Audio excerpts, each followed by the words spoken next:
Yes. Director Bernstein. Present. Director Jones. You're on mute. I'll move on. Director Crawley. Present. Director Solano. Here. And Director McLaughlin. I'm here. Director Jones. Here. Thank you very much.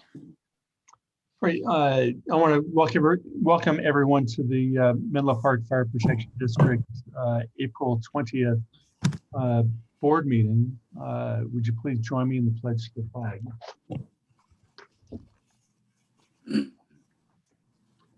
I pledge allegiance to the flag of the United United States of America, and to the republic for which to the republic stand with one nation under God, under God, indivisible, visible, liberty, liberty, justice justice for all. for all.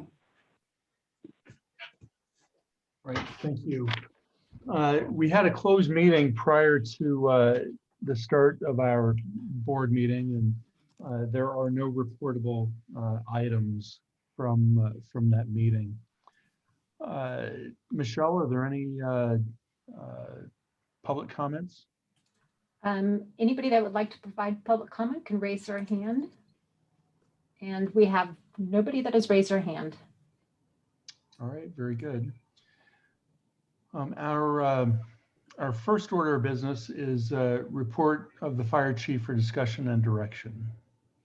Yeah, Director. So I sent you a supplemental email. If you haven't had a chance to look at it, I'll just quickly go through it, and then some items that were added to within my original staff report that's in the packet. Number one is former board of director Bob Boddicker, who lived in Menlo Park for many years and was a Marine as well. He just had his 100th birthday.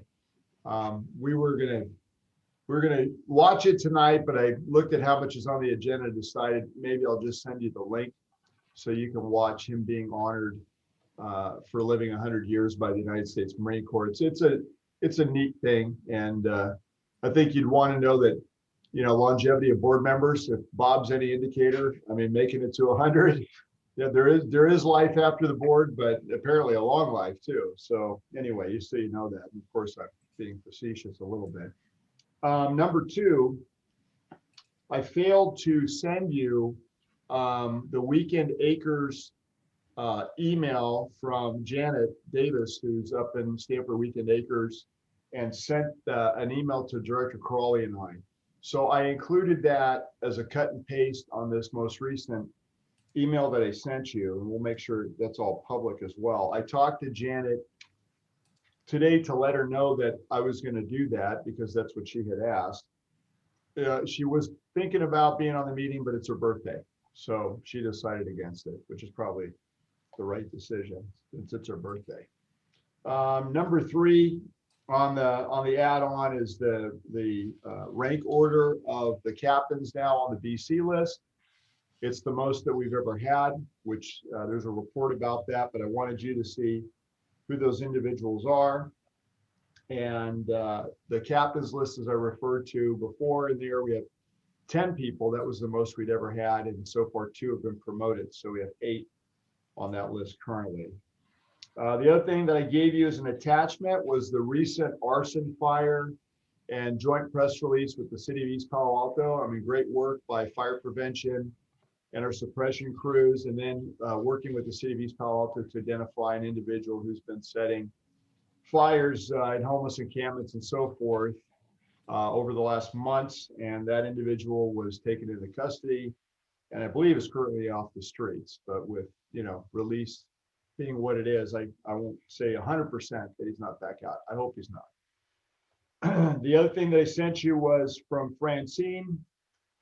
That was our 2020 compensation report. It was in Excel, so it was too difficult to put into this report, so I sent it separately as an email. We'll have that posted on the website as well, since that's typically a public request item from different news agencies, but should be something anybody can just go to our website and find.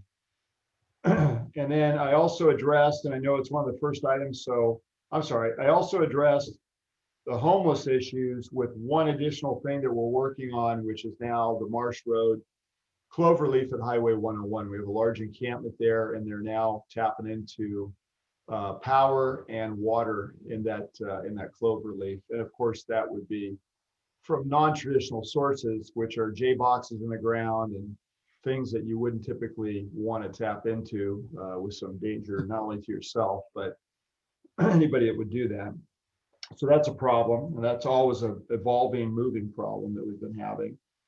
And finally, on this one, it says there are attachments, and this is what I was talking about for the first regular item, which is the home vaccination discussion you're going to have. And it's an IAP, Instant Action Plan from the City of Mountain View Fire Department, and then a PowerPoint presentation that the County of Santa Clara and Santa Clara Fire Department uses to educate their personnel, because most of Santa Clara County is already doing in-home vaccination delivery for homebound individuals in conjunction with their county. So I know that we're talking about doing that. This isn't anything new. We're not inventing. We're not the first, unfortunately, but you know, it just gives you a sense of what is going on in different places and how it could be done. I thought that would be helpful, maybe not to tonight's discussion, but certainly, you know, to look at it later. And then in the chief's report, just a couple things. I did follow up with the town of Atherton, and I did send them the standards of cover staff report that I gave you back in March. I did follow up with the city of Menlo Park, and there's some reference to a well at Station 1, which we're discussing. And then the vaccination item, which is, of course, tomorrow. I actually have a meeting with the county tomorrow, myself and Melanie Stars with their elder care unit. So we'll be talking to them about vaccinations tomorrow. That's the county of San Mateo. Fire Station 4 update. It's moving really, really well. There was a slight hiccup with anchor bolts that I believe we solved today. They were supposed to be delivered today. So that's been cruising right along there ahead of schedule. I have some on the next page on Harvest Properties. I am in communications with them, and we're working through some proposals. Ryan has met further down with Red Cross, and so we're still in discussion with them. I'm not involved with that right now, but I know that he's had some good dialogue with them, and that's in there looking for some sort of mutual space and support, and then, you know, collaboration, which would be great. Stanford Weekend Acres, I addressed that. Marsh 101, I addressed that. And outside of that, if you have any other questions about any item on the report I didn't cover, I'm happy to answer any questions, but that is my report. Well, thank you, Chief. Are there any questions concerning the report?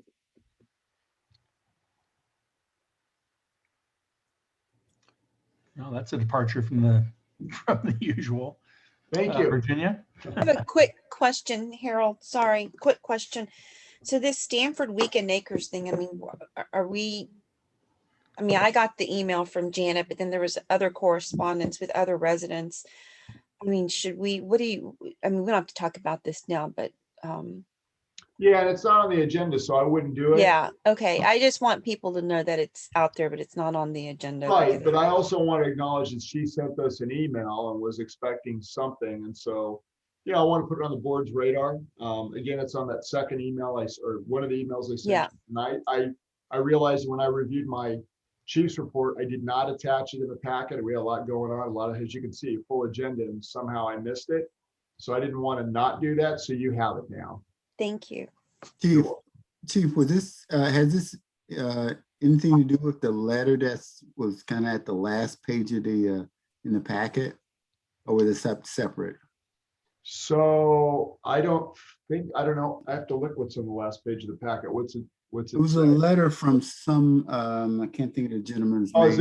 is that Mr. Feehan? Right. And, right. no, that's different. That's Okay.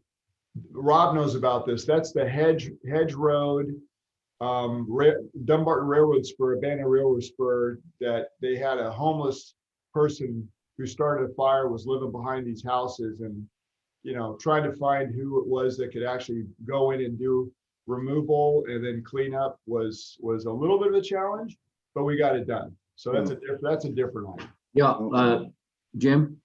Yes.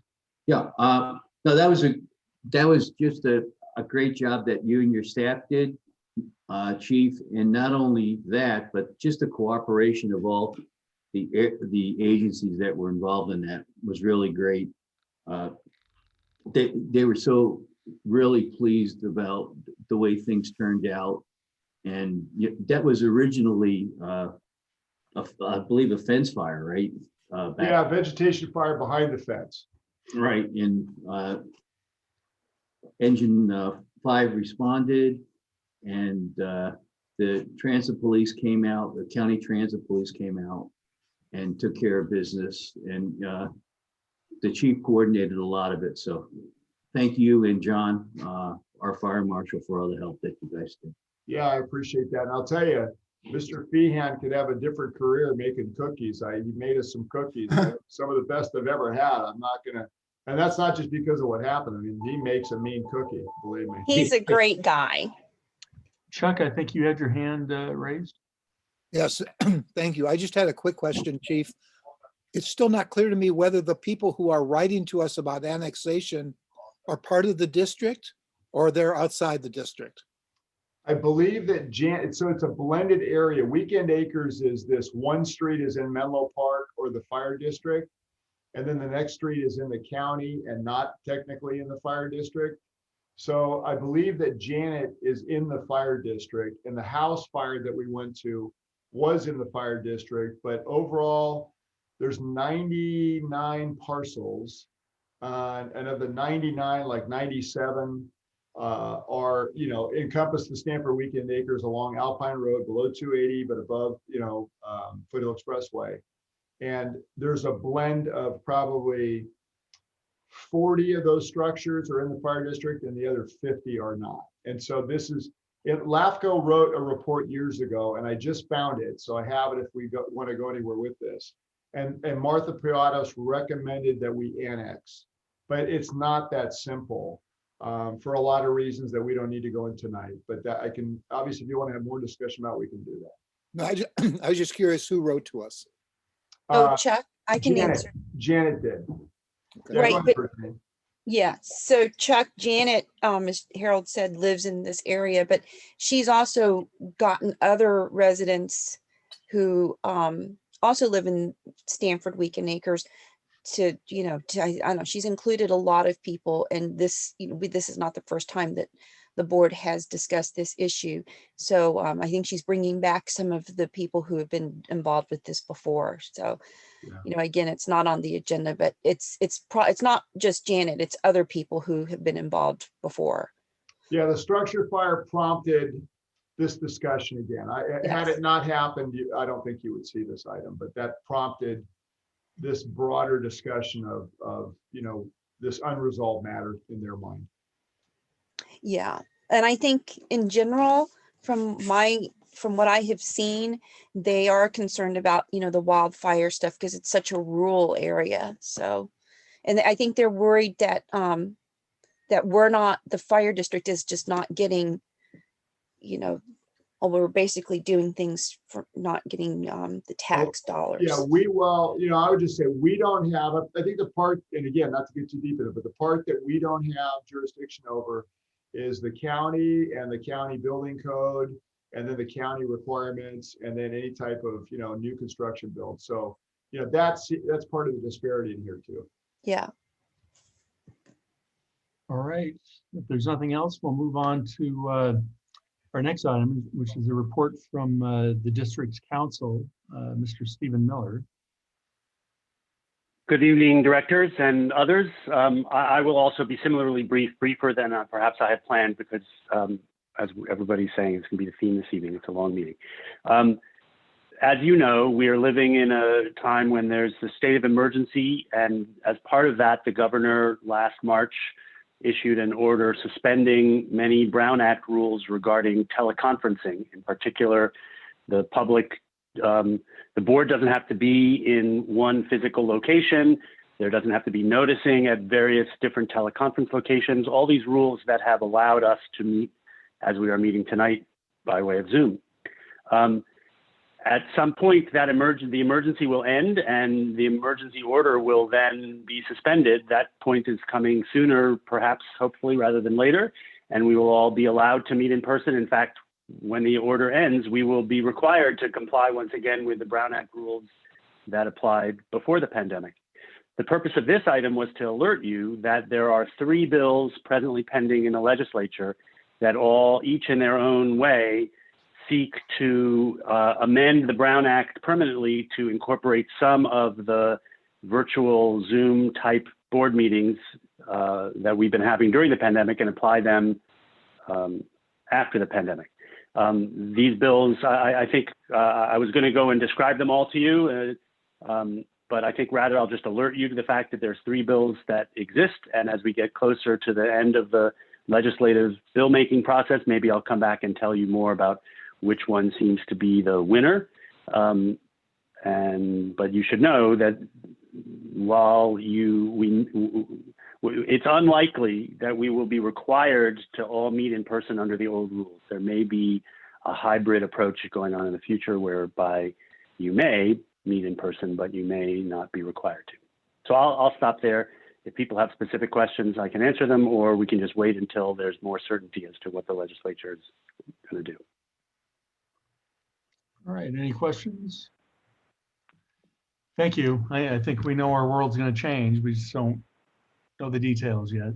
So that brings us to our next item, which is a presentation from the KNN, a public finance firm, analysis firm.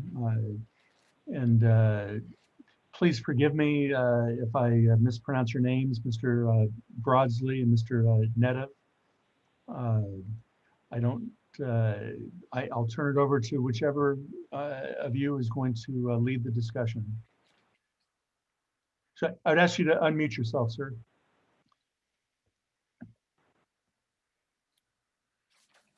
You would think after a year into this, that would be automatic, but Sure. But old dogs and new tricks. Thank you. I'm David Broadsley, and you pronounced both our names right, so that's a good start. We have a presentation, and Michelle, I assume you're going to load it. No, I had sent you an email that for you to share your screen if you're. Oh dear. Okay, hold on. We could. Yeah, we could. Hey, that would be great. Thanks. I'm sorry.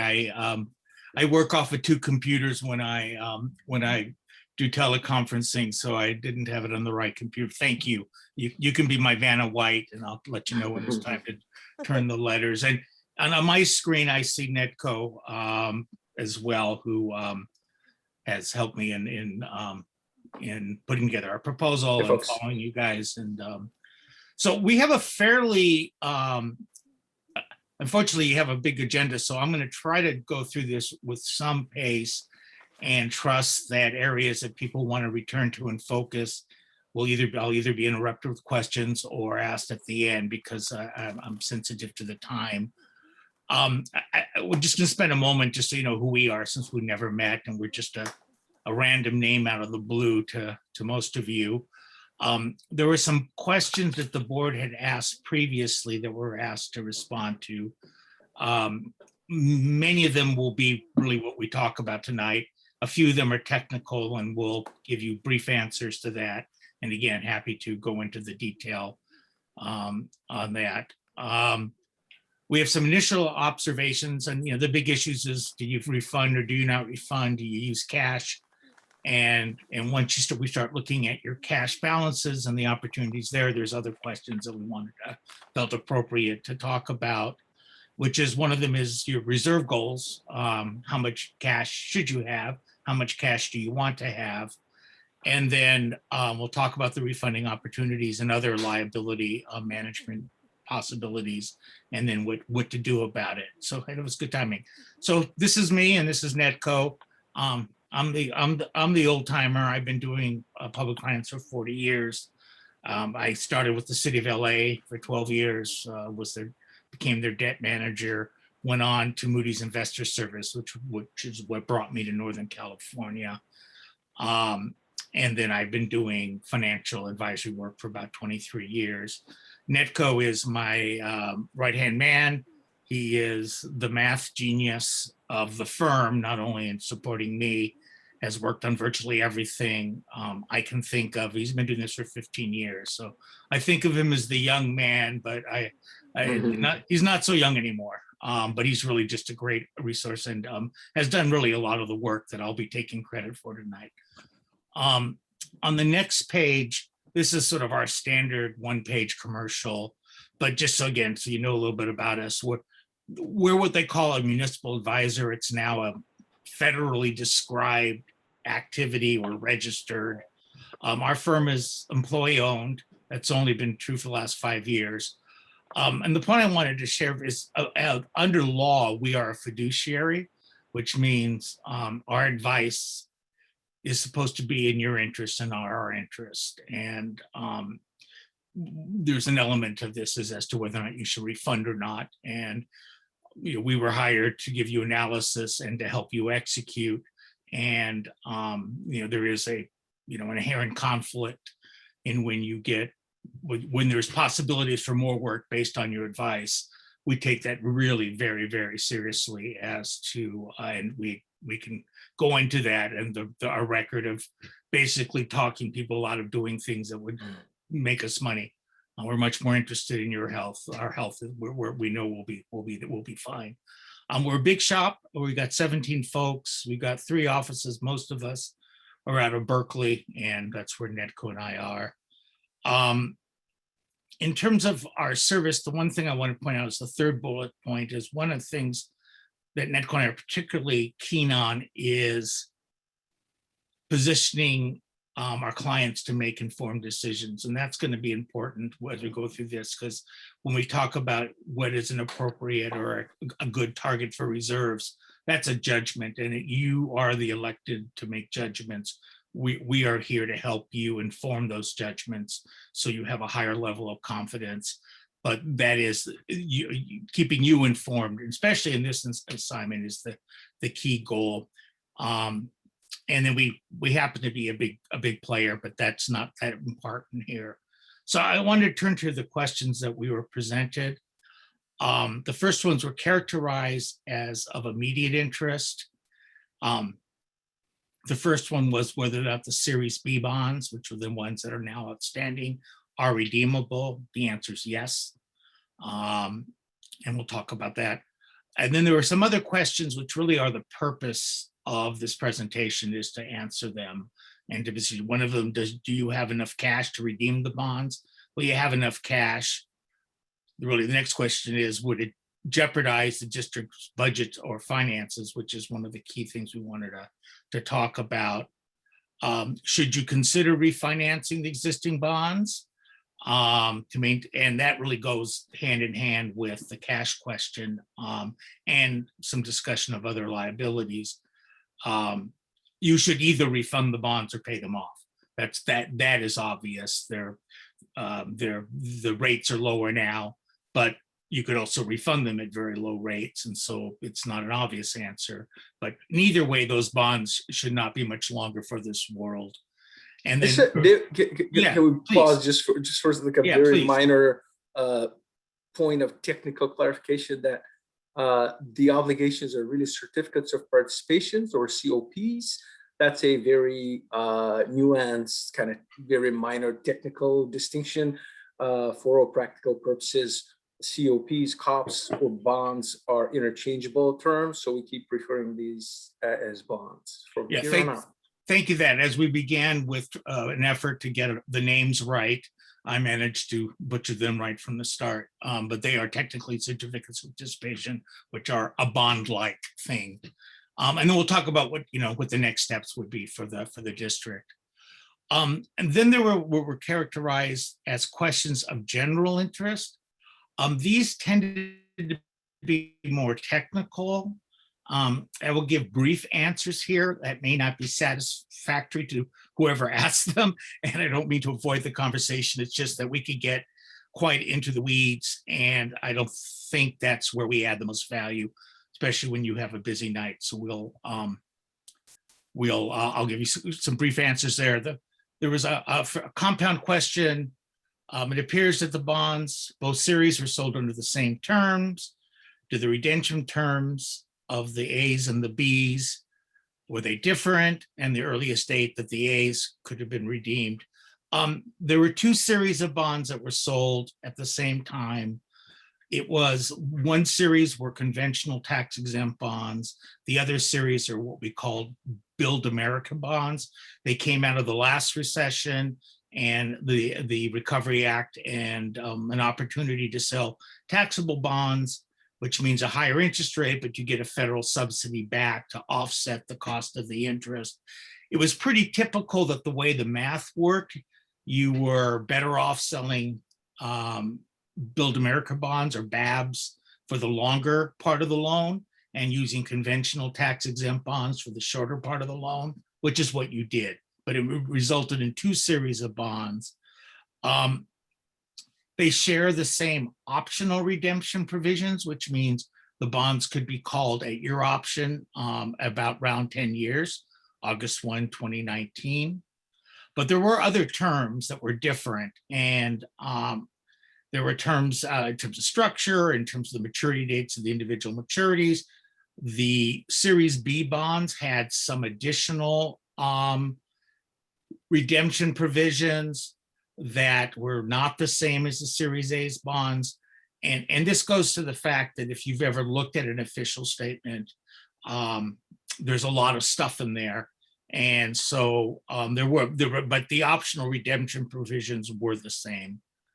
And then to the next question.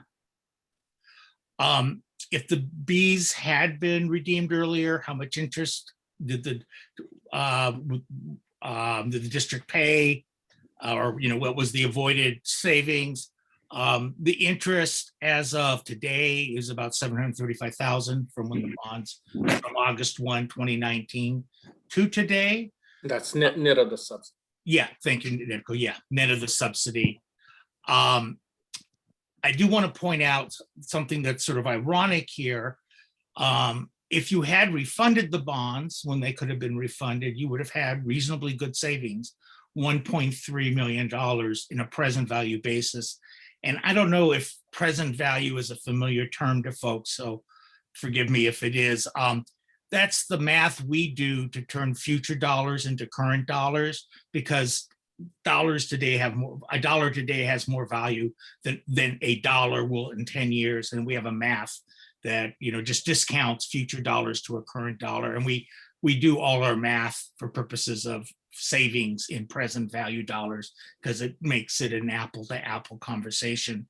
So ironically, by not refunding them when you could, interest rates have fallen. And the amount of savings that a refunding would generate are actually greater because of the lapse of time. They were at their best a little earlier, but rates have done pretty good. And in fact, if we were to do this today, I would think the savings would be even a little higher than our calculation here. But that's a matter of, you know, market timing, and none of that's predictable. But it is an irony that I think it's sort of appropriate as you talk about timing. There was a question about the timing of the Series A bonds, which you did pay off early with cash. You paid them off in October of 2019. The earliest you could have paid it off was August of 2019, and you paid about $9,000 in interest during that period of time. There was a question as to whether or not the A's were subject to the federal subsidy. They were not. They were sold at the lower tax exempt rates and therefore did not get the subsidy. And then the final general interest question had to do with whether or not the bond documents were defective or clear. To our eyes, the bond documents are clear, but we do this for a living. And it's, you know, and these aren't documents that are obvious and straightforward for, you know, if you will, the normal person. And I wanted just to point out one thing that one could get confused about, just because it was an easy example of how what is obvious to me and Netco isn't obvious to the average reader. this is from, on the right is from the second or third page of the official statement. And you can see where it's circled that there's thing called price and there's a C, and the footnote says it's priced to the optional call date of August of 2019. And there's no other place where that call date is referenced on this page.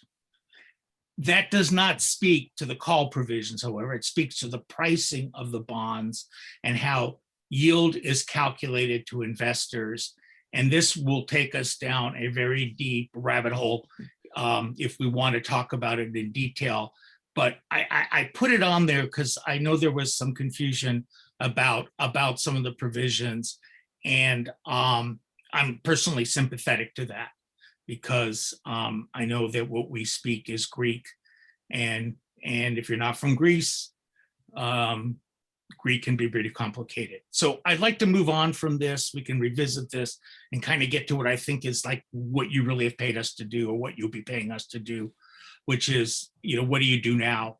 And starting with just some of the big picture observations, if you will, the end of the story, and then we'll go through the details. We've mentioned already, the cops can be refunded. They can be refunded for significant saving. And the real question is though, whether or not you refund them or whether or not you pay them off with some of your cash. And that goes to the question of how much cash should you maintain? And that's a hard question. That's not, there's no right answer there. You do have a lot of reserves. You have a very healthy reserve. I think you all know that. Then the question is how much is the appropriate reserves to do what reserves are designed to do, which is to manage risk and to address known future obligations. So some are things will happen, and some are things that could happen. And the next question then, if you decide that you do have cash that could be used in other ways, how do you best deploy it? And the one thing that we wanted to make, and this too, is that you have significant unfunded pension obligations. You've done a great job of bringing them down, but they're still significant. And that's another liability that has a cost to maintain. And that to us is going to be the real question. You probably can use some of your cash to reduce liabilities. And the question is how much and where do you apply it? And what we want to do next is kind of talk about that, which is not to tell you what the answer is, but to tell you how we would start thinking about it so the board can make its judgments as to what's appropriate. I defer to the chair if I should take a break and let somebody ask a question or just keep plowing. Are there any questions, Mr. Broadsley, right now, or? No, I think, please, I think you have our rapt attention. All right, well then I pity you. It's a lonely world to care about this stuff. So let's talk about reserves and setting reserve goals. This is actually really, really hard. I've been doing this for 40 years. I worked at Moody's, where things like this were a common topic of conversation. I feel as informed on this literature as there is, and it's not very good. And it's not very good because in a way it's like all like, how much insurance should you have?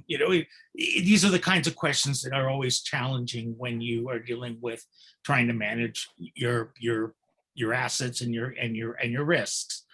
From my perspective, the best reserve policies come out of the agency really kind of doing a self-examination, understanding its risk, not looking for someone to tell you, oh, this is the magic number, but really it comes from self-knowledge. I could get platonic on you right now, but it isn't much like anything else in life. Self-knowledge is the power, and you guys understand your risks better than any outsider would. But again, that's what we're hoping to help you give the tools to address. We have used a tool that the Government Finance Officers Association has developed. GFOA as its name suggests, it's an organization of government finance folk, and they developed a workbook that is designed to help an agency come to terms, evaluate its risk, and give it a perspective. And we did that exercise, and we did that with Long Lam of your staff. And together we'll look at in a moment what we did, and to kind of evaluate your reserves with that workbook. But to begin with, I just wanted to make sure I'm going to guess you haven't been studying your annual financial statement recently. So I wanted to refamiliarize yourself with what your reserves are. And we presented them here differently than they appear in your financial statements, because the financial statements organize them according to certain accounting principles that aren't always useful from a management perspective. So we've taken the reserves that are in, or the fund balances that are in your three funds, which is your general fund, your capital fund, and your debt service fund. And I did this, I just reorganized them in the way that I would look at them. And there's a group called, what I've grouped as your contingency reserves, rainy day funds and the like, your liability reserves, which have quantified liabilities that those are designed to manage. And then your capital reserves, which were funds that have been set aside for future purposes. The contingency reserves, you have the largest of that is what you call your budgetary deficit reserve, but you have a reserve to deal with overtime for FEMA deployments. You've had a history of prepayment of PERS, and you have some money set aside as a reserve for that purpose, whether or not it's used for prepayment or just to have in hand. There's something that's called the general service reserve, which is sort of a catch-all for liabilities and the like, litigation and the like. And you even have a debt service reserve, which is a year of cash, your cash equal to a year of debt service. The liability reserves are for workers' comp and compensated absences. I will say that having, and those are, compensated absences is hard math. Workers' comp is soft math because it's actuarial math. But it's not very common to see both of those liabilities fully funded. And kudos. That's incredibly strong. That is not those aren't unfunded liabilities, which is something I am very used to seeing. And you've really done a great job of addressing your capital needs. Most of the agencies, honestly, that I work with, certainly agencies that provide fire services, because they're usually cities. This is one of their weaknesses. They've been deferred maintenance, they've been deferred capital improvement, and you're well positioned to deal with your capital needs. Whether or not that's all you need or not, I can't assess, but you definitely have a well-funded capital program. And so I'm going to focus. The liability reserves and the capital reserves do provide you with liquidity, as in those dollars are not needed today, but they are expected to be needed sometimes. So in looking at your reserves and what might be available for other purposes, I thought it best to focus on the contingency reserves because those are the more flexible. And with that, we can go to the next page. So this is the assessment tool is on the left, and you can see mine and Long's scoring, and we came out not always the same on each line item, but pretty close to each other on each line item and kind of to the same place. Now, if folks on the board or more of the staff wanted to engage in this could be a broader group, and it might be an exercise that folks would want to undertake. I would be happy to have a phone call with anybody who wants to do that. It's not an exhaustive process. It's about a 15-minute process to evaluate, but you can see a list of various kinds of risks on the left, and you score them. 5 is the highest level of risk, 1 is the lowest, and you just add them up, you get a number. There is an adjustment based on your access to outside capital, as in, can you borrow money? Because you don't have to have cash for everything that comes up. You can borrow money for things that come up. That's what brought us here today, was that you borrowed money. And you have you have excellent access to capital because you have a AAA rating. People will be happy to lend you money. And so that makes an adjustment. So the score sheet says in the area where you fall based on my and Long's analysis, two people, is the score sheet says that having something in the neighborhood of 17 to 25% of expenditures is a reasonable reserve. I don't know where that number comes from. It's a bit of a black box to me, but it's a reasonable based on what I've seen elsewhere, and in terms of what, from a rating agency perspective, from a kind of best practices amongst other managers, it's not a bad place to start. So then what does that mean for you? For your expenditures, you had about 50 million in operating expenditures. I understand that your baseline transfer to capital is 2.5 million. So I thought, well, that should be considered. And so we came up with a number just shy of 53 million. 25% is 13 million. You got 26.5 million in the various contingency reserves, as I chose to label them. So you arguably could redeploy $13 million or so for other purposes and still be in a position that the question earlier was, financial balance or whatever. I think you could do that. Now, again, that's what I think. And I'm not elected to make judgments. So this is a good place to at least start that conversation as to whether or not you do have cash to pay off the loan or do otherwise. And then we can go to the next slide. So now we go to the otherwise. Yes. Yes, please. When you did that ranking, do those numbers come up and that's an approximation of the percentage you should use for reserve? Or what are those numbers that you came up with, the 23 and the 22? That's the total of the. That's a scoring. Yeah, go ahead, Netco. Well, so you see the 8 risk categories. You kind of rate those on a 1 to 5 scale, with 1 being the lowest risk, 5 representing the highest risk.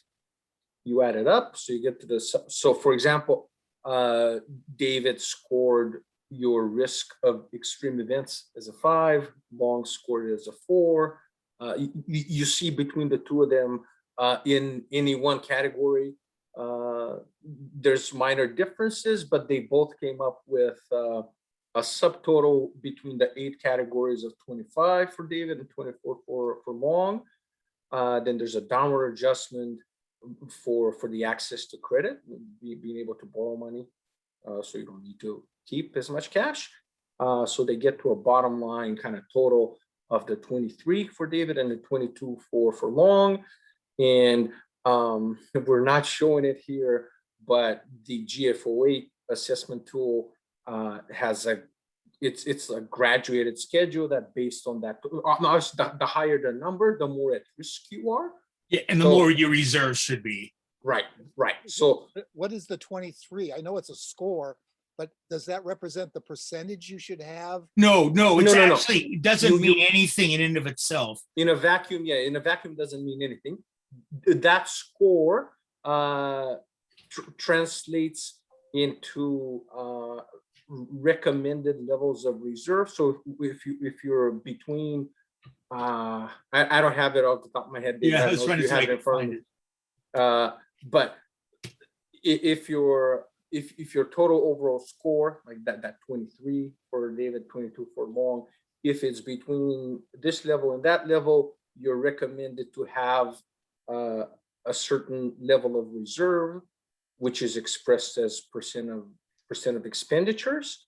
So a total risk assessment of 22, 23, depending on which column you look at, translates into a GFOA recommended total reserve level of somewhere in the 17 to 25%. Yeah, it was something like if you scored 20 to 25, your reserve should be 12 to 15. If you scored 25 to 30, your reserve should be 30 to 35% of expenditures. And they had some other things that also suggested at this level, you should do more research. At this level, you probably shouldn't spend that much more time, and you're probably, this is probably good enough. But if you had a higher risk score, you probably want to dig even deeper into how you do it. But it gave you these bands of scores and then bands of targets, which are really actually unrelated to the scoring numbers. They just happen to be close in this case. So it is optically confusing. But the short answer is that the 23 and the 22 in a vacuum in themselves don't mean anything, just an assessment, and you really have to look at the at this, and of course I'd be happy to shoot or Long has it, happy to share what the worksheet looks like to get a better sense of it. Quick Just a question. quick question. Oh, go ahead, Robert. Virginia, sorry. Virginia, I think I saw your finger first. Okay, yes. So I understand the scoring, but what is the highest score that you can get versus the, I mean, I'm not, Well, is this a good score? I mean, 17 to 25% reserve based on the GFOA recommendation, I guess makes some sense based on the 23 to 22. But I mean, does this score tell us how maybe we should allocate some of the No, reserves? it doesn't. It really doesn't. However, well, I shouldn't say it doesn't, because if you look at these risk factors, Mhm. and again, we could spend more time, and if frankly, if it's a value, we can revisit this collectively. We have done that with other agencies where folks, we've had either a subcommittee of the board or a broader group, and that's certainly something we can do. So the worst would be, I mean, since there's 8 categories, if you were 5 in every category, you'd be a 40. 40, okay. And which means the highest risk. If you were a 1 in every category, you'd only be an 8, 8. which would be the lowest risk. I doubt either of those agencies exist on the planet. But as you can see, it's kind of useful because the problem is a lot of people want someone to give them a magic number. Oh yeah, Right. everybody, you should have 25% in reserve. Well, I mean, where's that come from? What are you doing? What are you trying to do? And like I said, this is the other. You've got the known liabilities well taken care of. Right. So now you have the unknown liabilities. The extreme events would be, your whole business is extreme events. I mean, that's your whole purpose in life. So I'm not sure if you're really at that risk, because over time, so I'm not sure what the most extreme event is. Maybe it's the earthquake or something, earthquake with fire. But in any case, then you get to something like revenue stability. Well, you have primarily property tax, which under Prop 13 and the sort of elasticity of assessments, you had a bad year or 2 years, but in the grand scheme of things, Hawaii lost, 50% of its revenue from tourism. You had a bad year, had a flat year in 2010. So expenditure volatility, that kind of goes with the event volatility. You're kind of medium in terms of leverage. Most of your leverage is really pension, not outside debt. You have some liquidity requirements. You're a sales tax agency, which means you have periods, you get your money, most of it twice a year, which means there is some cash flow. So that's the kind of conversation you have to try to get a feel of what are your exposures. Right. So for special districts in general, I think one of the most important things that that we need to take care of is making sure that we have a sound reserve policy. I mean, that's even with the CSDA seminars that I've been to, they have a whole thing on just reserves. So, I mean, I think this is a really great tool, and I'm hoping that, Chuck, maybe the finance committee can look at, we have to review our reserve policy anyway, and maybe we can use this tool as a way of, just making sure that our reserve policy is sound. I mean, it's been sound in general, but this is just a really great reminder how important our reserve policy is. Yeah, and that's true with all policies. It's always good Right. to revisit. I mean, you've got high class problems. Yeah, I know, it's Um, true. So, Robert, I think you had a question. I think, yeah, if I understand the 25% that we fell in a range between 17 and 25% based on the scoring. And so there 25% that was put up into as roughly about 13 million. So how do you distinguish, how would we distinguish if we fall within certain parameters? How do we distinguish, or how should we distinguish between the 17 and the 25? Would it be those factors that you talked about earlier, you and Virginia was talking about, that you mentioned? Yeah, I mean, it's qualitative. I mean, it's quantitative to that extent, and it's qualitative. Frankly, some of it has to do with the culture of the individuals and the institution. I mean, I do a lot of work with the city of LA. They just raised their goal from 5% to say someday getting to 10%. You know, now they're big and they have some, but you know what I mean? It's some of it has to do with culture and your own sense of appropriateness. This is, like I said, this is hard to really nail down because I just haven't seen most of what I have seen when people try to come to terms with this, they do comparisons with their peers. You know, what are the other kids doing? And that's not unuseful to getting a perspective, but it doesn't necessarily mean it's right for you. And you know, and the other thing is that it's like insurance. You, in some ways, you can never have too much insurance, but but on the other hand, you're hoping that it's always a waste of money. You know, you're hoping you always have more money than you really need to have in the bank because you never have to, it never gets that bad. So it really is, you know, I don't mean to be wishy-washy, but you know, I've thought about this a lot, and I don't like to give false confidence here either, which is why I like the GFOA tool, because it kind of forces you to think for yourself about how do I feel about my risks, what do I see as the things I want to make sure don't happen, and how do I, you know, how do I preserve during the seven fat years for the 7 lean years, and that's that really does require your judgment.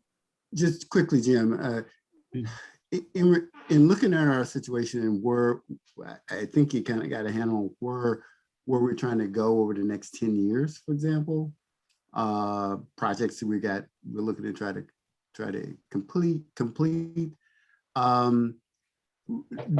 Would some of that, in terms of how much cash we would need in the future, kind of influence, you know, the kind of reserves we would kind of set aside for today?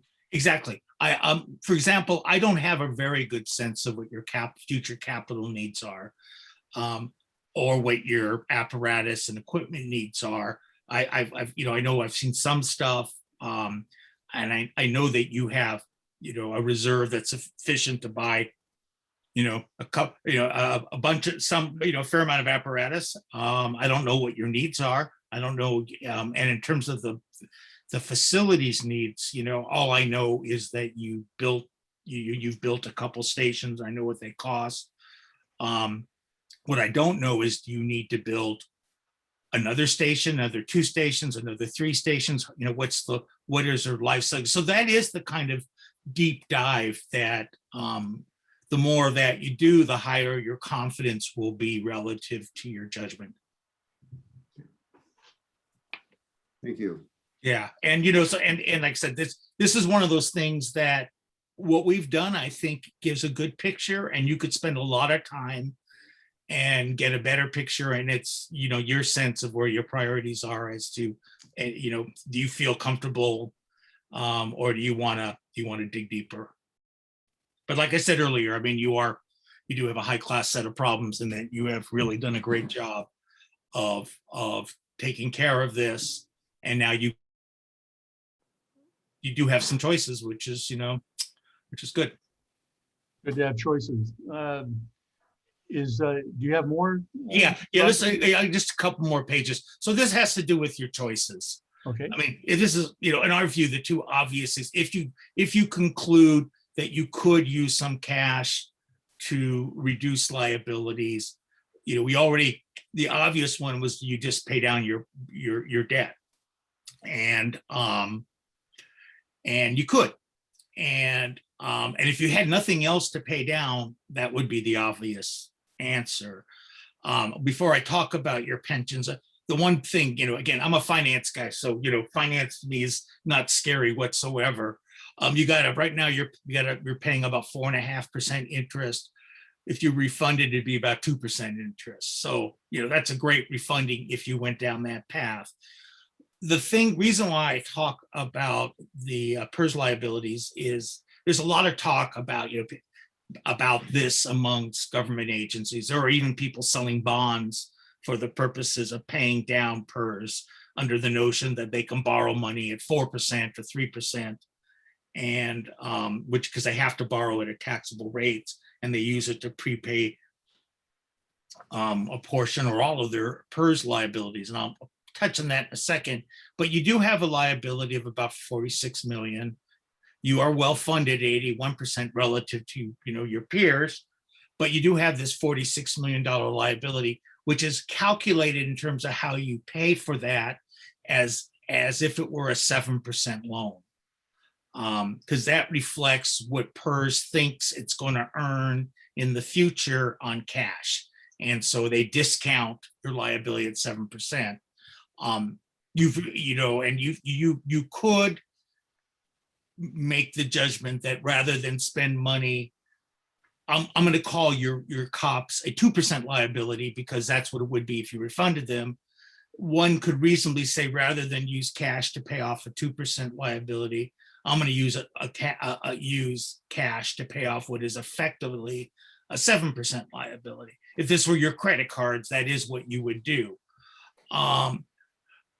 It's a little more complicated because PERS prepayment is not risk-free. There's a timing risk. If you prepay your PERS and the market crashes, you've suddenly lost value for that prepayment. And that's the beauty of the way the pension system is designed today. You make payments every 2 weeks to PERS. That's dollar cost averaging, much as I do with my 401k. It goes into the stock market, but it goes in the stock market every 2 weeks.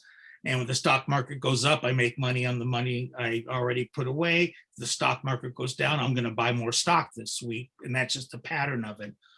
You have some of that risk already because you have prepaid. You've done it annually, which is another way of sort of managing the risk through dollar cost averaging. But there are these points in time that you've made payments. You also are prepaying at the beginning of your year your annual contribution for your unfunded liability, because you get a discount on that too. That saves you 3.5%, which is probably 3 times what you're earning or 4 times what you're earning on cash. But I don't want to describe prepaying PERS as a risk-free decision. There is risk there, and what some people do instead of that is they sort of cut the baby in half, and they use what's called a 115 trust, where the money goes into a trust. It is invested as well, but you maintain more control of it. And this is a whole nother conversation. I mean, the real decision is, and I'll talk about this in a second, actually. Let me, I think that's the next page. In fact, let's go to the next page. And so you got the question, first thing you figure out, all right, what do we want our reserves to be maintained at? And if we decide we have cash that we could redeploy, then the question is, you determine what do you do with it? And the real 2 questions is, in my mind, I mean, there may be others, there may be more. Remember, Jones mentioned the capital projects, so maybe you put away more for capital projects. But the 2 that I can tell, and which are the finance questions, are paying off your COPS and prepaying more of your PERS liability. And then if you do decide to refund the cops, we have one more page. And I'm not going to torture you with all the details here, but it was something that came up in conversations, and we're, is that if you decide to refund the cops, there's even choices to be made. They're technical choices, but it's basically sell a new public security bonds, if you will, or bond-like things called cops, or there's also bank financing. And that's kind of technical. The basic trade-off is you tend to get lower rates with bonds and bond-like things, but they're a lot of work. If you go to a bank, it's less work, but you tend to pay a little more, and there's other constraints that we can talk about. And I wanted to point out one other thing before I left this topic, just because it kind of intrigues me. If you pay off your cops with cash, or you were to go down the bank refunding perspective, you lose your AAA rating because you have nothing to rate.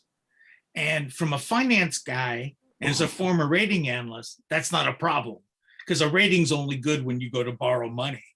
Except that for a public agency, sometimes ratings take on sort of almost a fetish-like quality of, they're a symbol, the good housekeeping seal of approval.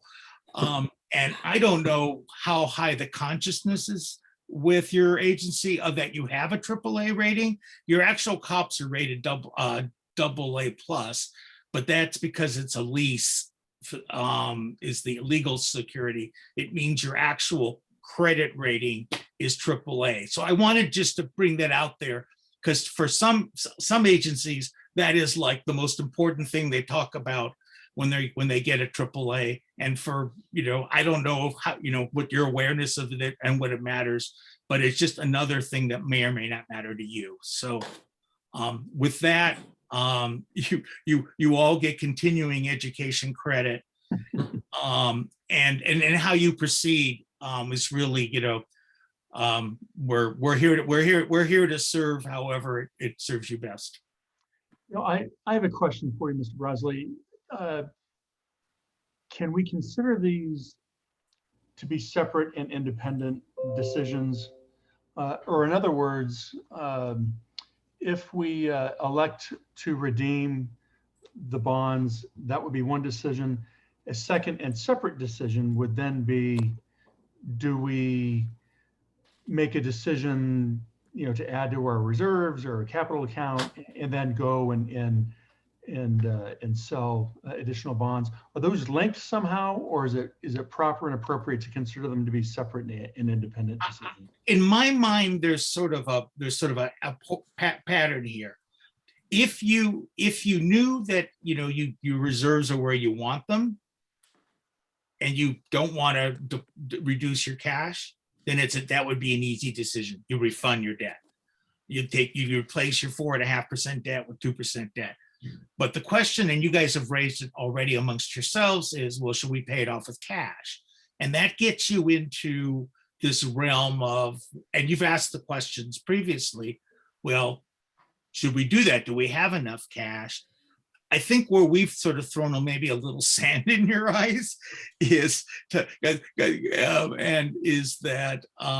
you also have other liabilities to which your cash could be done. And that wasn't part of the assignment, but in my mind, that is you need to be aware of that, because that is a choice that's there. So I think the order is, you're going to do something with the cops. That much I know.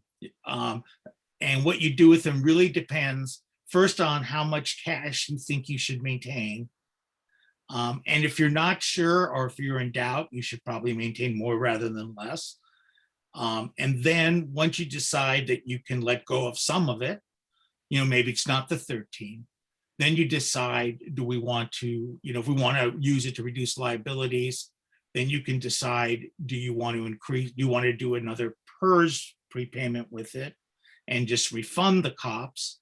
Or do you want to make it simple, not take any of the timing risks of PERS prepayment and just pay off your cops? I think that's the order. And you mentioned, David, so currently the cops are costing about 4.5% net of the subsidy, you could refinance that at closer to 2, maybe even south of 2%. And the reason why you shouldn't, like, before jumping into that, you should answer the threshold question of, do you have cash you can spare, and should you apply it toward retiring the cops or deploying it toward reducing the pension liabilities? Is once you refund, there's usually a period, typically it's 10 years in the public market. With banks, it can be a little more flexible. There's a certain period before you can, if you pull the trigger on the refunding, in a conventional public offering, for example, you would normally have a period of 10 years before you then can retire the COPs at par. So you can still prepay, but it's a little, there's an inefficiency. Yeah, you wouldn't do that. You wouldn't choose to do that if you had any other good uses for the money. So that's why kind of the sequencing David described is the threshold question is, do you have cash to put to work on, and then is it retiring the cops or pension? My personal inclination for an agency like yours is to, and you've been doing this, is to have a program of periodic prepayment of PERS, not all at once, but over time, that manages the investment timing risk to some extent. I mean, you know, the stock market could crash the week after you put the money over, and you would be kicking yourself. But I would be personally inclined to look towards reducing the 7% liability, which I put in quotes because it's not as simple as the bond, which is a hard liability at 4.5%, or I'd say 2% now, because I'd say you would not keep it at 4.5%. So that is, you know, how my brain would work. But there's risks, you know, nothing is risk-free, and nothing is without potential consequences.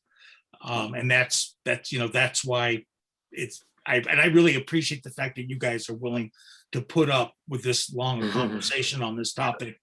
Well, we're not done yet. Chuck, I think you had a. Director Burst. I have two questions. I'm sorry to be so technical, but I had some other purposes for trying to understand this. If I go back to page 6 of your presentation, the questions of general interest, and I don't know that you have to put this up there, but you estimated that net of subsidy, by delaying the action on the Series B, the cost was about $735,000. And I know that was net of subsidy. That did not assume a refunding. That is the difference between what. That is literally how much interest you've paid since August 1, 2019. On an absolute basis. Yes. Okay, thank you. And then the second question I had, when I read these statements, and I'm an amateur at reading these, but when I read the statements, you cite here this August 1, 2019 as the call date, but it seemed to be that there was a provision there that if the government was not paying 100% of its subsidy, we could call, the government effectively was defaulting on its promise to us, and we could call the cops at that point. I asked the question today of the chief, and I got back an answer that said, yes, that's right. But I'm not sure if the answer came from you or came from somebody else in our organization. So that's a very interesting question, and I have to look at the document. That was not a common provision. If they took the subsidy rail together, but I'll pull it up, Netco. Why don't you give the generic answer, and I'm gonna take a peek at the official statement.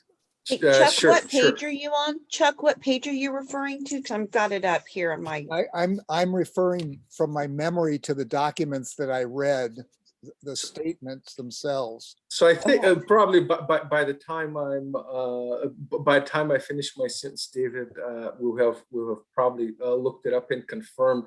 But it was actually not uncommon to have that sort of provision where you have your co-feature that is the optional redemption feature, which is at your pleasure, starting on such date, you can call, redeem the old bonds.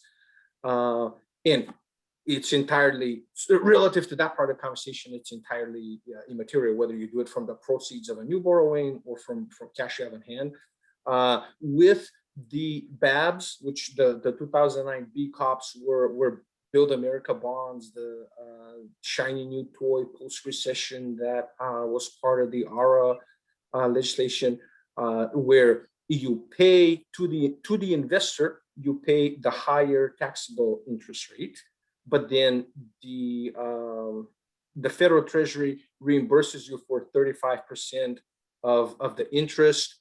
Folks were concerned that that 35% in a could become a federal budget balancing tool if times got rough. Those fears proved not unfounded, because in subsequent years, as part of the federal budgetary sequestration, is kind of the magic word. They did indeed short you a little bit of the subsidy. I think we have on here somewhere. Yeah, so instead of 35% the interest, right now you're effectively being reimbursed about 33% because of sequestration. So kind of based on those kinds of concerns, it was not uncommon for BABs to have this special, and I believe it's described right here at the bottom of page 5. I don't know if I did get, if I'm sharing my screen again, but if I am, it's at the bottom of this page. That's what this extraordinary optional prepayment feature was targeted at. That if the feds messed with the 35% subsidy, that would trigger your ability to prepay the cops. And I don't know, David, if you've I've gotten there, and this is weird. I hadn't looked at this. It's a weird one. It doesn't have a normal make whole, which it has you have only the make whole option under what's called an extraordinary event. And the extraordinary event might be this, because it says it defines it as a material adverse change, which is a judgment description, but it then specifically references the 35%. But if you have an extraordinary event, you trigger an extraordinary optional prepayment, which is, and the prepayment price is the greater of par, or greater. Looks like greater of par, or a make whole calculation. The spread is 100 basis points over treasuries, which is, I think, lower than the typical one. I haven't looked at this. It's higher. It's higher. Yeah, a typical make whole would be at a tighter spread, higher spread. So higher spread's a better deal. Okay. Yeah, and so I wanted to confirm that it was a make whole extraordinary. Yeah, it is a make whole extraordinary, which is not feature. typical.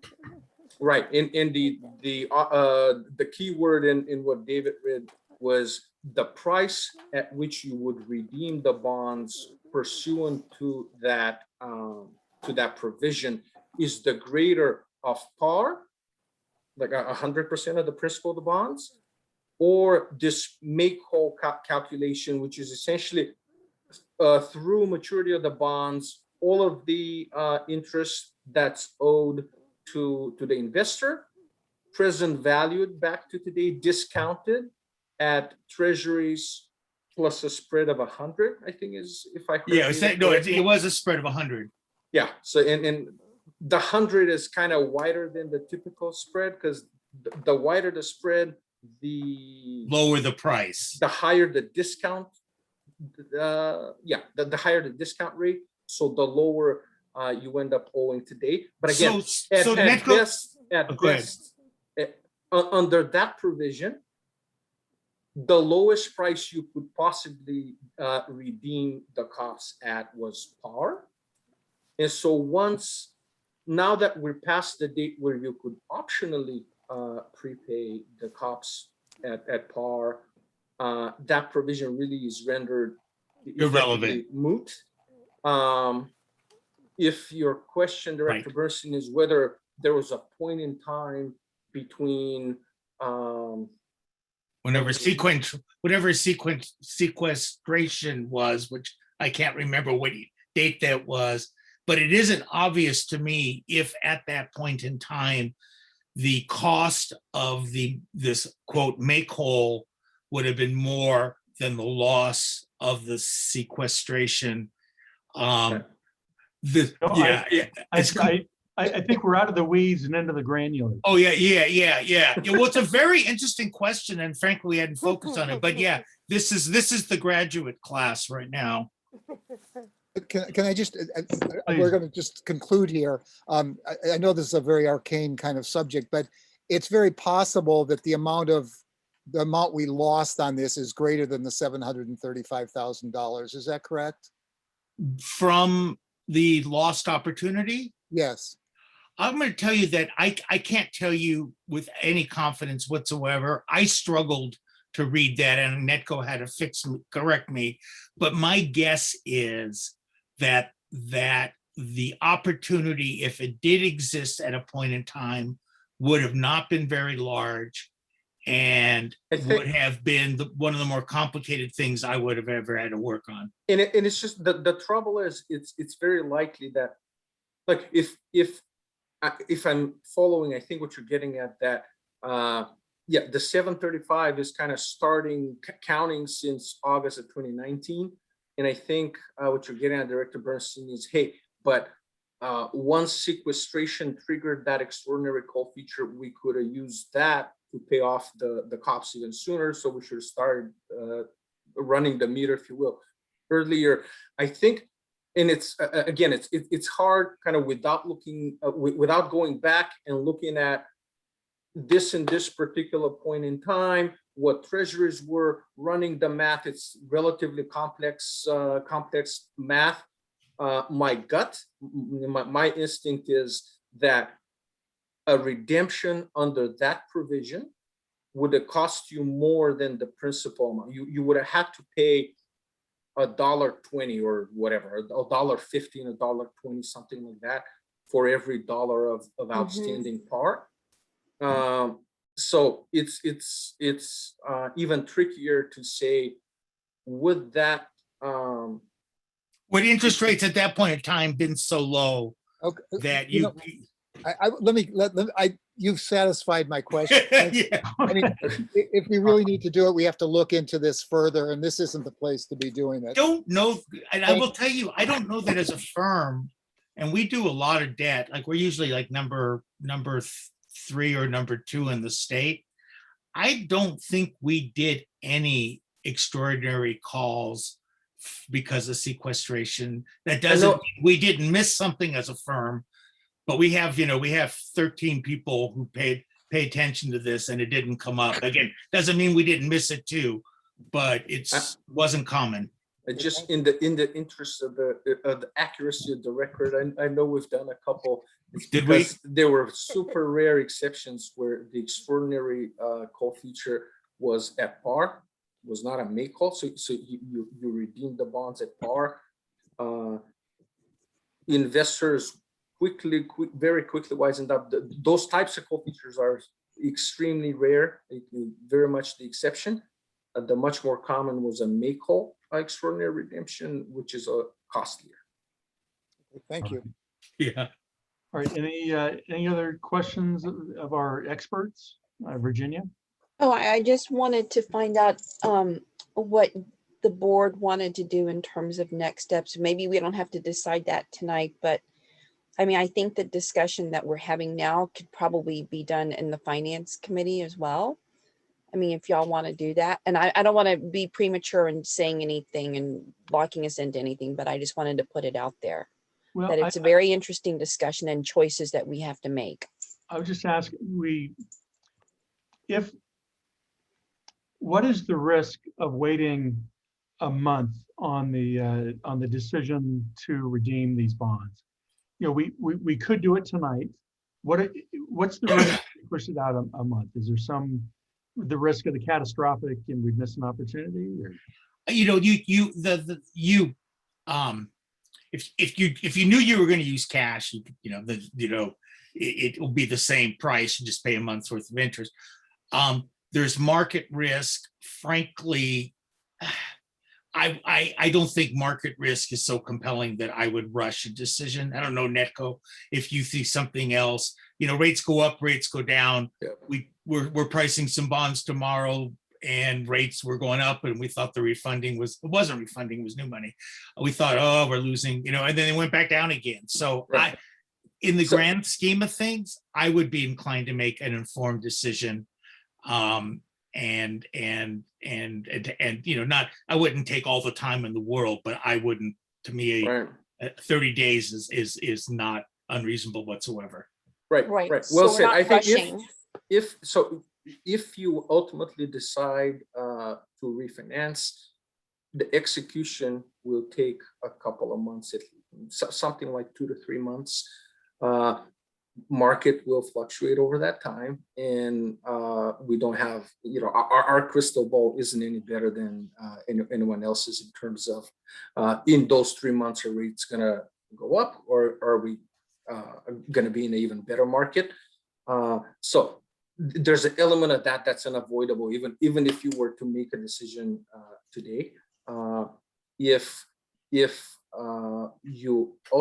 the decision ultimately is, if you're paying off with cash, the only cost is what Director Bernstein was alluding to earlier, that the longer these are out there, you keep paying interest at the 4.5%. Just kind of doing it quickly in my head, if between August 2019 and April 21, the incremental cost is $735,000, then a month is probably costing you something like $60,000, something like that. Something Of interest. I'm sorry, Yeah. 60, did you say 60 grand, Nedco? Yeah, 6,000. A month. Yes. 6 with 5 zeros, 40. Yeah. 6,000 or 60,000. I'm sorry, 5 Yeah. digits, 60,000. Yes, sorry. 5 digit. Yes. 5 digits. Okay. I would ask, is the finance committee, I know this has been considered, are you ready to make a recommendation? And I would ask the same question of the chief. Chuck? Well, I don't want to speak for Virginia here because we haven't had this discussion, but I'd be prepared to make a motion also. Since our capital needs are far beyond what we're talking about right now. I mean, we have perhaps a need for $100 million to do all the projects we want to do. For us to decide to refund now just means we're duplicating costs, which I think is silly to do. And we should decide what kind of level of borrowing we want.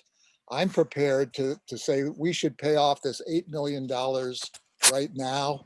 We've got $1 million of it in reserve already. So it's $7 million we hadn't expected to pay. We've got more than enough cash to do that. We've got, according to the analysis that we were just presented, it looks like we have even $13 million in excess cash. And I think we ought, at some point, we need to decide how much debt, if any, we want to have, but we should get rid of this debt right now. It's just too much. Delaying for a month to make a good decision and costing $60,000 just seems to me terribly wasteful. I think we want to get rid of these things right now. So in fact, I'll make a motion. I'll make the motion that we move to use cash to redeem these bonds as soon as we possibly can. And I'll second that. And let me just add on that when we paid off the, I think the Series A, I mean, we were so happy to be able to do that. My only concern is it's almost as if we have to make a choice of paying off this, which I do think we should, or paying down more of our pension liabilities. Is that seems to be the choice? Am I hearing you right? That's the way we'd frame it. Right. And so, I mean, that would be my only hesitation, Chuck, but I mean, I think, maybe paying this off just because of that, 5-figure a month payment that we have to pay is just a killer for me. And it's But catching up with the math. Sorry, I was doing that as I was talking. It's probably closer to 1,000. 30, Yeah, okay, but I mean, it's still a five figure. Yeah, yeah. Right. Right. so- So Chuck, I think the choices will, I mean, and again, I'm fine either way, because we've been very consistent and disciplined about paying down our pension liabilities for literally the last 10 to 11 years. And I think it's been what, $45 million that we've paid down in pension liabilities. So I'm not, I mean, would we have any, I mean, how much could we pay down if we wanted to continue with that this year? I don't know. So, I mean, we don't have that number yet, I don't think. I mean, I think wasn't that a It's gonna be 2 about, it'll be about 7 million, Virginia. Yeah, but I think in the finance committee meeting a couple months ago, didn't we set aside 2.5, something like that? Is that Yeah. right? We had put some aside, and then there's the next transfer of funds. That's the difference between the 40% and the actual amount. I mean, generally speaking, we've, I think, made 2 payments a year. Maybe it's 1 payment a year and we pay off this debt. I mean, could we afford something like that? I'm sorry, what was the question? So generally speaking, we've paid down twice. We've made down our liabilities, made payments twice a year, I think, generally speaking. We actually make the payments once a year. Once, right. We put monies aside twice a year. Twice a year. Okay. Yes. Okay. So we would still be able to have some money to pay down, but probably not as much. I mean, do we even know what we would have to pay down a little bit?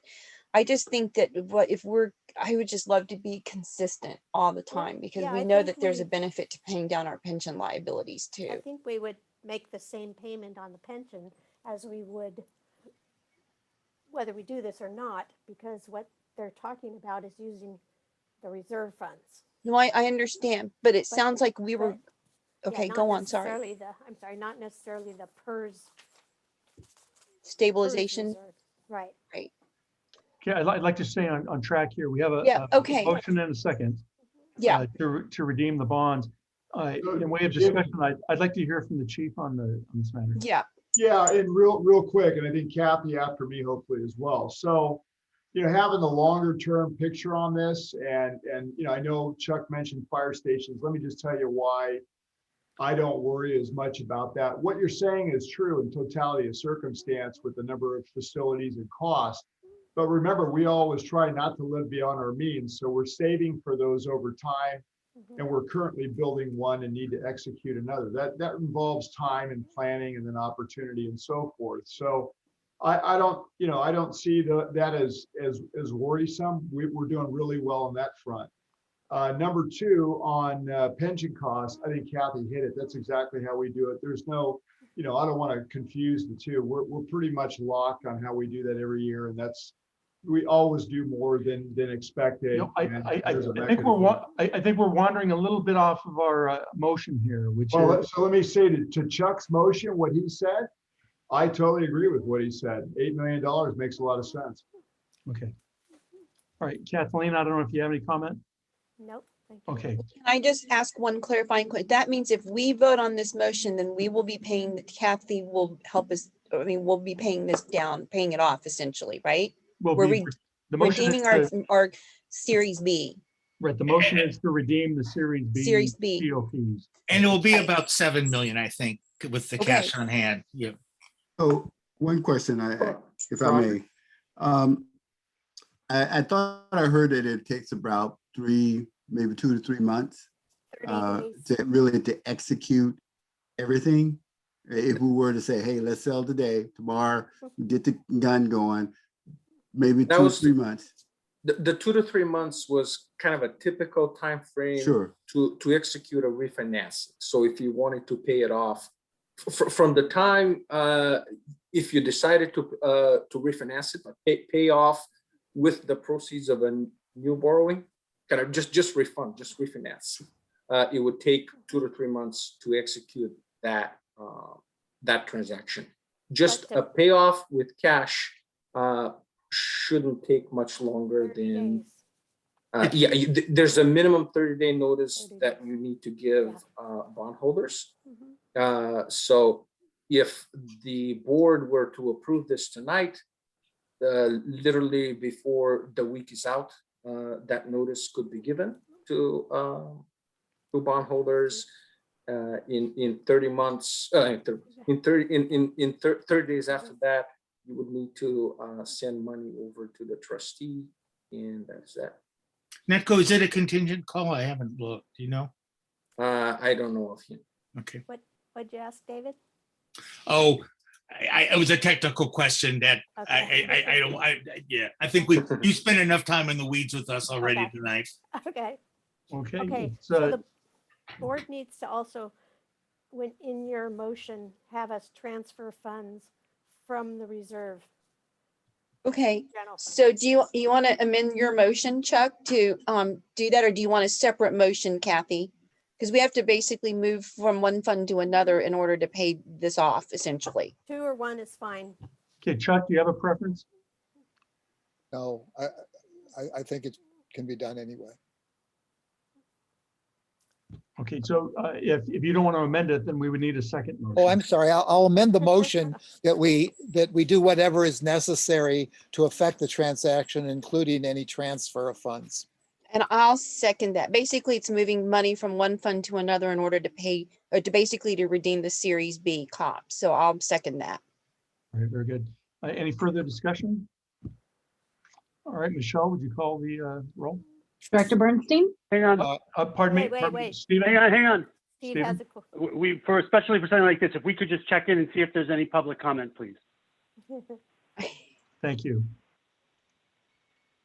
we have nobody has raised their hands or indicated that they have a public comment. And so, Michelle, you have the motion written down, correct? Do you want to just read it one last time? Yes, there was a motion by Director Bernstein, seconded by Director Colley to use cash to redeem the certificates of participation Series 2009B as soon as possible. And then the motion was amended to approve a transfer of funds or anything necessary to make that happen. All right. Please proceed with the vote. Director Bernstein, Aye. Director Jones, Aye. Director Crawley, Aye. Director Solano, Aye. Director McLaughlin. Aye. I think, I would go further. And I think the Finance Committee needs to examine this issue of refinance and the PERS the buy down issue just as a separate matter now. So I would ask that the Finance Committee take that up at the next meeting. Chuck? Jim, oh, I had a couple really quick general questions to ask our two consultants. First of all, thank you for the very fine report that you made, very detailed, but excellent analysis and so forth. I want to ask you if in your services that you offer, do you also make recommendations about the nature of the securities that are held in Treasury? We do not. We do not do investment advice. We made a clear decision. We kind of felt like because we were helping people sell bonds, they had a lot of cash. We were concerned that we would be kind of churning our business, and so we decided we'll let others do that. I certainly can give you a couple names if that's helpful, but we don't do that. Well, I'm hoping actually that you could come to our next finance committee, which would be held, I believe, the first week in May, and it could the date could be changed to meet your schedule, but if we could discuss some of these weeds issues and also the things that Director Crowley just mentioned as well, it would be very helpful to us. Sure. Thank You have barely used your budget on hiring us, so you've got a lot of runway, and I don't think that's going to be a major, that's not a huge time commitment, but and frankly, you guys are fascinating, and so I would love the opportunity to have more than one date with you. Virginia, did you have a comment? yeah, I just want to make sure that whenever we have this meeting that we talk about the reserve, when are we our reserve policy? When will we be reviewing that, Kathy?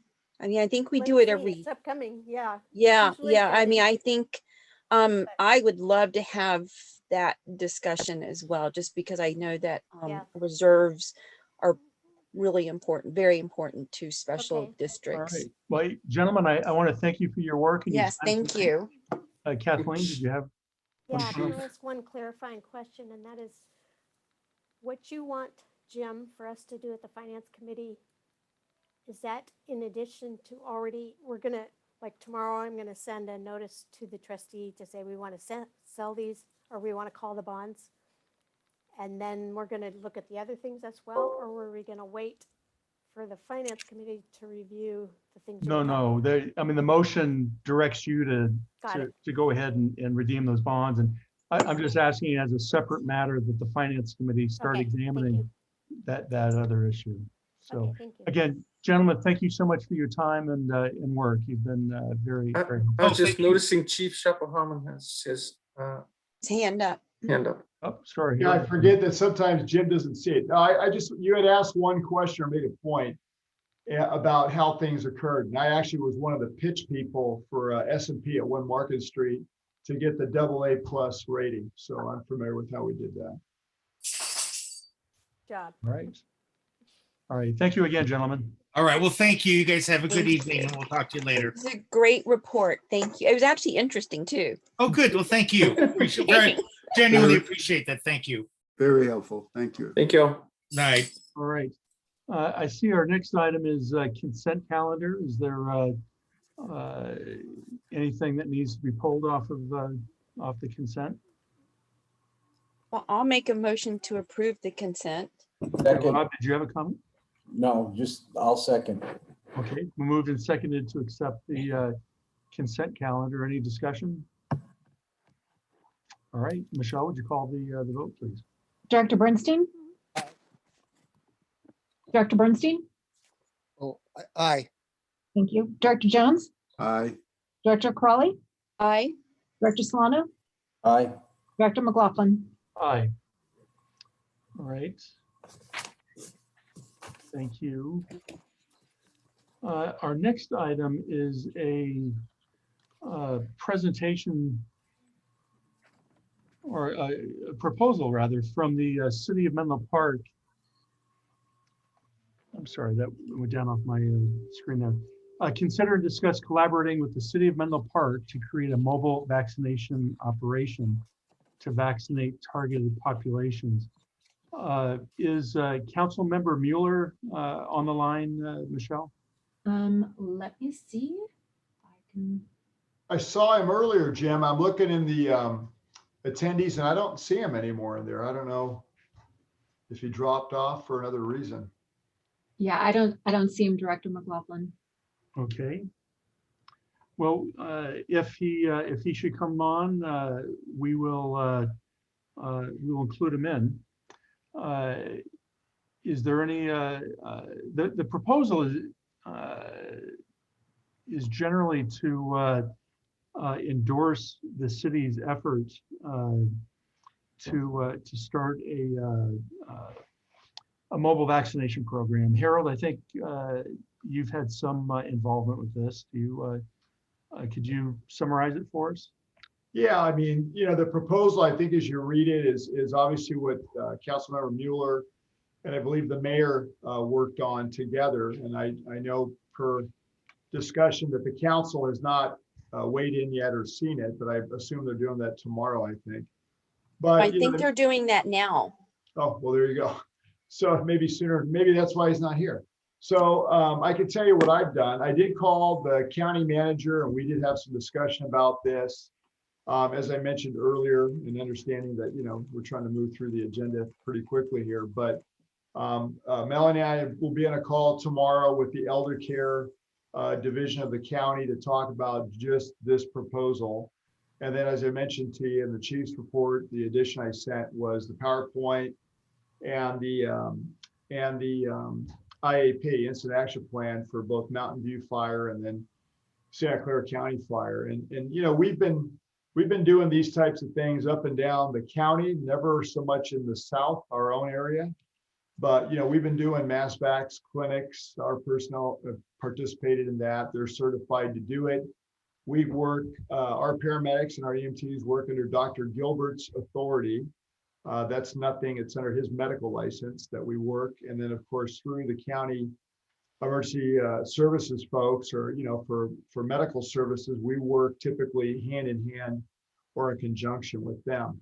On all other events, fire across the county has kind of participated collectively. So it wasn't ever like one agency just did it by itself. Others would pitch in and help if necessary. So I think that's still an opportunity. And talking to the county manager, he did talk about a pilot program, which I'm guessing would mean then this could be spread throughout the county. But again, they are doing this in Santa Clara County already. And, the authority for this is under Dr. Gilbert and county EMS. I mean, part of that is vaccination supply is a reality. Which vaccinations and then the control of that, which we don't have, nor would we want. So that needs to be worked out, I would guess, either through the clinics or through county Department of Health and EMS themselves. So that's just a quick, overview. Again, this is nothing new or different. It's just something that we would then take on here. And one last thing, we have been capturing the time necessary to do this. And so most of the county fire agencies are submitting the amount of time for all of their offsite or related work for vaccinations to the county EMS JPA. And we just submitted to them our quote unquote billings or billable hours for our personnel who've been engaged in this for the last 2 months across the county. Now, whether we get reimbursed or not through the state, that's yet to be seen. But collectively, all the fire agencies in the county are doing this the same way and through the same process. All right. Director McLaughlin, Mr. Mueller is now on. Okay, very good. Councilmember Mueller, we'd like to hear what, about your proposal and what you're asking of the district. Well, first off, thank you, President McLaughlin, for inviting me to come and speak to you all again, and to Director Bernstein for meeting with me as well and talking with me about the proposal. We actually, and I appreciate the chief's background in speaking with the county manager. Since I provided the proposal to you all, what has since then happened was I did have the opportunity to sit down with the county manager, Callaghy. And what County Manager Callaghy indicated was that there actually was a need for a program like this. Homebound seniors in San Mateo County, candidly, the vaccination process has not been as quick as everyone would have liked. There is a large percentage of homebound seniors still unvaccinated. And really what has happened now is that there's two issues. One actually is obviously vaccine supply, but the second issue is the amount of time it takes to vaccinate a homebound senior. Instead of 15 minutes, it's 30 minutes. And up until recently in our county, Blue Shield was requiring that a nurse be present during that vaccination. Upon receiving our proposal for the mobile vaccination operation, the county looked at that, and really what the proposal is what we discussed in our city council meeting with you all, that the city would collaborate with the fire district, and in doing so, we would do outreach. We also would be able to provide funding and for this, and that's something I'll be talking with my council about later this evening, actually. But as you can see, our mayor is supportive of this proposal, and really what it is, what we're looking at initially is a pilot. It would be about 20 individuals to see how that worked. And it looks like we are going to get, as the chief mentioned, they're doing this in Santa Clara County. It looks like we can get the ability to do this here with paramedics in San Mateo County. So we actually have a meeting scheduled with the county tomorrow with the Department of Public Health to sit down and really iron out what the details of that pilot would look like. But they are calling it a pilot. It's awesome, an amazing opportunity for the city of Menlo Park and Menlo Park Fire to work with the county to do something for not only Menlo Park, but also East Palo Alto and an incorporated Menlo Park, And if we are successful in doing this together, it's something that they'd be looking at to scale county-wide to go ahead and make an impact with this at-risk population. So if there's any questions I can answer, I want to make clear I haven't had the opportunity yet. I do have the opportunity later this evening to sit down with my council and discuss it with them. But the mayor is very supportive of it. So that we're just one vote away from getting approval from our council. And really on our side, it would be helping, I spoke with the county about this.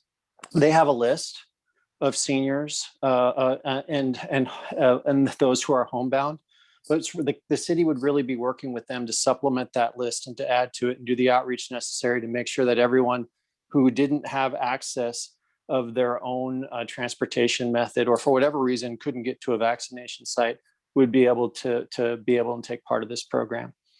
And so with that, any questions, happy to answer. And Chief, really appreciate you sitting down and talking with the county as well about it. So thank you. All right, well, thank you so much for that. Any questions of the council member? All right, well, thank you so much. I have a question. Oh, Virginia? So when is your council approving this? This is just a proposal from you and the mayor, right? It's tonight. Have y'all discussed it yet, Ray? We're talking about it in probably about 15 minutes. So as soon as I leave you all, I'm going back to my council meeting and we'll have our discussion tonight. But what you guys can do this evening is you could preliminarily approve moving forward with the city of Menlo Park on this pending approval of our council. And candidly, even if my council doesn't approve it, I think my mayor and I will continue to work on it. We'll just have to figure out the funding piece with the county. Well, okay. Yeah, I'd rather, I mean, I think I think anything that we can do to, help our residents is great. But I'm hoping that you'll get your extra vote, but I don't feel comfortable approving anything until we get the whole, like a majority of the council to approve this. I'm not saying that we shouldn't do this.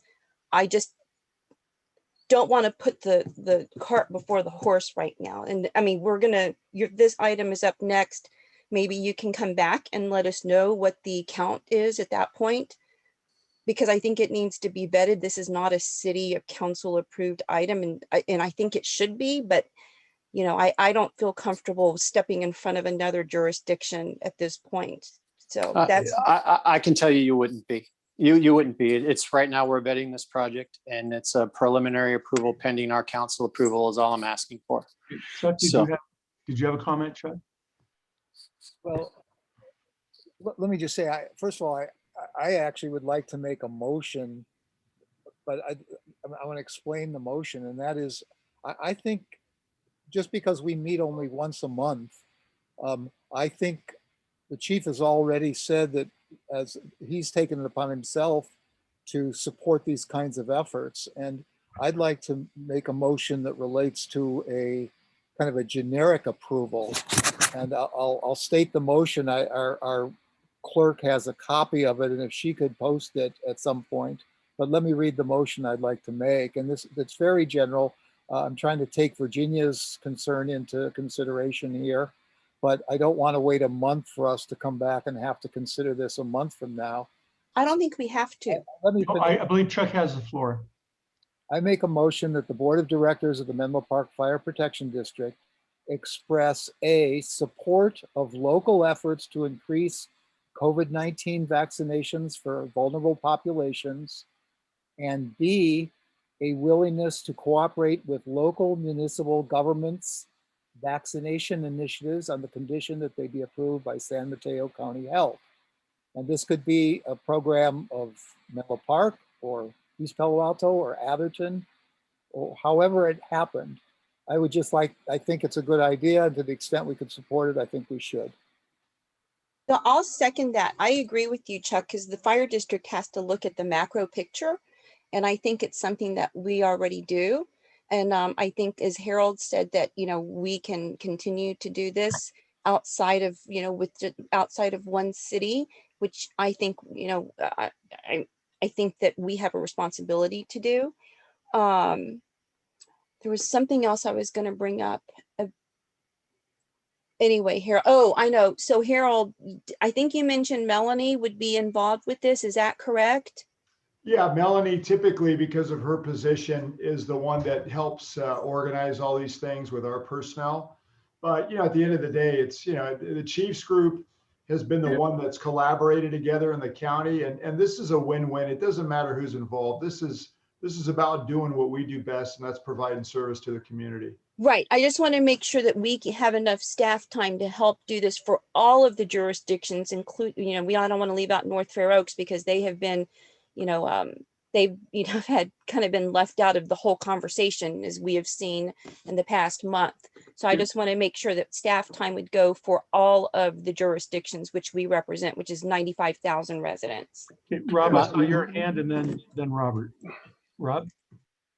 Yeah, since we have a motion and a second, I'd like to say that this is a great program to go forward, even when Ray had brought it up at our joint meeting. And, it's always been our stand to get everybody vaccinated. And this is that extra mile, and Ray and Drew, kudos to both of you for bringing this forward to us. So thank you. Okay, Robert, have you had a comment? Yeah, I did. As you know, I've been trying to stay ahead of the COVID games since its COVID games started last year. And I think this is a excellent opportunity for the district to partner with the city and the county on this particular project because it's sorely needed. I know, about at least 8 shut-in elderlies myself in East Palo Alto. So I know, and they're getting on service because they can't get out to the venue. The only thing that so I support that whole aspect. The only thing I wonder if, in terms of protocol, in terms of process, because I'm a process kind of guy, without having full, the city of Menlo Park saying, hey, the majority want to have this and we want to move forward. If that's part of a precedent that we will set, I'm hoping that it's not, and I'm hoping that Steve can kind of say if it is or not. But it's all about process. Is it okay for us to move ahead of any other jurisdiction, agency proven the move forward, and for us to vote on it and say, hey, we want to be part of, without any formal approval from that particular agency. This is the first time I'm experiencing that, moving, kind of putting the cart before the horse. And, like I say, I wouldn't want to see the project lose steam because of us, but I just want to make sure that we're appropriately doing things according to our process as a district. All right, I'll just speak to this. I think if you read Chuck's motion and taking into account what the chief has said, it's regardless of what does or doesn't happen in Menlo Park, this is simply an expression of willingness and ability to move forward with these programs, whether it's Menlo Park, East Palo Alto, North Fair Oaks, wherever it may be within the district. I view it as a pretty generic endorsement and just an expression of willingness to participate with whomever or whichever jurisdiction comes up. So, Jim, can I just respond to piggyback on you? So Robert, I understand I have the same concerns you have.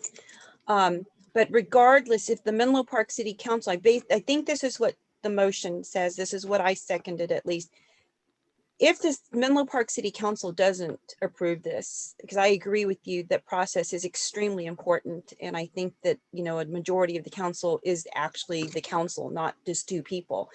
even if the council doesn't approve this, we would still be working with the other jurisdictions. So that I think it's really addressing a need rather than one city, which is what we need to be doing, was addressing the need within our entire district.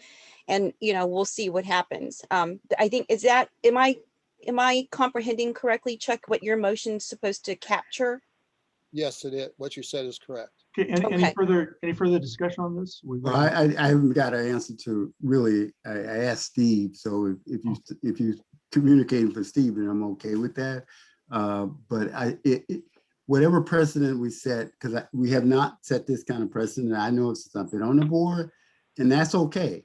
So when I bring something to the board, and ask for approval, I don't want nobody to come back and say, oh, you need to go get city approval of this ahead of time. I'm just saying, we're setting a precedent as far as I'm concerned, and that's okay. We can continue to move forward. Like I said, I'm not knocking the project. I'm just saying, are we setting a precedent in our action, how we move forward? Yeah, I things, agree. that's all.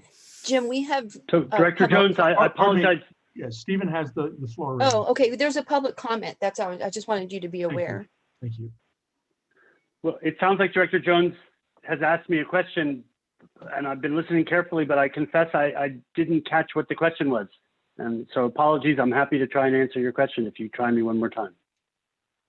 Is this a precedent we're setting in terms of approving a project with another jurisdiction prior to getting that particular jurisdiction vote of confidence or support or approval from their entity to move forward with a project? Are we setting this precedent for ourselves as a board of approving projects without having whoever we're going to partner with approve from their entity body moving forward? So can I try and answer, Virginia, or did you want to say something before I answer? I don't believe this is a precedent. I read this motion as a policy statement of the board that you want to support local efforts of any local efforts, and you are willing to cooperate with any local government. Specific proposals for a specific project that are consistent with this policy statement you are adopting would be carried out by your fire chief. And I think, as I understand the motion, it would, create a framework such that the chief would not have to bring back to you each time each specific proposal from each specific local agency. If he thought it was in the best interest of the district and consistent with your policy, he would carry out your policy direction.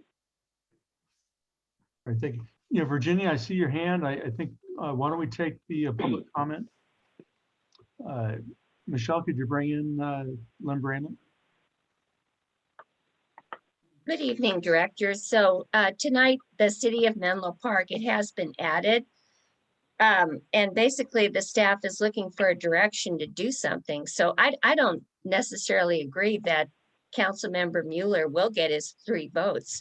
I have to say process is very important to me.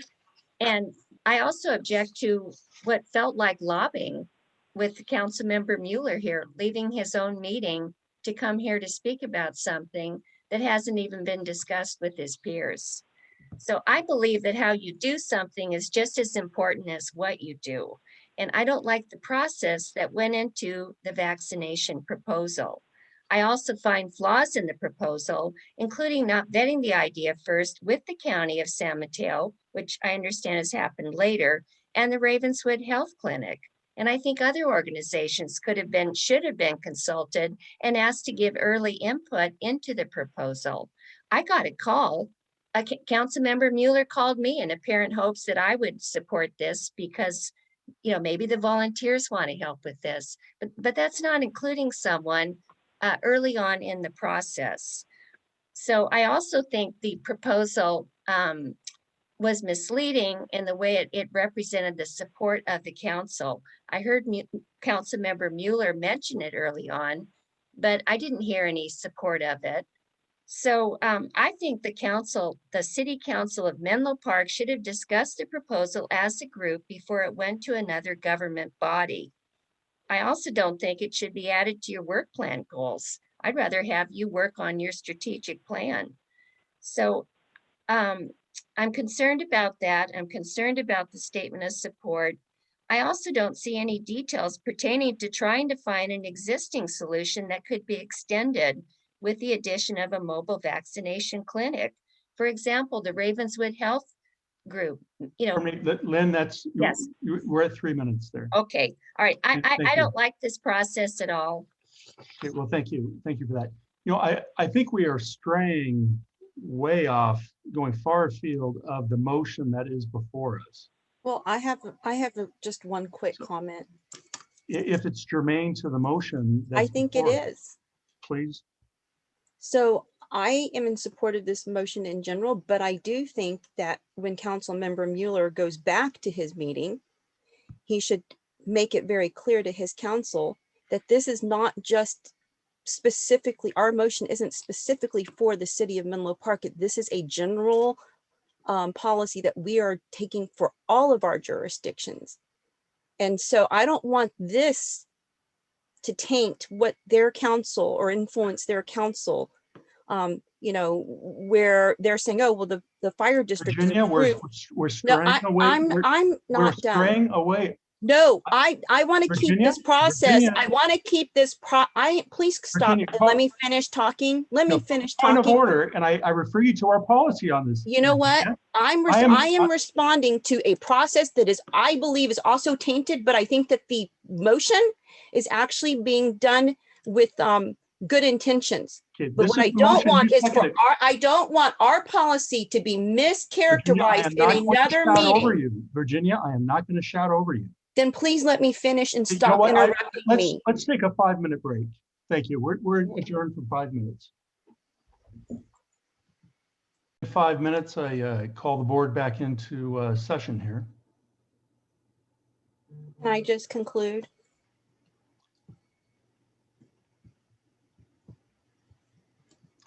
Okay, Virginia, as I was saying before we recessed, the discussion has gone far afield of the motion at hand. A discussion of what the Menlo Park City Council does or does not do, may or may not take up, is not germane to the motion before us. That is my finding as the president As of the one board, board member. as the president of the board charged with running an effective meeting. Right, and I can make a comment, and my comment is only that I don't want our motion to be misrepresented to a city council. Virginia? Fine. I have a right to make my motion. I mean, my comment, please don't cut me off, Jim.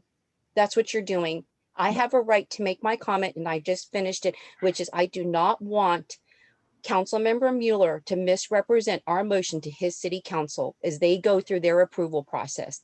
Okay. You know, I took some time this afternoon, and I just want to take a moment. 9.2 of our board policy, decorum and order, includes the following. Any board member called to order while he or she is speaking shall cease speaking immediately until the question of order is determined. If ruled to be in order, he or she shall be permitted to proceed. If ruled to not be in order, he or she shall remain silent or shall alter his remarks so as to comply with the board rules. And those rules are as determined by the board president. So your choice is clear, Virginia. If you want to overrule a decision I've made, you can make your motion and attempt to overrule me or replace me if that's your desire. But as long as we have rules of decorum that are in place, I will be following those and enforcing those to the best of my ability. I understand. Okay. Very good, thank you. I understand. We have a motion and a second before us. Is there any further discussion on the motion? All right, Michelle, would you call the roll?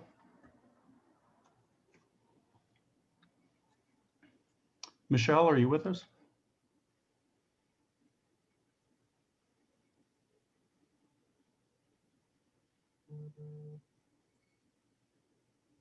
Stephen, can you call the roll for us? No, I'm back. Can you hear me? Oh. Yes.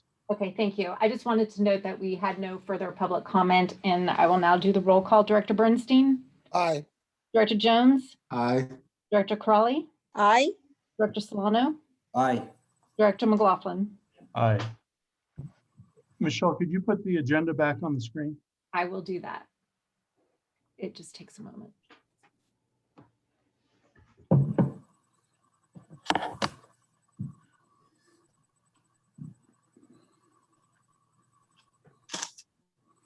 Can you see it now? I can, thank you. Thank you. Item 9, approve a resolution authorizing the fire chief to execute an agreement with Ralph Anderson and Associates to conduct a comprehensive classification and comp study for AFSCME and unrepresented classifications in an amount not to exceed $44,000. Harold? So moved. I would just say all you need to do is push it forward. Yep, so moved. Is there a second? Second, I'll second. All right, is there any discussion on the item? How much is this? 44,000. 44,000.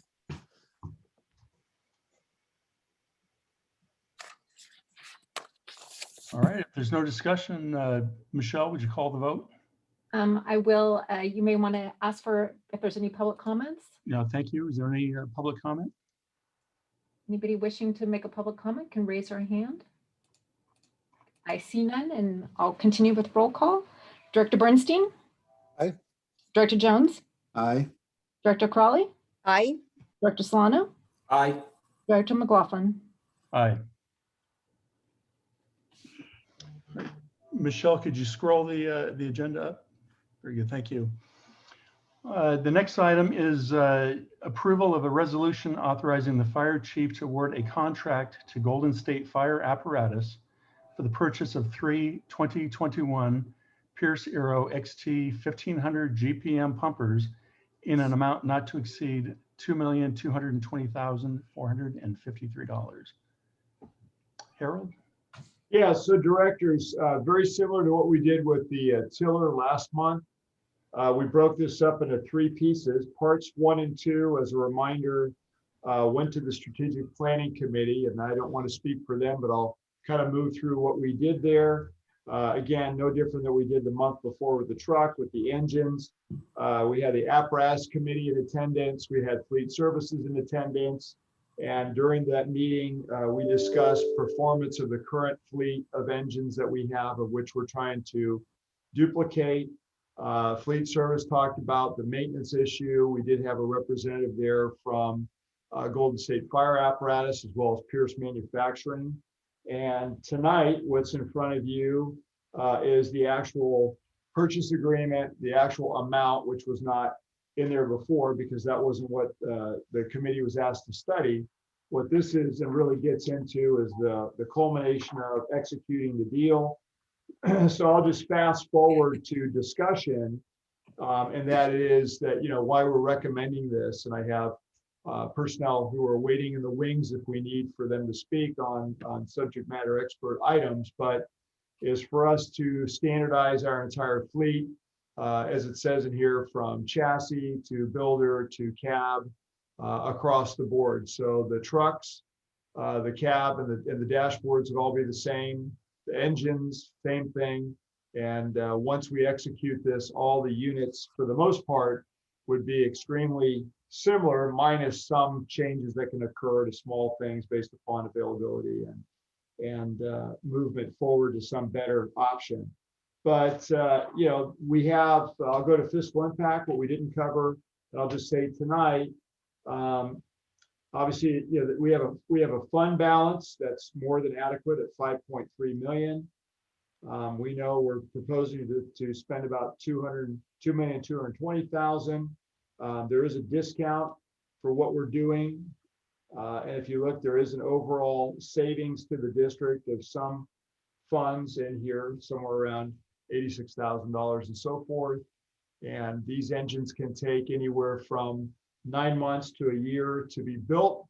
No different than the ladder truck can take anywhere from a year to a year and a half. So from the moment that we order them to the time that we get them to the time that we outfit them is going to be about a year. And in summary, as you can see here, we have the endorsement of our apparatus committee, our staff, the chief officers, myself, fleet services, and then the membership, meaning IFF, the personnel that operate the apparatus, and all of that. If you were to look at all the attachments that are in here, and if you were able to read the report in entirety, I mean, I think it's pretty much self-explanatory. So with that, I'm happy to answer any questions and cut to the quick. And we have people again who are standing by to answer any specific questions as to fleet services or to the app from the apparatus committee or what have you. Thank you, Chief. Rob? Yeah, thank you, Jim. There were some, Chief, there were some questions that that Chuck had after we had recommended to bring this forward to the board for discussion. Have they been answered? And Chuck, have they contacted you about the further questions that you had asked at our meeting? So we did send that today. The apparatus committee members, specifically Randy Kelly, Ben Mara, and I'm not sure if anyone else, maybe someone from Fleet Services, I believe Steve Strong. Those should be in your in basket in your email. Okay. Chuck, are you set? Are your questions answered that you had for our meeting before? Yeah, Chuck, I see you have your hand up. Yeah, I wanted your permission to speak, Jim. Thank you. Yes, I did get the answer to the questions.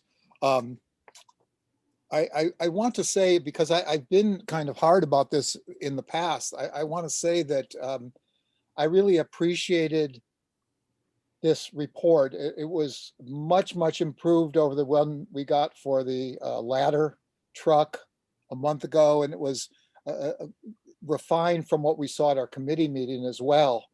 There were a number of things in here that had not been in here before. The age of the trucks, the mileage, of the engines, the mileage on the engines, and the kind of work history on them in terms of what had gone wrong and how long it took to resolve them and so forth. And I felt good about it, that we were finally getting some analysis. It wasn't like board, pass it, here, spend, 2.2 million and just vote yes, never mind the details. It actually got into details to help us understand, which I very much appreciated. There was one question that I did not ask that I would like to ask here, and then I have a comment at the end. But the one question I have, I guess I'll address it to the chief, because I brought it up with the truck a month ago.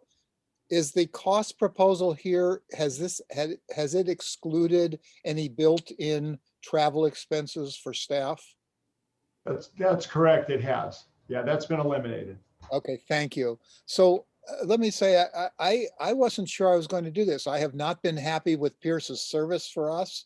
On the other hand, I feel that there's been some improvement in terms of their inventory levels.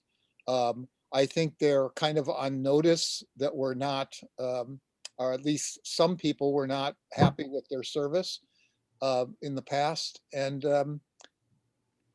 I also got a cost on what competitive equipment costs, and I thought we were paying a substantial premium for Pierce equipment. And what appears to be the case, I was wrong about that. That it appears that this is in the range of competitive equipment, comparable equipment.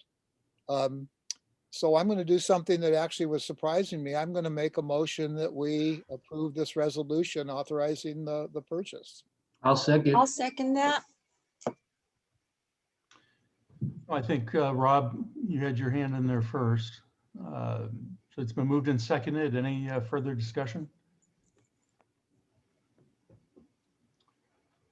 All right, Michelle, would you call the vote? Yeah, I think we should ask for a public comment. Thank you. Thank you. I will remember that one of these times. That's all right. Is there any public comment on this item? Anybody would like to make a comment, please raise your hand. And we have no raised hands. So I will continue with the roll call. Director Bernstein? Aye. Director Jones? Aye. Director Crawley? Aye. Director Solano? Aye. Director McLaughlin? Aye. Thank you, directors. This is a big deal right here. I don't think you realize how big of a deal it is. Well, good. It's Directors from the apparatus committee, this is Randy Kelly, and thank you very much. it goes to the heart of Thank what you, we do. Randy. Randy and Jeff and your crew for such a great job that you've done on this report. Yes, thank you, Randy. And Steve. Yes, this is Steve Strom from Fleet Services. I want to thank you very much. You guys appreciate it very much. I didn't know you were on, Steve. Thank you. You're very welcome. All right, item 11, authorize the fire chief to promote 3 new permanent battalion chiefs to fill the 2nd battalion chief positions. Harold, I believe that's up to you. Yeah, so on background, I try and go in when we started this. Obviously, these positions were put in first and still are in a training mode, meaning that we do have a 2nd battalion. So, we have 3 people, well, 1 per day, but, 3 additional personnel who work as Battalion 101. That battalion is out of East Palo Alto currently, and Battalion 1 is still out of Station 1. As I mentioned here, we have the AVL issue, which I've also spoken about at the Atherton meeting. I know Director Bernstein and I maybe take a little bit different approach on how this went down when the board approved it, but it was also in the standards of cover. So I wanted to make sure I added that, and you have that. In the background, it goes into, what we did in terms of starting to establish personnel who wanted to become an acting battalion chief, which was difficult during COVID, and also, more difficult until recently to do an assessment center and all the different things that we need to do to actually establish the list that I announced to you tonight. In discussion, this also goes to succession, and I think it's a testament because, as I mentioned in here, not only did we see a tremendous amount of positive number of personnel step up who wanted to be acting battalion chiefs, but we also saw the domino effect of that on the acting captain's list, and then those that took the captain's test. As I mentioned, between the two, we've got a very healthy pool now of candidates that want to fill those positions. And you may say, well, then why wouldn't we leave it as a training position? Because sooner or later, those individuals all wanted to compete to gain some level of permanence. And I think that's a reasonable expectation, given the fact that we have so many new people and so forth. So, I'm sure you read the report. Again, we did discuss this with the town of Atherton as well. I think I've discussed it a number of times. It is part of the standards of cover recommendations. There's no doubt that if you went on just call volume alone, we're not back to where we were, and arguably in the future, what's that level? But in terms of coverage, the way the district is configured, traffic patterns, congestion, all those different things that may not be back to post-pandemic, there's certainly a concern. And then, to our ability to better serve the community, I think that's a key issue. And having a battalion chief on either side of the district, as you saw and heard, with Atherton's concern about rail and splitting the district because of the potential for high-speed rail. Yeah, it's not here yet, but it's definitely going to move that way. So, I believe this is the way to go. I also think if you look at that list of people who are on that battalion chief's promotional list, you have people who are leaders in this organization, and will they stay as battalion chiefs? There's going to be a huge amount of turnover here, as you already know, myself, Chief Schaefer, others, as the report outlines. And, I've said it before, we're planting a crop of future leaders here. I think that's healthy. I look back at my own evolution here. If it wasn't for being asked to be a staff captain and then moving into the battalion division level, and then eventually the deputy and fire chief, for the first time in 21 years, I don't know that things would have worked out the way that they did for the last 14 to 15 years to bring some stability to the organization. That's not to say you can't go outside, but I think anytime you do that beyond the fire chief's position, and we've had to do that, you have to look to the inside of your organization, and timing is everything. So, you've got some great leadership on that list, and I think they'll become the future, not just battalion chiefs, but your division chiefs, deputy chief, and potentially even fire chiefs. So, I hope that we'll solidify this. And, I know there's some people excited about the opportunity of this and so forth, but it's clearly up to you as a board And I'm happy to answer any further questions about it. All right, thank you, Chief. You're welcome. Jim? Rob? Yeah, Chief, with this new dispatch protocol that they have, if we added the second battalion chief, would we have total full coverage for our fire district? And now do we get full coverage with individuals that are battalion chiefs or acting battalion chiefs now? No. So the way that Wait. You said we don't have full coverage. No, we don't, because with AVL, it's looking for the closest resource. So right now, the movement has to be 2 battalion chiefs will make it better. That's part of the solution, but eventually moving them to Station 6 as an example and 77 should make us have our ability to cover the entire district with that setup will be in our best interest. That means that we won't have to rely as much on automatic aid, because the computer right now is blind to the agency having jurisdiction. There's discussion about trying to change that, but I think you've heard and from your experience that when you're in the mode of just establishing AVL in general, let alone all the different things that have happened with a new dispatch center, a new CAT, and so forth, who knows when that's going to happen. So the reality is 2 battalion chiefs is definitely better than 1, especially on a district like ours with a number of things like the freeway, the railroad tracks, and so forth, and just how big it is. Having 1 battalion chief at 300 Middlefield Road has never covered the whole district, although the way that it was set up before under our 50 deep response system, which is the algorithm, and we could kind of make it fudge a little bit for the BC to cover more of the district.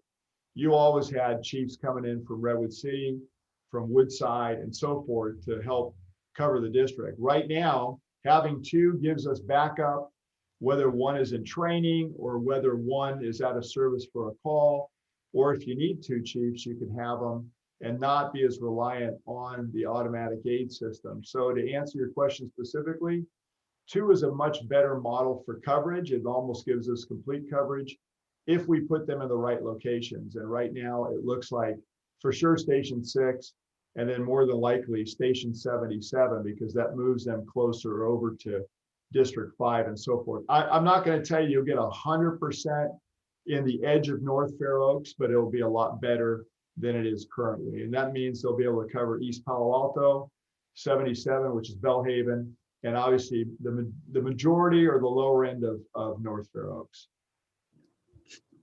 Jim, can I continue or some? Yeah, why don't we let Virginia? I'll yield to whoever. Yeah, and I'll come back around to you. Yeah, that's fine, Jim. Thank you. Oh, I mean, I don't want to interrupt Rob's comments because I actually think it's a great idea and I wanted to make a motion, but I don't want to get in front of anyone else who, wants to make a comment. But I was just going to make a motion to authorize the fire chief to promote 3 new permanent battalion chiefs to fill the 2nd battalion chief positions. It might be premature, but. I'll keep in mind that you want to make the motion. Okay, thanks. Rob? Oh, you want to continue? I can't see the whole screen, so I don't. All right, I see.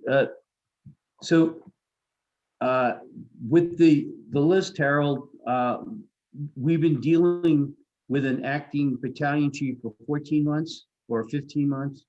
Yeah, I think a little bit longer than that if you look back. And again, we were not able to do the process when we wanted to because COVID hit. And then to be able to do the process to bring in the facilitator for an assessment center didn't happen until, I want to say, the end of this last year. I think that's about right.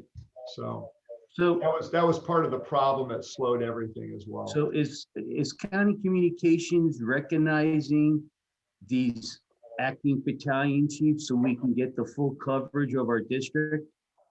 Yeah, they have to. And so they know there's a 2nd battalion. Sadly, because the numbers, the way that they did it back when we were still in what was called Net 6, when the whole county got involved, they put spacing in. So Unfortunately, there's a battalion 1, a battalion 2, battalion 3.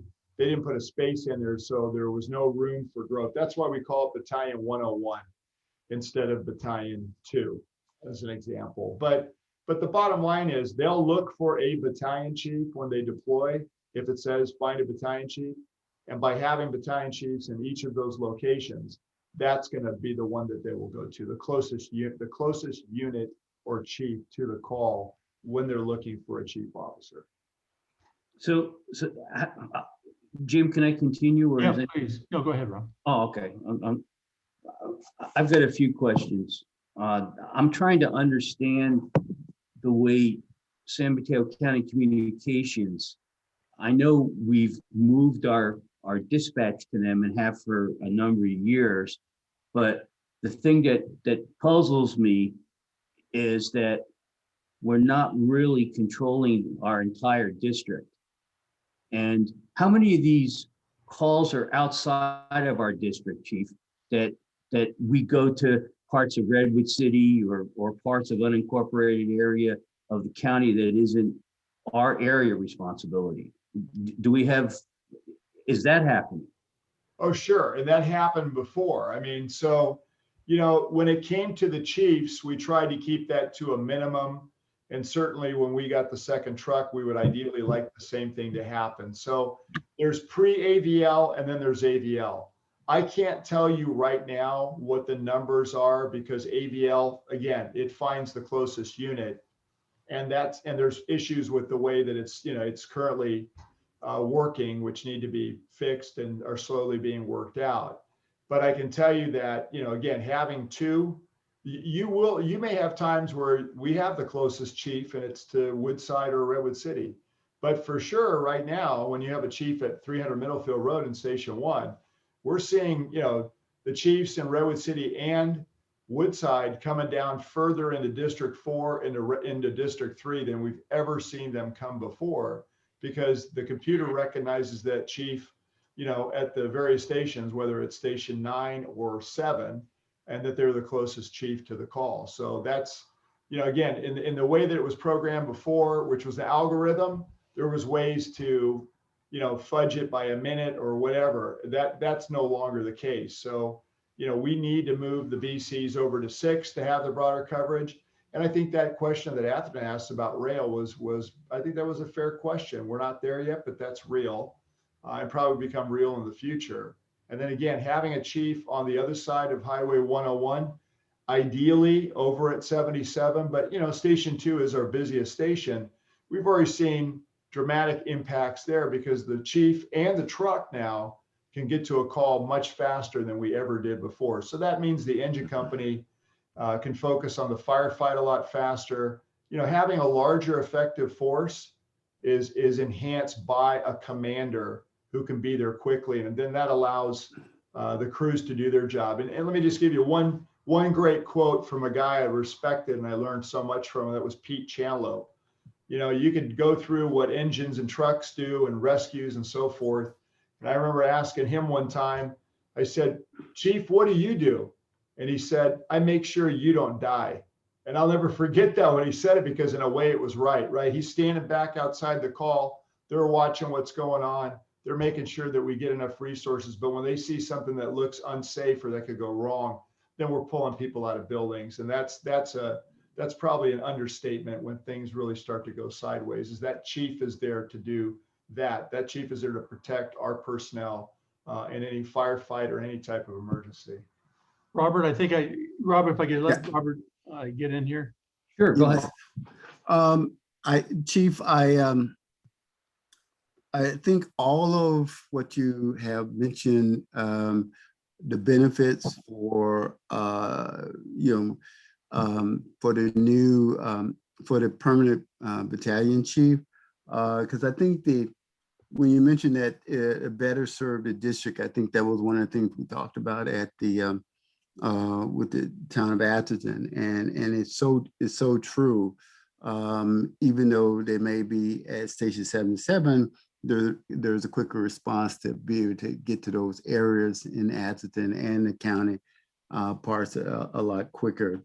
I also think that when you mention about the harvest in terms of being able to have prepared or potentially prepared new people in this higher position to be able to move up, creating that pool of potential applicants internally it would be a strong benefit to us, I think, as a district, because we should always try to promote within first if we have qualified people. And I think you have done a good job in terms of finding those good applicants, getting them on board, and potentially taking a leadership position. And lastly, I think in terms of understanding how the truck can get to a fire much quicker, I think it can put everybody in the district a lot at ease and know that there's someone in that position as a battalion chief will be there at the same time, if not quicker than the truck can. So I want to support Virginia motion if we are at this particular time. I know Rob have another question, but I want to second her motion for item number 11 in terms of promoting the 3 new permanent battalion chiefs to fill the 2nd battalion chief. I'll keep that placeholder in mind, Robert. Sure, thank you. Chief, I had a couple of questions. Well, is this proposal cost neutral? I know we're using captains now in an acting role, and I assume that generates overtime costs. Yeah, it does. In fact, have we evaluated those costs compared to the cost of creating these new positions? Yeah, what will happen is anytime you make permanent, to your point, you're not paying time and a half or out of grade. So in some of the cases here, we would pay time and a half, but we funded this, and I'll let Kathy chime in if she wants to. We funded this when we started as, what would it cost to have it permanently filled? I don't recall, and Kathy can answer, whether we're a little bit over or a little bit under, because there is that variable nature, because we do it every day, that sometimes it is an overtime, sometimes it is out of grade, but there is that domino effect, right? And I mean, again, I think that helped us on our acting captain program and then worked into the captain's list. So I'll let her jump in at least to the exact numbers, or at least closer than I can give you off the top of my head. Okay. Well, she's doing that. And if what I hear you saying is it's roughly equivalent, is that fair? Yeah, I think it is, but I'll let Kathy answer that, because we worked out the numbers, but it's been a while. And while she's looking at that, just a couple other questions. Where will these battalion chiefs be housed? Is it at Station 1 and Station 2? Yeah, they're currently at Station 1, but they need to be moved to Station 6 because of AVL, and I think everybody knows that. I think down the road, as they work out some of the issues, there's even an opportunity when 4 is completed that they could be moved up to 4. But I would leave that to someone else. Currently, that doesn't make sense, just because, as you know, the station's under construction. But that may be a discussion in the future as to where, if to Director Solano's point, we're not going to be running more into the other jurisdictions because it's supplementing them. And then just one more question.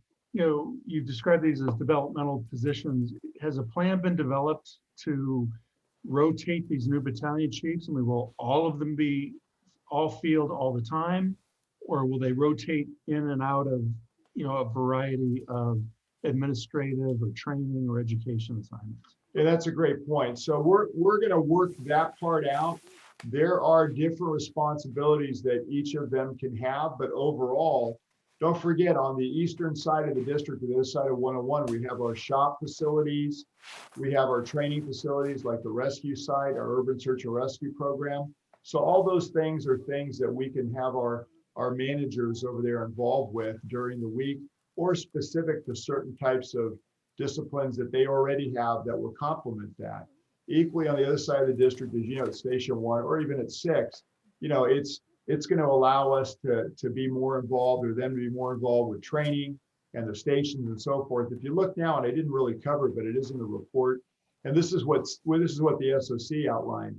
You have a 10 unit to 1 disparity with 1 battalion chief. So span of control, and the ability to, and what I would hear from the officers conference is the ability for the chief to visit the station, to participate in training, to do simulation with the captains, was very difficult and almost, non-existent. So there needs to be a balance between the day-to-day responsibilities of interacting with the crews and participating in training and working, having more of a presence with them, along with, to what you just said, managerial responsibilities. And then what are those that are going to make the most sense? And I think we know or have a good sense of what that's going to be.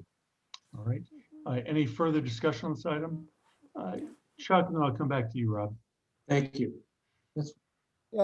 I have a comment and then a question of the chief. It's a little far afield, but I just want to register a concern about how this discussion of AVL is evolving. I mean, originally it was kind of a description of the new computer system and how it worked. And now it's kind of a description of the new management system for the countywide fire department and how we have to kind of salute it and accept it. And I'm not there. I mean, this is something that any computer could be, programmed for us to be able to only respond to calls within our area and then only secondarily to other areas where they need extra help. I mean, if we're trying to improve service for our residents, we're not doing that. We're serving AVL and these people will get sent wherever they get sent. And that's not something that we ever voted on, approved. And I'd like to see this on perhaps one of the committee agendas, maybe strategic planning, maybe emergency preparedness, I don't know which. But I think this is an issue that should be discussed. So Chuck, you're right that you never voted on it, but when the district joined with all the other agencies in the county under the EMS JPA, what that agreement meant was that it was the closest unit. And so theoretically, the way that it worked under an algorithm or, station grouping, the way that they did it, you could make some manual adjustments. AVL truly takes and takes it to the next level, which is a level of, unfortunately, honesty with some problems right now, but they'll work that out. Meaning it just finds the closest resource and says, hey, you guys have already all said you got boundary drops. You're saying you want closest unit because you're in this paramedic program and you've all signed on to do that. And so, I would agree with you that there are issues with that because, I think we all could think of what some of them are. And one of them is we're at the very end of the county. So there could be some problems and we've had those before. So I think really, I would not recommend trying to go away from the system, but I would recommend in the future, we try and find some safeguards that protect some of the very things that you're talking about. Okay, let me ask the question then that I wanted to ask that's really relevant to the motion. When we first looked at this several years ago, you were talking about the replacement that battalion chiefs would effectively replace some of the division chiefs and we'd have a fewer number. Correct. I don't see any mention of that in here. And I also don't see any mention of total head count. So I'm trying to find out, are we talking about adding 3 to our permanent head count? Or are we talking about just a replacement of battalion chiefs with division chiefs or division chiefs by battalion chiefs? No, so you actually have, when Chief Stevens was promoted under the same evening, that it said in there, it eliminated the operations chief. So that was -1, okay? Chief Navarro, when accreditation is done, is going to be leaving here and we can do something different, as I think we've discussed in the past with a civilian analyst or what have you. There's no plan to replace Chief Navarro as a division chief in charge of accreditation. Chief Mara is in charge of fleet services and facilities. And that was another one where we could change what we're doing. And so those are some of the more near-term division chief positions. We did keep and retain the division chief of training. We did expand the fire marshal, who was the fire marshal, incrementally to become a division, but to take on other work that had been assigned to the operations and deputy at that time. So yeah, right now the plan has been is to reduce those chiefs, although you're going to get a new chief. So there might be some discussion with that individual about what to do. And you know, Chief Schaefer is going to be leaving at the end of the year. I'll be gone here at the end of June. So, you know, I think there is more discussion for some interim positions because we're going to be gone. And I think we're going to need to do something slightly different there, albeit to your question specifically, we've already reduced by one. And when Navarro and Mara leave, it will be two more. There needs to be a change or difference in how that plan will go forward. But you're getting a new fire chief, so that person may see it completely differently. So I'm still not clear though, if we look at our budget document, whatever we're going to be reviewing in April or May, well, here we are, Right. April already, whatever we have to review next month as a budget, there's a head count in there that's the approved head count. Right. What will this proposal do to the approved head count? It will add 3 battalion chiefs, but you've already lost one division chief. And when Navarro goes, you're down another division chief, probably not to replace someone behind him to do accreditation. I And think when- Kathleen has something to add to the discussion. The battalion chiefs were increased last year. So there's 6 battalion chiefs in the head count for FTEs. And the division chiefs were taken out at that time also? -1 for I think ops. the -1 was this Right. year. Yeah. For the beginning of next year. Well, it would have been when Stevens was promoted, which was in whenever the same time that we did this, which was 2020. October 15th of 2019. You're right. I'm sorry. Yes. So we've been down one division chief One since division chief. October 2019. That's correct. And Chief, let me ask you one last question. If it turns out that we want to look at some sort of reorganization in terms of the number of chiefs in total, or distributing them differently, do we have any problem doing that if this proposal is approved? Yeah, I don't think you would, and I'll tell you why. Because you have, for example, you have 2 division chiefs that are eligible for retirement right now, and you have 2 of the existing battalion chiefs that will be eligible by the end of the year. Now, what they do may take a year or 2 or 3, but I don't see that taking a long time. So even if you were to collapse at some point 2 or 3 more chief officers, you'd gain the benefit of these individuals being promoted. So now they can be repurposed or used a different way. And they've got, in some cases, you've got people who just have 20 years of service. They got 10 more years that they can be at a rank of chief officer.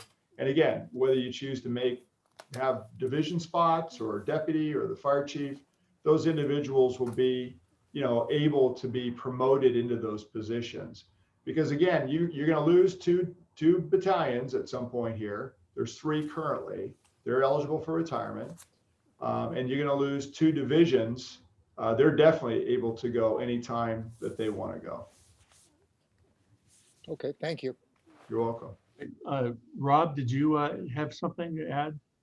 Just that, you and Chuck have answered my cost analysis and position analysis questions that I had for those.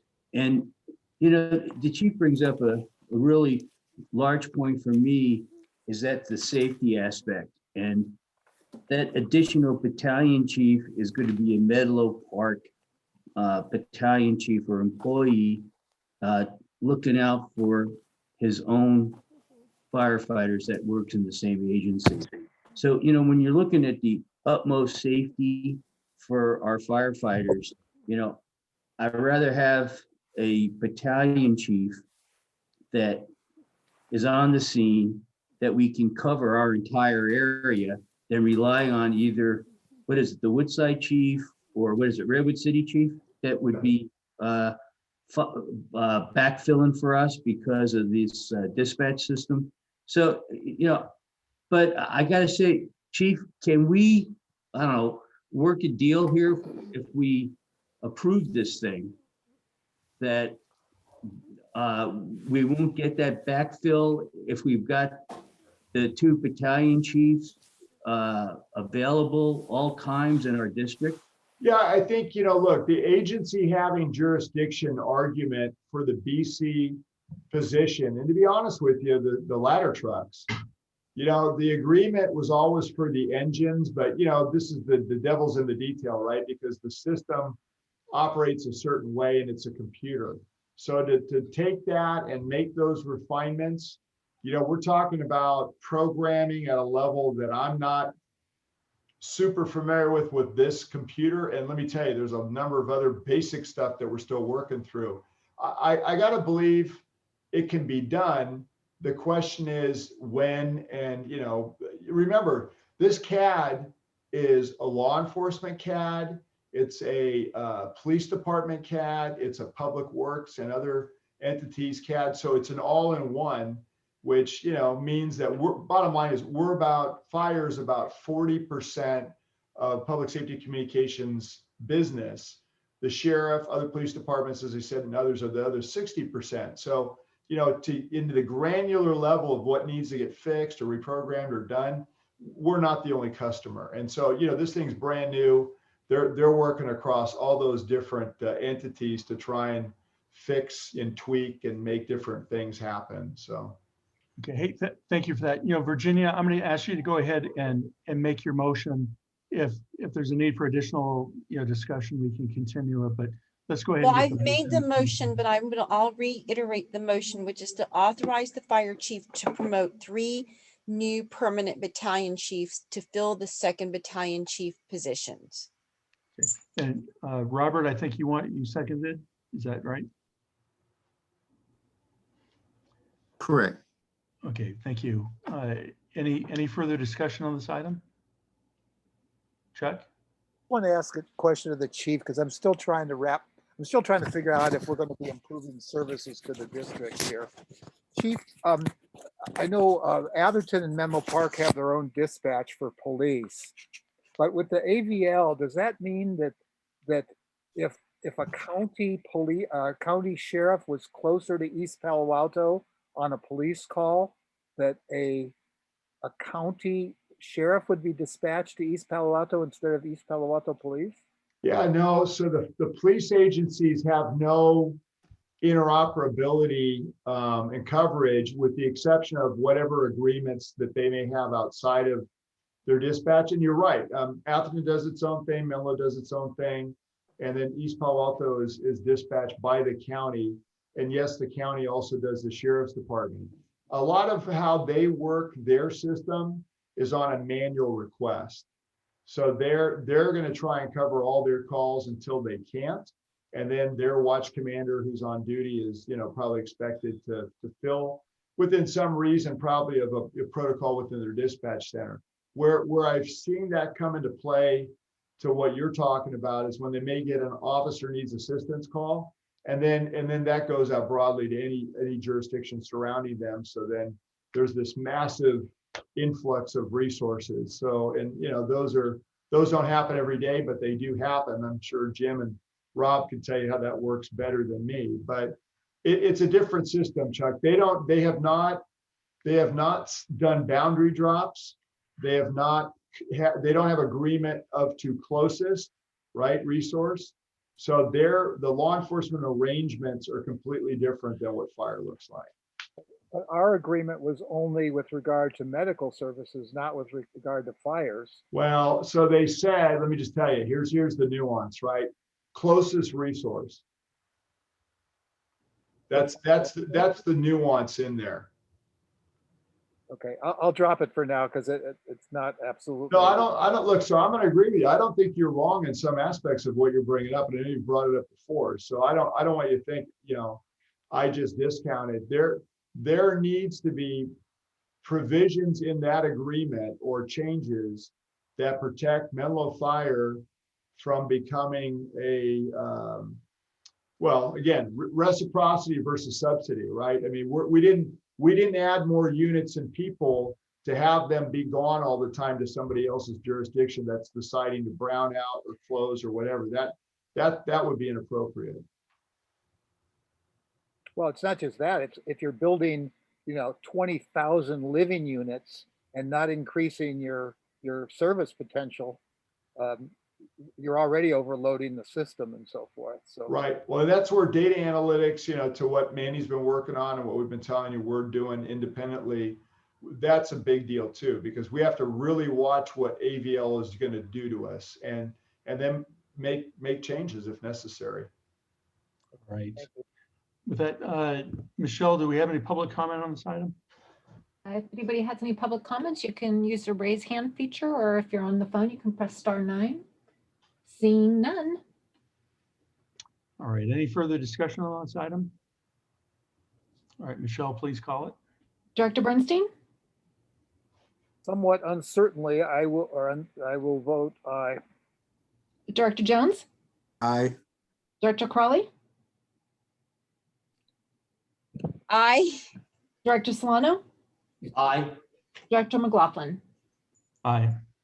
And just to reconfirm, Director Bernstein, you did say aye, yes? I did. Thank you. Thank you, directors. That is a huge investment in the future of the district. It will pay off, I believe, very well in the future for you, especially with the people that we have that are able to move up. Thank you, Chief. Harold. All right. That brings us to item 12, approve a resolution granting PG&E 2 public utility easements at 3322 Alameda de los Pulgas in Menlo Park. So Chief, I believe that's your item. Yeah, I mean, it's pretty much self-explanatory. I don't know. I haven't seen if John Hitchcock is in the wings. If he's waited up this late. I don't know, Michelle, you see if John is anywhere in the lineup? Not by his name. I have some unknown phone numbers, but I don't see any. I don't know if he wants to raise a hand or not, but we have to grant an easement. I did answer Director Bernstein's questions. When I say I answer them, I gave you the responses that John had given me. Steve raised a couple concerns to us. I think those got addressed, but I don't know if Steven's got any other comments from the legal standpoint that he wants to bring up. This is pretty much normal of what you would need to do to relocate utilities for an existing facility. And, that's obviously, we wanted to get this done so that we keep the project moving. All right, so have we done this on some of the other facilities we've recently developed? Is it a pretty standard feature? Yeah, no, I mean, we have always had to do arrangements with PG&E, or in the case of like Menlo Park and Station 6, drainage, you name it, there's always a gamut of different things. This is more of the way that we needed the easement was to bring the power in from a better location so that it wasn't going to have the same problems that we had from the site that it was at, meaning that I think it was either there was a transformer problem or what have you, but this addresses us having adequate power for the fire station based upon how large it is now. I think we were at the end of a run and the question was, could we even get enough power the way that it was situated? And the answer was probably not with the size of the facility we were going to build. So this easement and the transformer and all the different things associated with it guarantees that we will have adequate power to the fire station. I'd like to make a motion to approve. Is there a second? Second. Okay, seconded by Robert Jones. Any further discussion? Chuck, did you? Yeah, I'll tell you what my concern was, and this was an experience I had with a property in Pleasanton, and there it was not PG&E but Pacific Bell, which it's kind of a different problem because they have these underground things that people can walk in and tunnels and all sorts of stuff. But I was a little bit concerned that they were not abandoning their original easement, which it seemed like it went across our driveway of the new fire station. And so we were just giving them a second easement and they weren't abandoning the first, which seems to me, but it's hard to read the plan there. It seems to me that they could decide they wanted to work on their stuff for a week or something and almost block the driveway, and they have an easement to do that. So I would hope that Stephen or somebody who can read this in detail could review it and not let it be such that we were obstructed from equipment exiting the driveway. Stephen, do you have any comment on that, or have you had? We've shared with the chief a number of comments of things that we think the easement, we called to his attention, issues we wanted to make sure he understood about the easement, and areas where we thought maybe there was a benefit to the district of discussing with PG&E. I'm hopeful that the way the resolution is phrased, you're giving him the authority to enter into the easements, but not precluding further discussions and negotiations with PG&E as to the language of the easement. And if that is in fact the board's will, I'll continue to try and make my suggestions known to the chief. So if we were to find that this easement were to go through the driveway area, that could be addressed. We're not, by approving this resolution, we're not locking ourselves into the actual location of the easement. Is that correct? Well, it's all has to do with the language of the resolution. And maybe when you make your motion, you could clarify it. Agrees that you're authorizing the easement in substantially the form attached to the report. And that allows for some continued refinement to the language of the easement itself. I don't know, Chuck, does that address your concern? Yeah, exactly. I couldn't see enough in it myself to really fully understand, but I have a concern about it. I just have one other point to make, because I had dealt with it, and this was, there was an easement. We were having to change it because of what we were building, a new building, but there are a whole bunch of new homes there, and they wanted to expand their coverage and so forth and go from conventional wiring, this is Pacific Bell again, to the what do you call it? The lights, I can't even think of the word right now, but to cable. And so they ended up paying us, I mean, not only did we get more, but they paid us $20,000 for the easement also. So these are valuable commodities to be able to do that kind of work. And I would like, yeah, I'm glad Stephen's doing it, and I feel fine as long as we have some ability to negotiate a fair agreement and one that's workable for us, even to the point of getting notifications or some sort of something that would not shut down one of our fire stations for 2 weeks while they worked on it. All right. Well, it's been moved and seconded. Any further? Any public comment? Director McLaughlin, was there an amendment to the motion needed for Stephen Miller's additional language? I don't believe so. Okay, all right. Stephen, do you think it needs?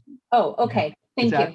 Okay, very good. So Michelle, can you just read the motion again then? Just so that we're all on the same page? Approve a resolution granting PG&E 2 public utility easements at 3322 Alameda de las Pulgas in Menlo Park, as listed on the agenda. Yes. Okay, thank you. Okay. Please call the vote. Did we ask for a public comment? I'm sorry. I did. Yes. Okay. Yeah, nobody has any public comment? Raising your hand. We'll call listeners *9. I see none, and I'll continue with the roll call. Director Bernstein? Aye. Director Jones? Aye. Director Crawley? Aye. Director Solano? Aye. Director McLaughlin? Aye. All right, that brings us to item 13. Discuss, review, and evaluate the purpose of an independent outside management inspection and audit of the fire district. I believe this came out of the strategic planning committee. So Rob or Chuck, I don't know which of you wants to address this. Yeah, we're gonna tandem. Okay. Yeah, Michelle, can you put up the attachment that we had prepared? Yes, it will just give me a moment to. Great, thanks. We had gone through the outline here for the management audit or inspection. And we approved it to come forward to the entire board. As you can see, it's something that actually has never been done before as an independent audit of the district. I know we have the Lexi pool, but it really doesn't have a complete operational or administrative guidelines or for inspection. There's some areas that we had looked at as the training function, selection function, promotion rules, equipment issue, apparatus review, got inventory control of equipment, vehicles and evaluation. And then if you see down on the bottom, can you raise that a little bit, Michelle, so we can look at some of the suggested areas? Like we have under fleet management, including downtime of equipment, parts, availability, cost of routine maintenance, cost of extraordinary repairs, use of warranties, adequacy of reimbursement by outside agencies for deployments and record keeping. Under facilities, you know, I could read all these things, but these are areas that Chuck and I felt that at least it would be a beginning. I know we have the standards of coverage report. We have the accreditation process that Chief Navarro is putting together. We have the ISO rating report that we do what, Chief, every 5 years or 3 years or? Every 5 years. 5 years, was it? I'm sorry. 5 years? Yeah, every 5 years. Okay, and then we always have the fiscal audit done by an outside individual group. And of course, the Lexi pool manuals that we have. You know, we really don't have a document that really puts all these things together for us, other than the accreditation project comes real close, but it's been so long. And I just thought, or, you know, Chuck and I thought within our strategic planning committee that we would have something that the new chief could look at and kind of get a look-see of the organization, of all the great things that the organization is doing, and, you know, maybe things that him and her want to look into. So that's our proposal, to have our legal counsel find a group that would come in here and identify some of the areas that Chuck and I have done through the committee. All right, Virginia, I see your hand. Yeah, so I have a process issue with this. We just approved the minutes tonight from last week, their last month's meeting, that this discussion was going to be suspended. And that was item number 8 from last month. So we want to discuss, and then today before us, the agenda item is to discuss, review, and evaluate the purpose of an independent outside management inspection and audit of the fire district. Not that we were going to be voting on a proposal. So what are we doing? I mean, we suspended discussion last month. We approved those minutes tonight. And now we're being, I mean, I don't mind discussing a proposal, but I don't, that's not the agenda item. The agenda item is to discuss the purpose. So, you know, I will ask the Strategic Planning Committee, after our March meeting, was this item taken up again in the your April Strategic Planning meeting?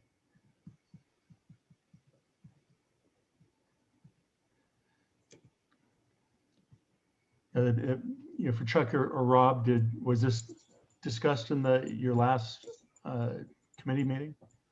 Yeah, well, the first time it was brought up, we went into generalities relative to having this type of inspection or audit, and it wasn't sufficient enough.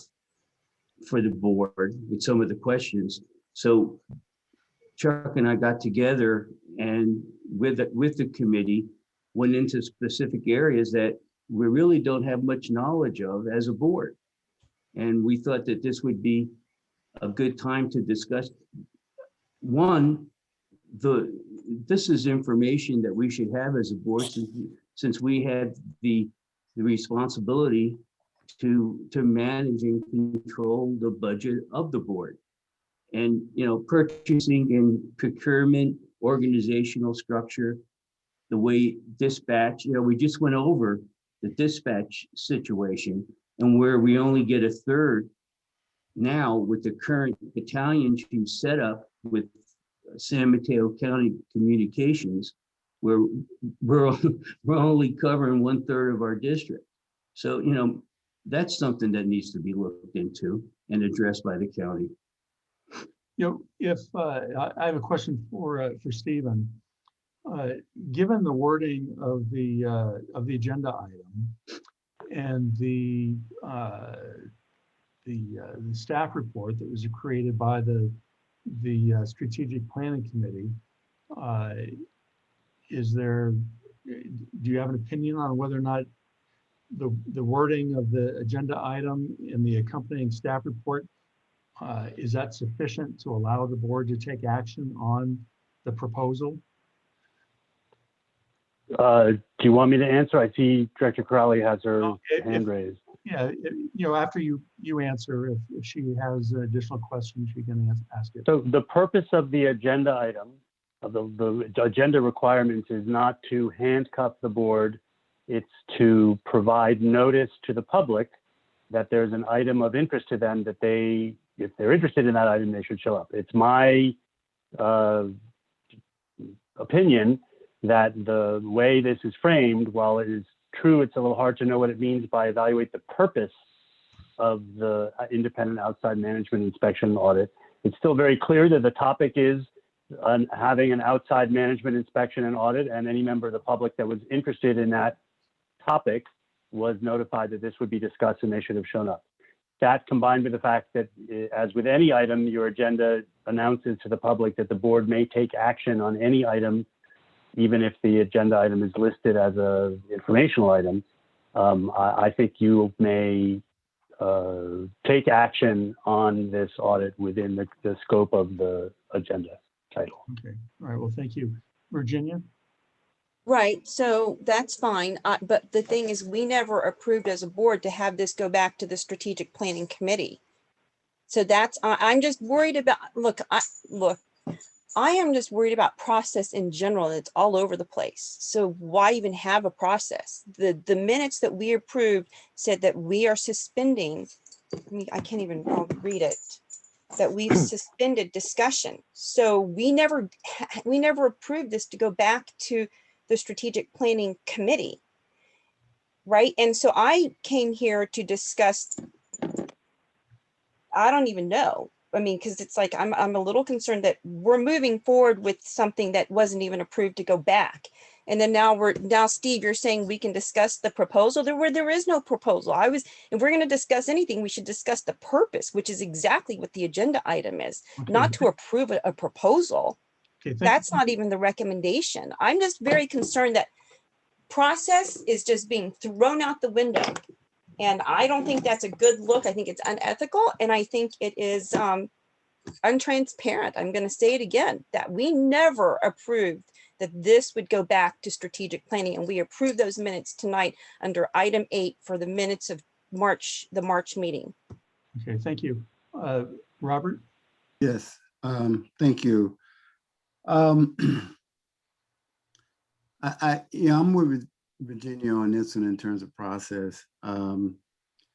If I'm trying to look at the document that's up. I'm seeing two pages, and it's kind of small print, but I still want to kind of maybe if we can have a conversation around evaluate the purpose of this. I see bullet points. I see I'm looking at organization structure, purchasing and procurement, and then the other one I see is suggested area review, evaluation, and reporting.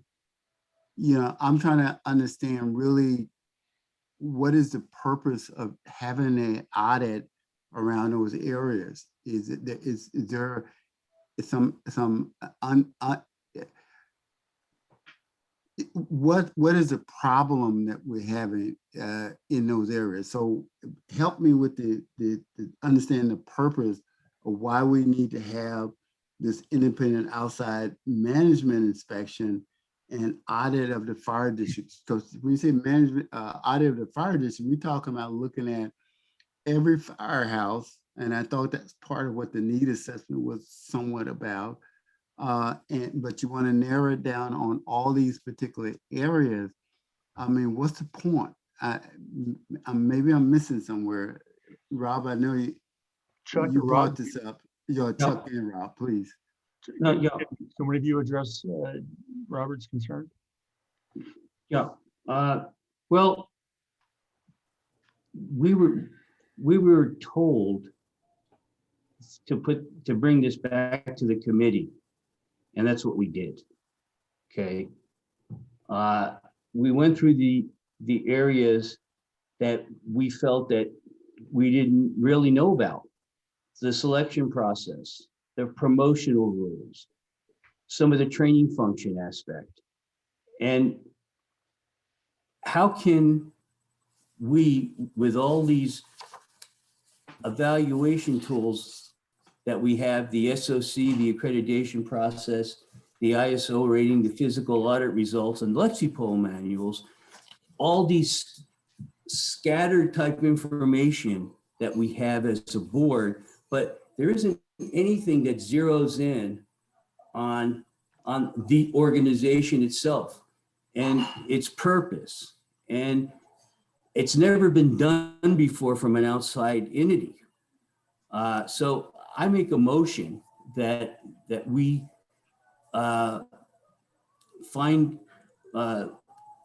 direct the chief and his staff to find a group that will come into the organization and for us to identify these particular areas that we want looked at. So that's my motion. Well, before we move on, is there a second? Is there a second? I second. Okay, Chuck is seconded. So Robert, did you have a comment? Yeah, he still didn't answer it. I still didn't get a clear understanding of what is the purpose to look at these areas for what? I mean, purchase and procurement, including adequacy of procedures, adherence to procedures, and adequacy of documentation and record keeping. What within what you have already looked at in just that area? I mean, what have you looked at and saw that there's improprieties going on, or there needs some more clarity go on? I mean, that's what I don't understand. That's what I need to understand in order to vote for it. I mean, what then gave you that impression that there is first you're saying there is a problem, are you putting it here? I'm saying, well, what is the problem? And what gives you the insight that there is a problem with that?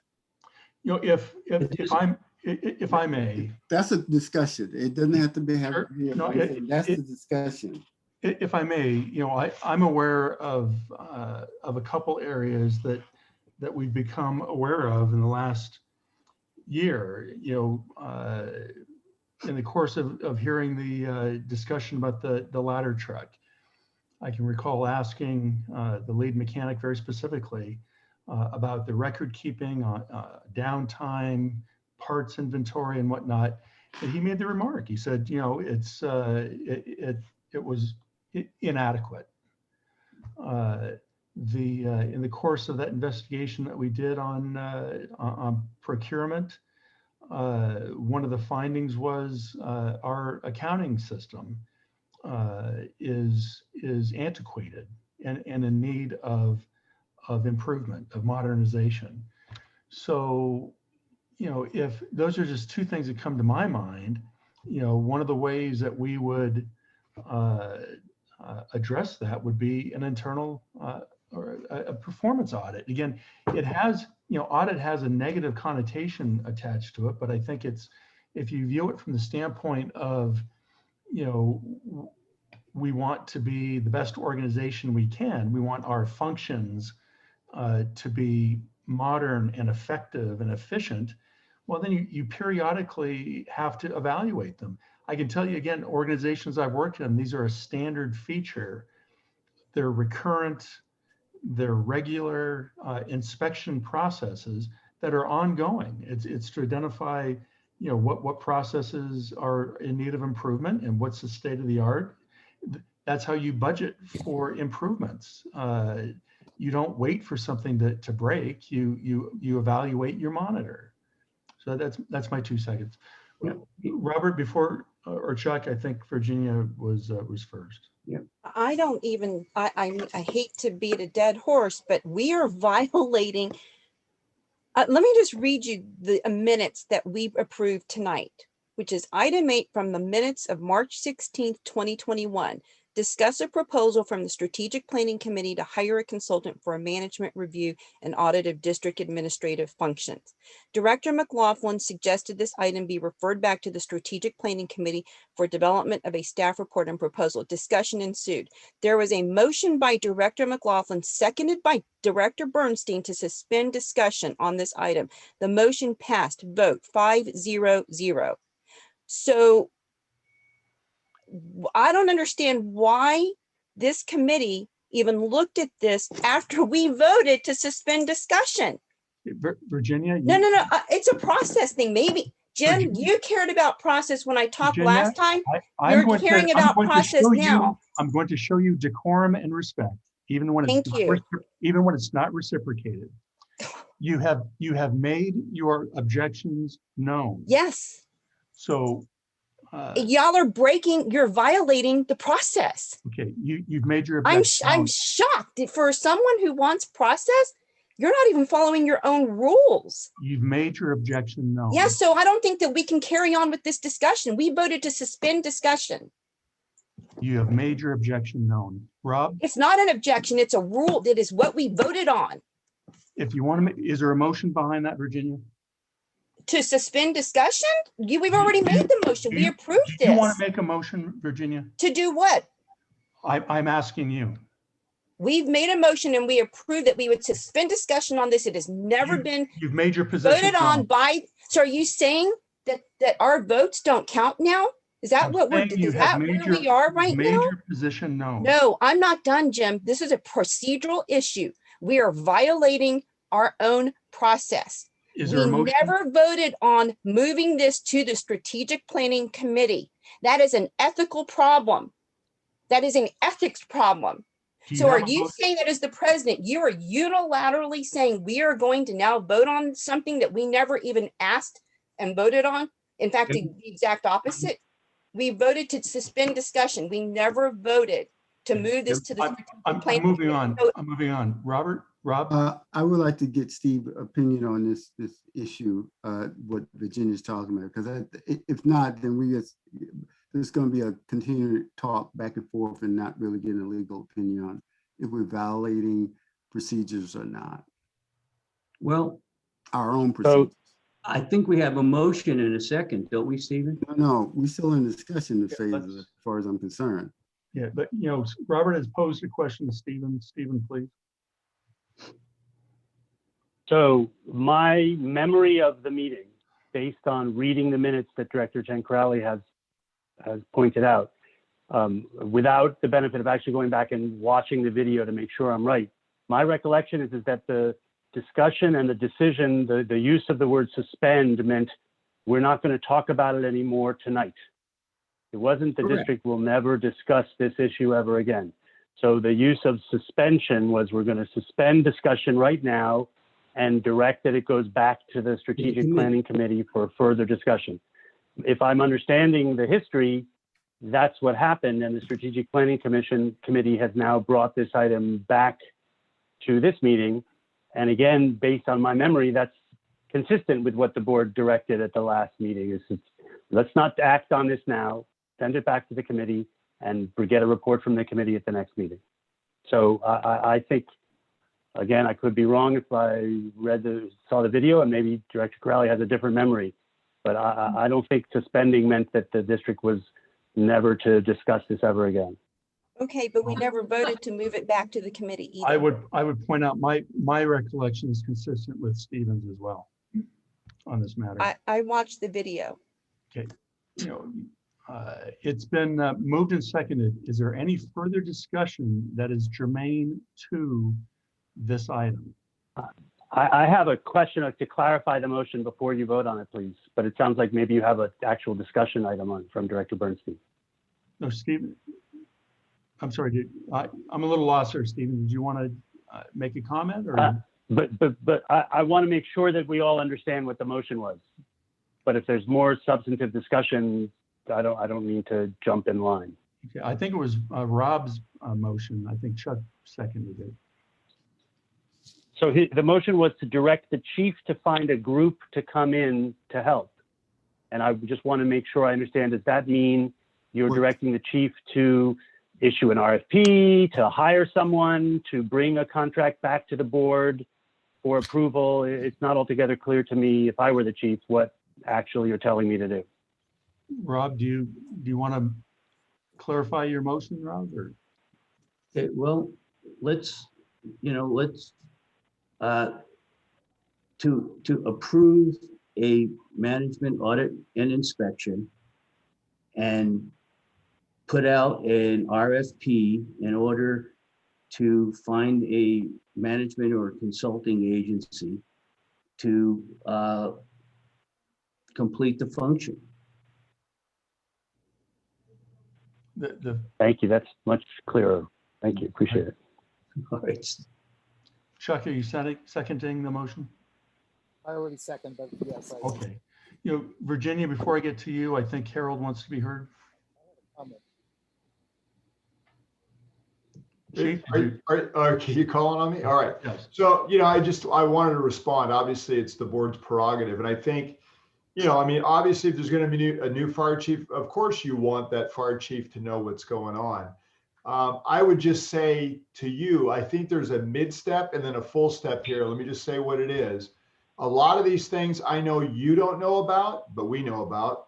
And I think there's a lot of things in here that if we looked at this list, we could say to you, here's what it is, and then provide that. And then there may not be things for other things that we have here. And that would probably be more germane to an RFP so that, if we were to do the whole list, I'm not sure what that cost would be or, how big we're going to make the elephant here. I think, again, because you don't know, when we're in it every day, there's a mid step to identify those things. And then the full step is to go to the areas that there aren't answers to questions that you have. And I would hope we could at least provide you that or provide it to the committee and then go from there. Just so I'm clear, Chief, are you suggesting that that you and your staff prepare a list of items for evaluation? That's correct. And respond to this, because we have not had a chance to respond to this. So it's never, staff has never had a chance to weigh in and say to you, here's the document that you're looking for, and here's how old it is, or that it exists, because why would the board know that? Some of these things are operational. You wouldn't know that. But, we can establish that laundry list of items, and then where there's nothing or there's a gap, right? So the gap analysis, then I think that's germane, and then give that to the committee. And then we move into the RFP process, because you have what you know and you have what you don't know. I have my hand up, Jim. Robert? I think this is somewhat what I'm kind of want to make reference to, is that I don't know if the committee, and it sounds like the committee haven't went to the chief, doing the strategic planning committee and saying, Chief, this is our list of things we're concerned about. Can you help us with it? Without demanding or being a dictator in it, but at least finding out to eliminate some issues that could be, or some of these items here that could be eliminated.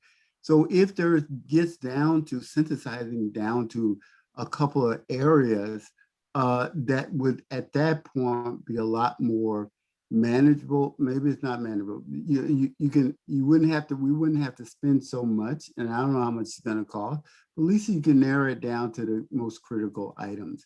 If you need to have a consultant at that point in time.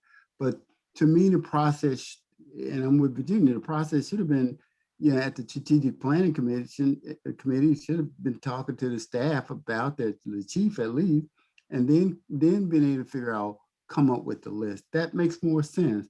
But if you haven't talked to them at all, then what's the point of having a committee and working with staff at that level? I mean, that goes against all of what a process procedure is all about. I thought we had established. So that's the end of that one. I'm Chuck? done. I want to speak to this because one of the problems with something like this is you don't know what you don't know. And I want to address Robert's question from earlier.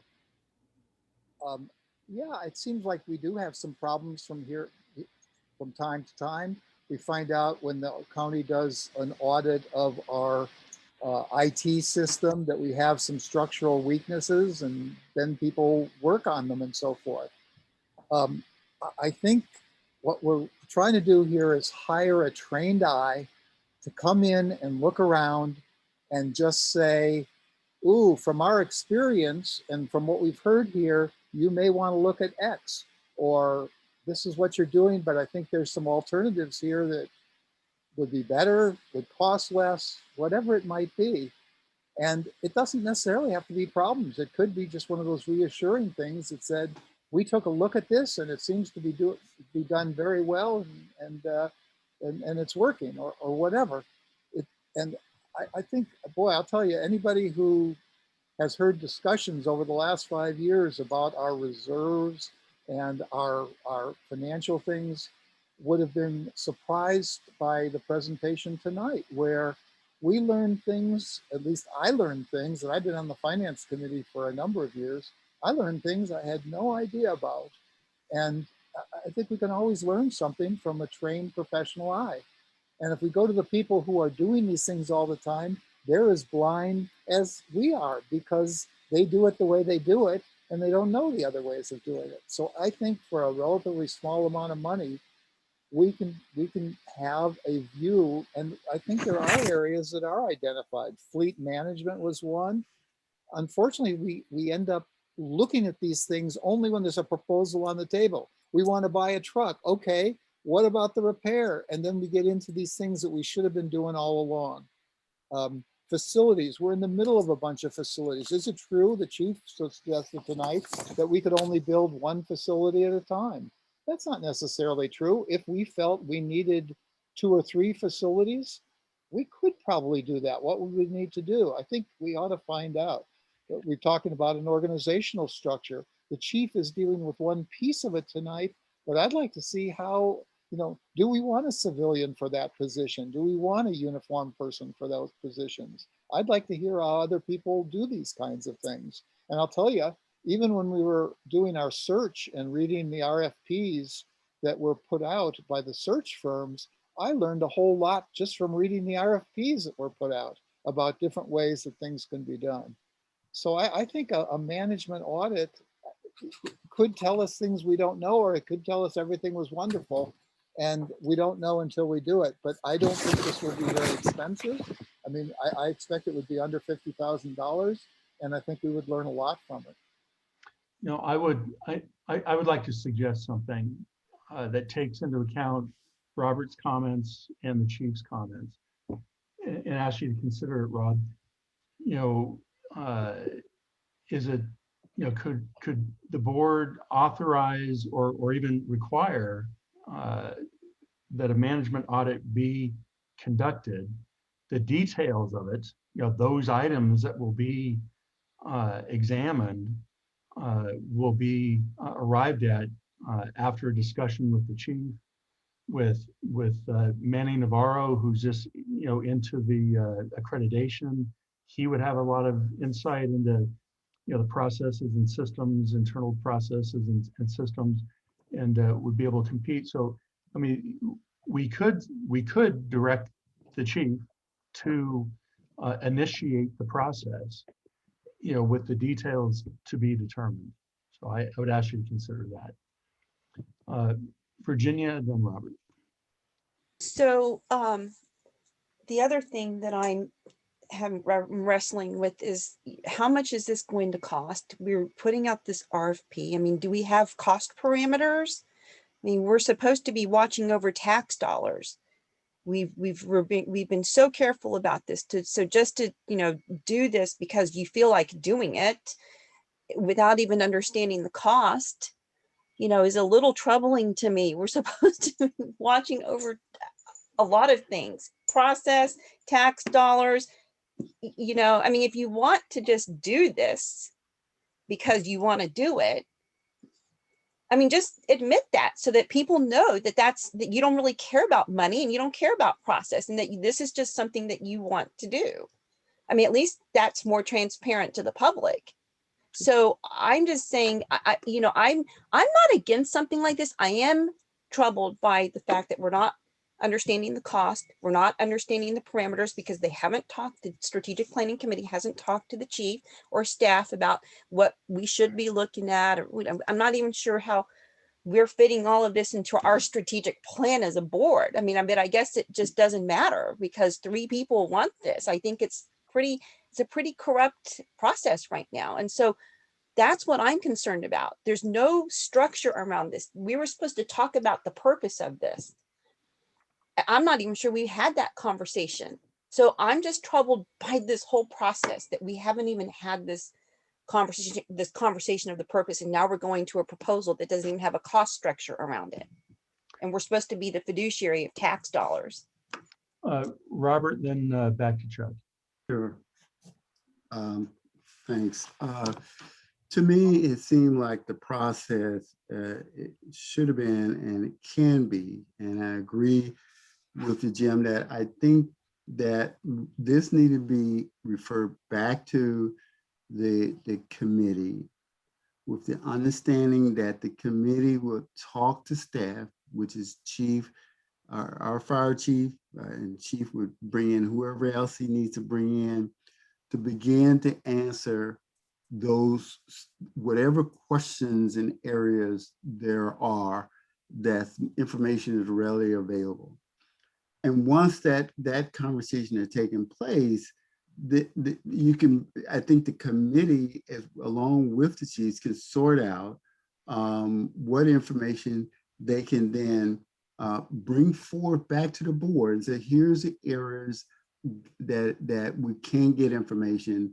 There's gaps that we now need somebody to come in and take a look at.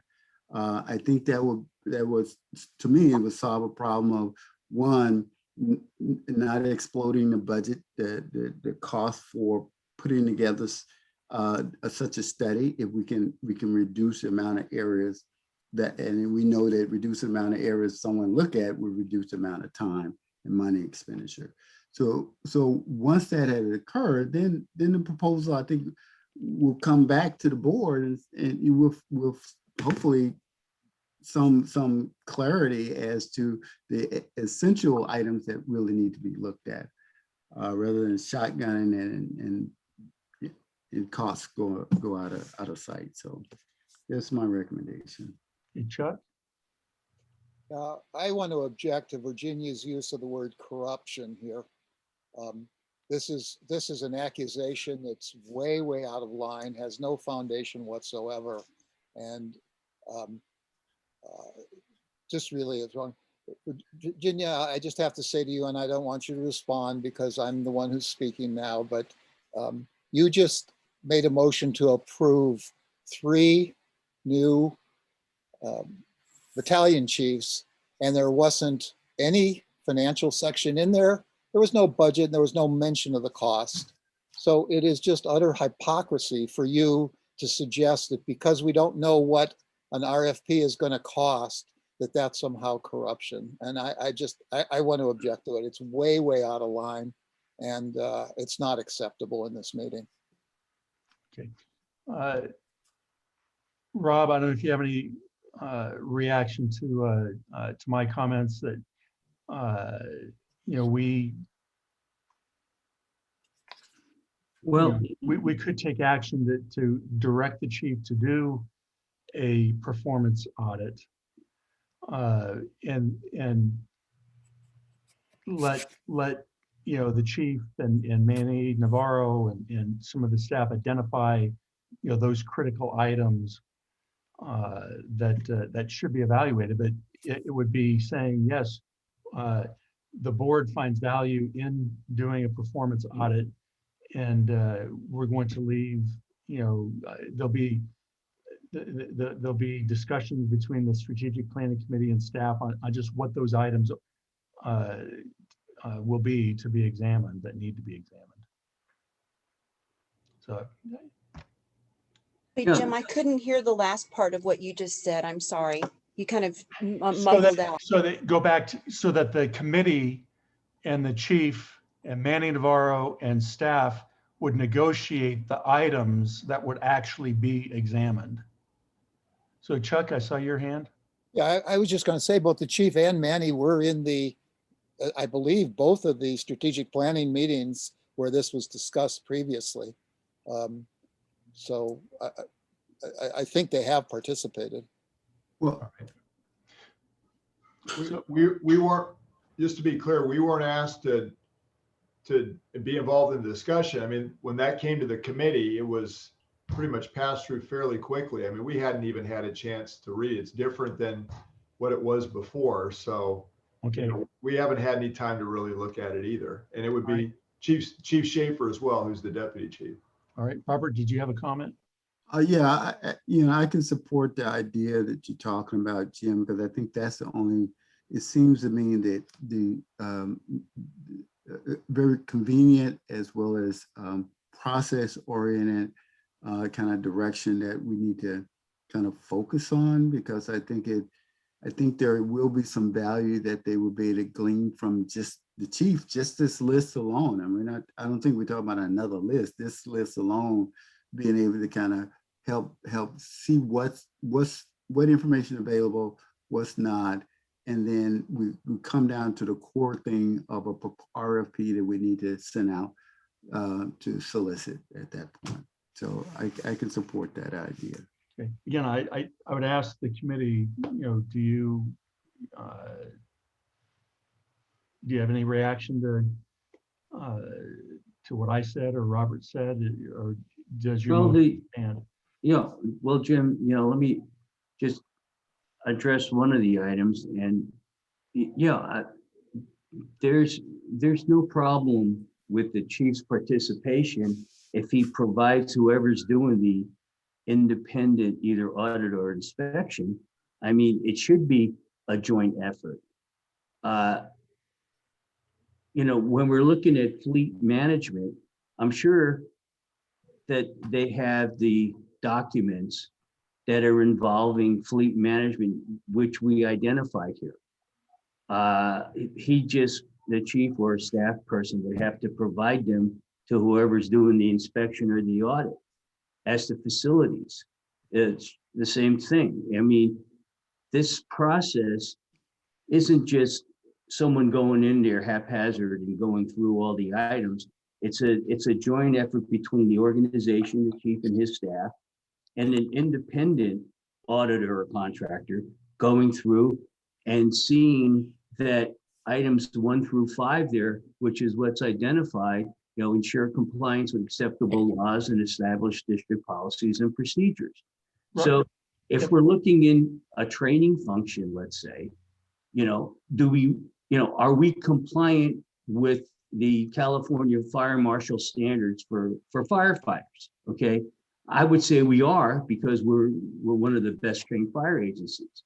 That's just an example of a generalization.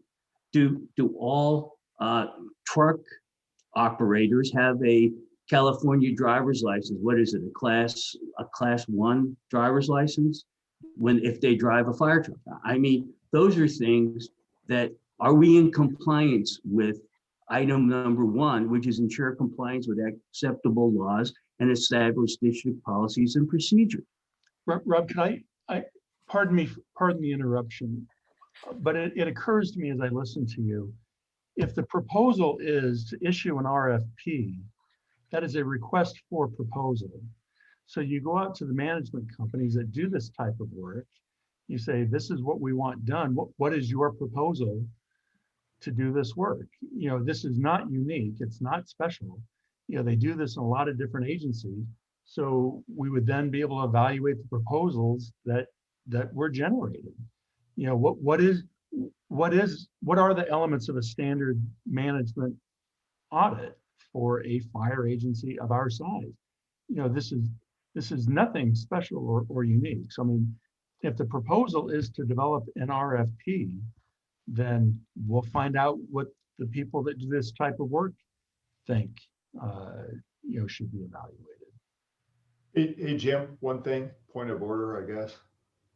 So when Chuck made the point earlier, and it just occurred to me why, remember, committees of themselves staff doesn't work on a committee item until the board hears it and then says, okay, go back and work on the item. So the committee can't just generate the work. I mean, one of the things that came up is this is evolutionary.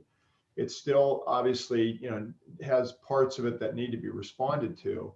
And again, I don't think anybody's here, at least I'm not saying you couldn't do an RFP, but I think it's going to be a lot more functionally efficient to know what it is you're asking for. And then if we provide a bunch of that, then you can knock that off the list. I mean, you know, it's, again, it's not, if the board assigns us work, we'll do the work and then you can see it. So there seems to be this mid-step that's not there.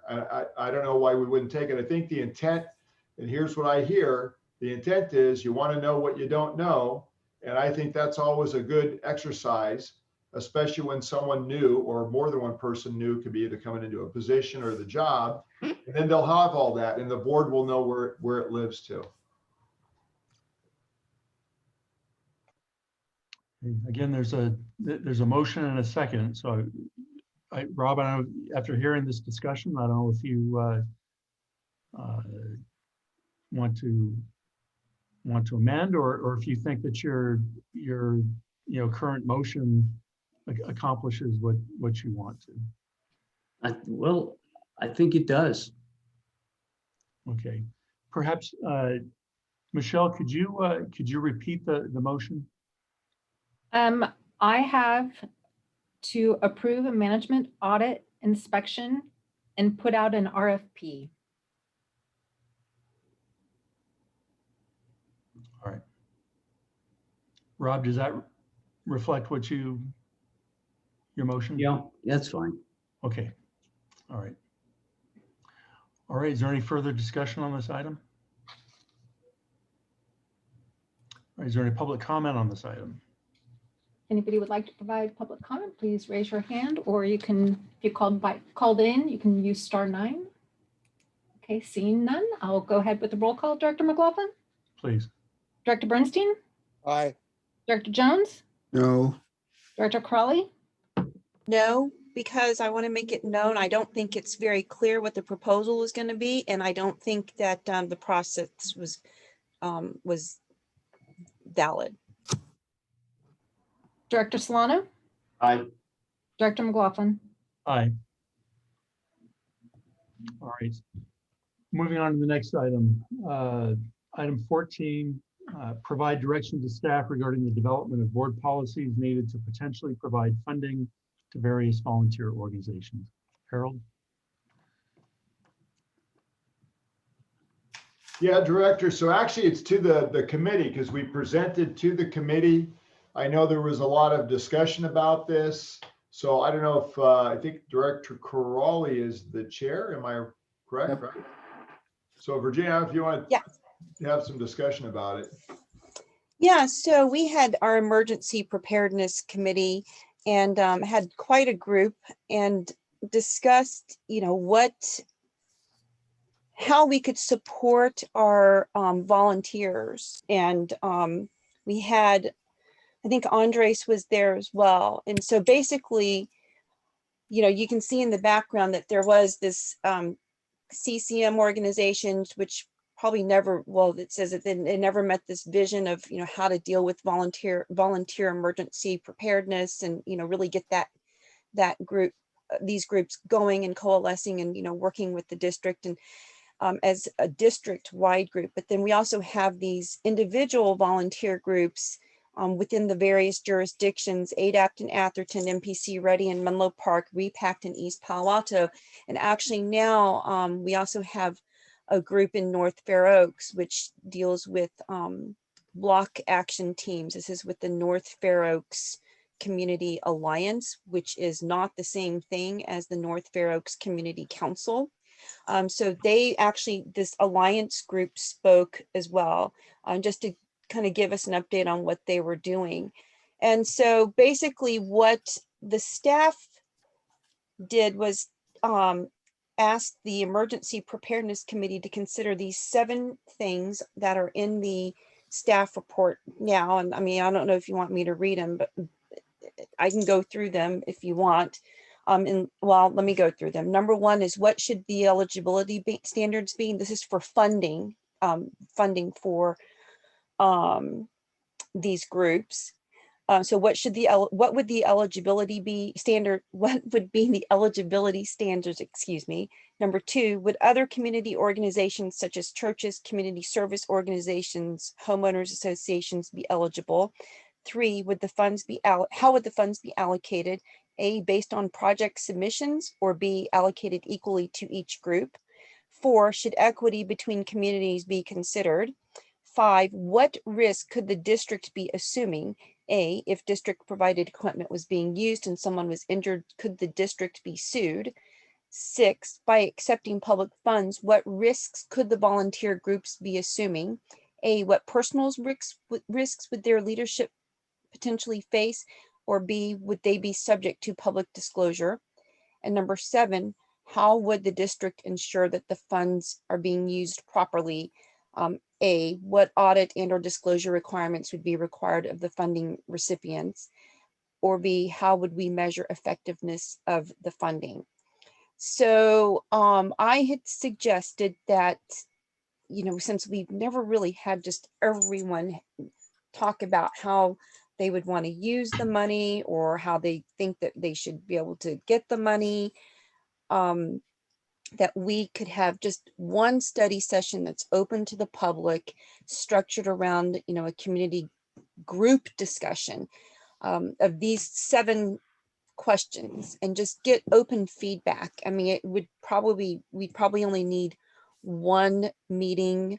I think it seemed like there was positive feedback from the volunteers, but I know that Director Jones had some issues, as you know, that maybe we shouldn't have this discussion. So about how these topics of funding options and opportunities should be discussed. So I just wanted to present, and Robert, chime in here too, to add anything, you know, whether or not we should have this large study session. I think it could be, you know, a 2-hour session. That would be a good investment and we could finally get everyone in one room together, or we should just have the staff work on this, which would be Andres and the Emergency Preparedness Committee. Does that kind of sum it up, Harold and Robert? Well, somewhat. Okay. Yes. Somewhat, I yes. might have left something out, Robert, so help me out here. No, I just have I was there, I had a different opinion about how we should arrive at the same conclusion. Out of the 7 areas, to me, that Virginia just got to going over, to me, the first 4 areas, to me, focus on really the community-based sort groups, and the other 3 areas, what risk should the district be assuming? I think those are kind of legal areas where we need feedback from Steve on 5, 6, and 7. If everybody can have it on the screen, to those areas that deal with legal issues, if we were to provide funding to the nonprofit organization, I don't have a problem with having this group meeting. I think we done had a meeting around this before, but concluding a meeting, another meeting to talk about what the nonprofits want or looking for, I don't have any concern with it. But I just thought we just had this conversation before. I thought the main focus of what we, as a board, it says 14 is to provide direction to staff regarding the development of a board policies needed to potentially provide funding to various volunteer organizations. So to me, that's focusing in on a policies, if we want to add the plural to it, statement. And so to me, what I consider it as a policy statement, just as a draft form to kick off of a conversation around, it's about providing funding.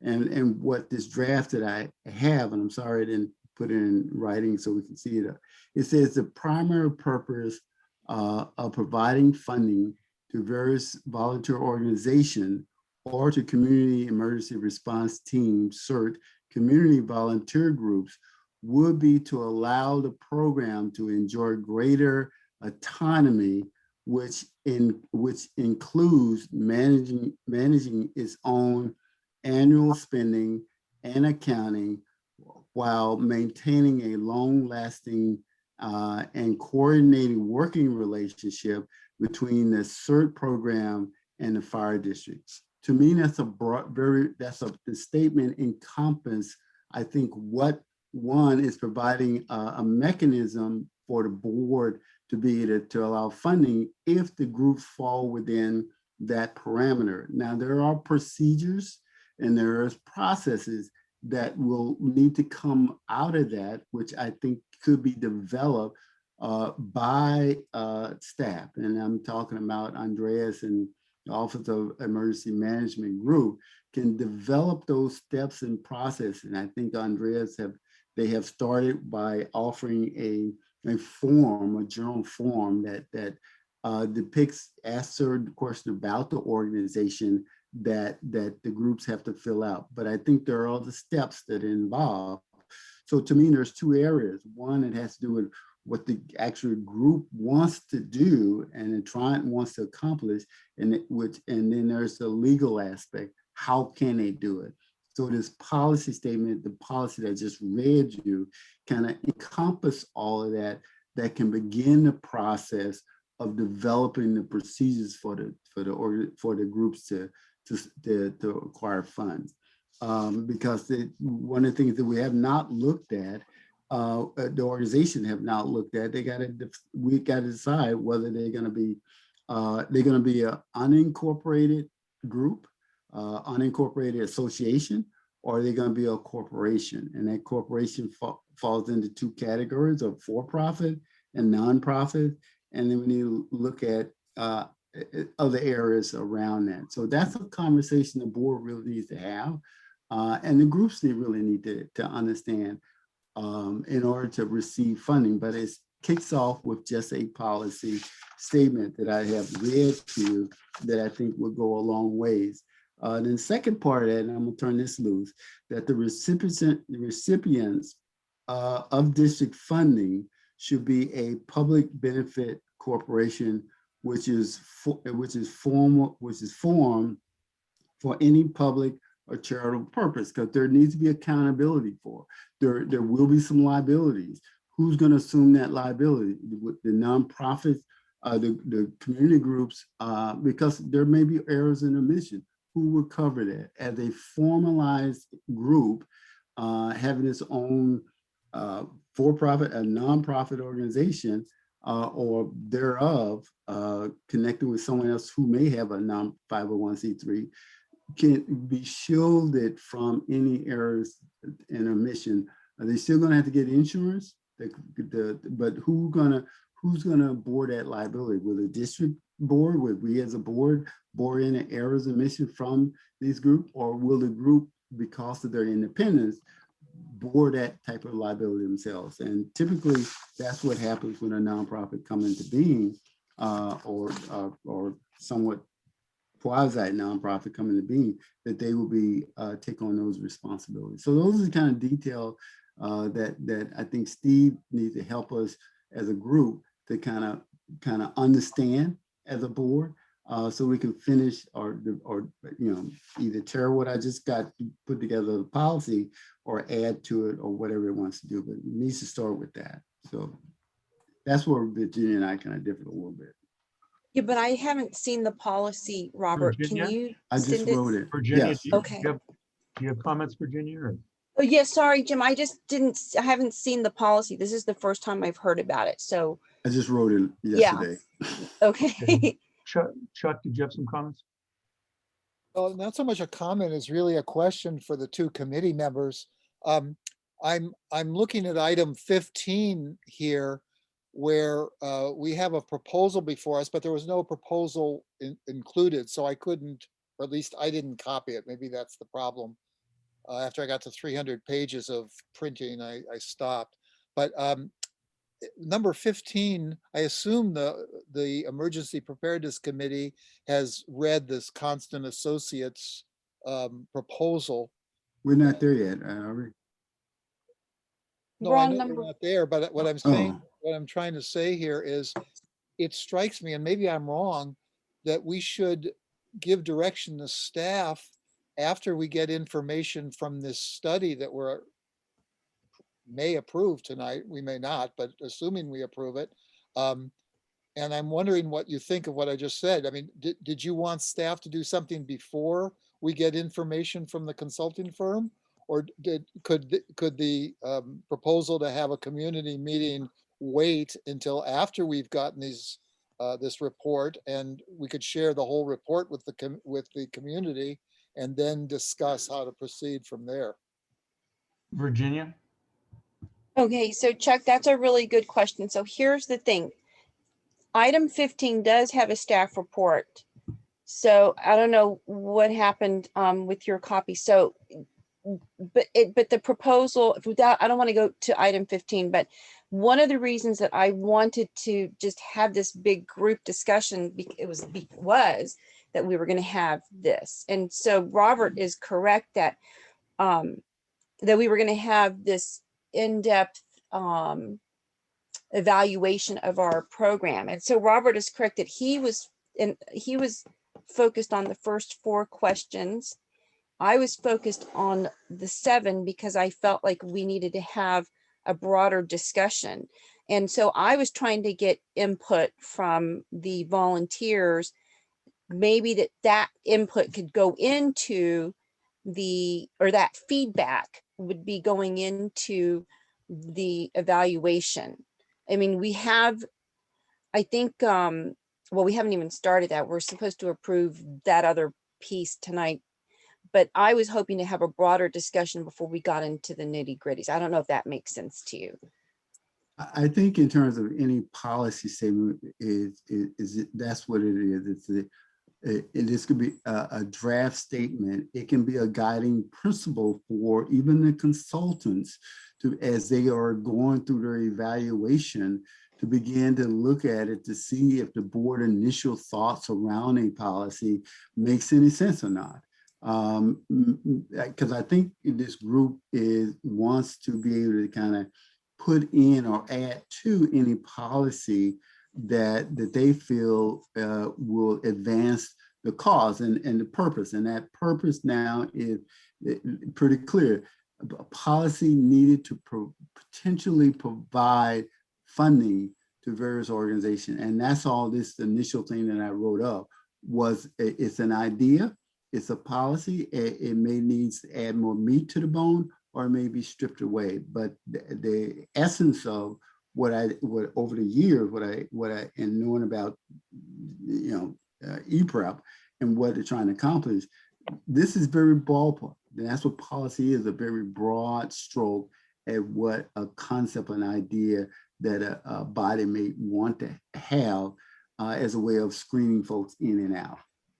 And that's all it. And who knows, if RFP come back, once the study is done, and add more to it. And this is just one, but it can be a starting point. So, Robert, Virginia, I see your hands, but before, I call on you, I just have to weigh in. I kind of come down on the same side as Chuck on this, that, I do think we need to explore ways of getting resources to, the various volunteer organizations. But I thought that was one of the central reasons for doing a study or a review of our E-Prep program, was to identify roles, responsibilities, organizational structure, how adapt versus the other various organizations. So again, I think it's something that we need to do, but I think it would be informed by the study that we're about to consider. So I just throw that out for consideration. Virginia? Yes, so I'm not disagreeing with that, but I wasn't ready to put a policy together, quite frankly, because I was hoping that we would get input from the large group, knowing that we would also have this evaluation going on, right? And so that was really the purpose of my wanting to just get this big study session together, so that we can hear from everybody, and that input could go into whatever the the consultant takes in. I mean, I was hoping that whatever study session we have would also help at some point develop a policy. I can tell you this, that what I do know is that the other two organizations, actually three of them, but two in particular, have submitted very strong demands for funding over the last couple of days. I don't know if in anticipation of this meeting that we have in here, but that strong request is out there. So, and most of them are looking to try to get some money ASAP, quickly as possible. Now, how long Constant Common is going to take, I think it's about 3-month kind of process that they're going to go through. Because I've read all the proposals, and theirs is the best, but they answer the question a lot better than all the rest of them. So really, at the end of the day, I mean, the board doesn't have to do anything, and I just got to saying about what the policy. I done been at this long enough to know that everything should start with a concept or thought around a policy. And so, we didn't talk about it in a committee. I didn't talk with Virginia about it. It's just something that just came to me. And so the board can do whatever it wants to do. So I'll leave it at that. Rob, Chuck, I see your hands, but Chief, if you have any thoughts on the subject. Yeah, and it kind of differs, but it's in line with, I think, what both directors had said. But let me just say this. So, we're building the budget, and we're about there, if not there already. So that's the reason we asked the volunteer groups to give us, a proposal for, what they want and how much. Certain things we can provide direct assistance, other things, obviously, maybe we can't. And so there needs to be a mechanism. At the same time, yeah, there's going to be, the RFP out there. You're going to pick a vendor, and I think part of this will be in play. So, it's a matter of timing. But the reason I included all the legal documents in the report was because last year we did have a group meeting with these entities, albeit for somewhat a different purpose, but in line. And, had different members on the committee, and this stuff was presented to them. So I didn't want to lose in the arc of time that all this work had been done by Myers-Navid, by Hanson Bridget. I mean, we still need to solve this problem at some point because there isn't the mechanism. So, it's an issue it's an issue looking for a solution. I think the vendor will help on part of this, but, in the world of time and budget, tick-tock. That's why we're right there. We either, we need to get a sense of how much, not necessarily promising anybody any money, but I think at least we have a better idea now of what the overall amount could be, so you could plug it in, and then if it all comes to fruition, be able to distribute funds to a group somehow. Chuck? Yeah, I wanted to ask Robert a question based on Yes, the sir. statement that he made a few minutes ago. Let me just say, from a personal standpoint, I wouldn't have any problem with this Emergency Preparedness Committee making some recommendations about funding various proposals before we had a policy. In other words, we could be developing our policy even as we were starting to fund some things. But I seem to hear Robert say that that would make him feel very uncomfortable. So I just want to check that out. Would you have a problem approving or voting to approve some of these things if we did not have a policy in place? I would, for this reason, is that once we open a certain can of worms down a certain path, and it's pretty much open without any guideposts, then what to say that someone else come in and use that as a whipping board for us as a board, to saying, well, you did it for this one group, and you didn't have a policy. Why can't you do it for me? So I think policy just creates a parameter, and a policy is so general that it can incorporate anything that we want. If we just say we just want to have provide some chicken and some soup for every certain group, and that's our policy, everybody know what chicken and soup is. So if you come there, you're gonna get chicken and soup. You're not gonna get any potatoes or anything else. You're just gonna get that. So that's all that policy is. We're gonna provide funding, how much and what details, that's a whole different other category. If we had that very broad general idea of funding, I think it would help make staff feel more comfortable. That will lock them in, because if we say we can provide some of the things I think people want is just brochures, pamphlets, and stuff like that, maybe some mailings did here and there.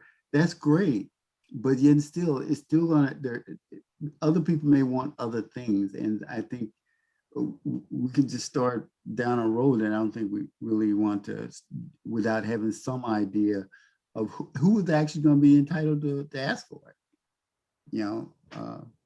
What qualification they're going to have in order to get the money. Jim? I think, Rob, you were up next. Yeah, thank you, Jim.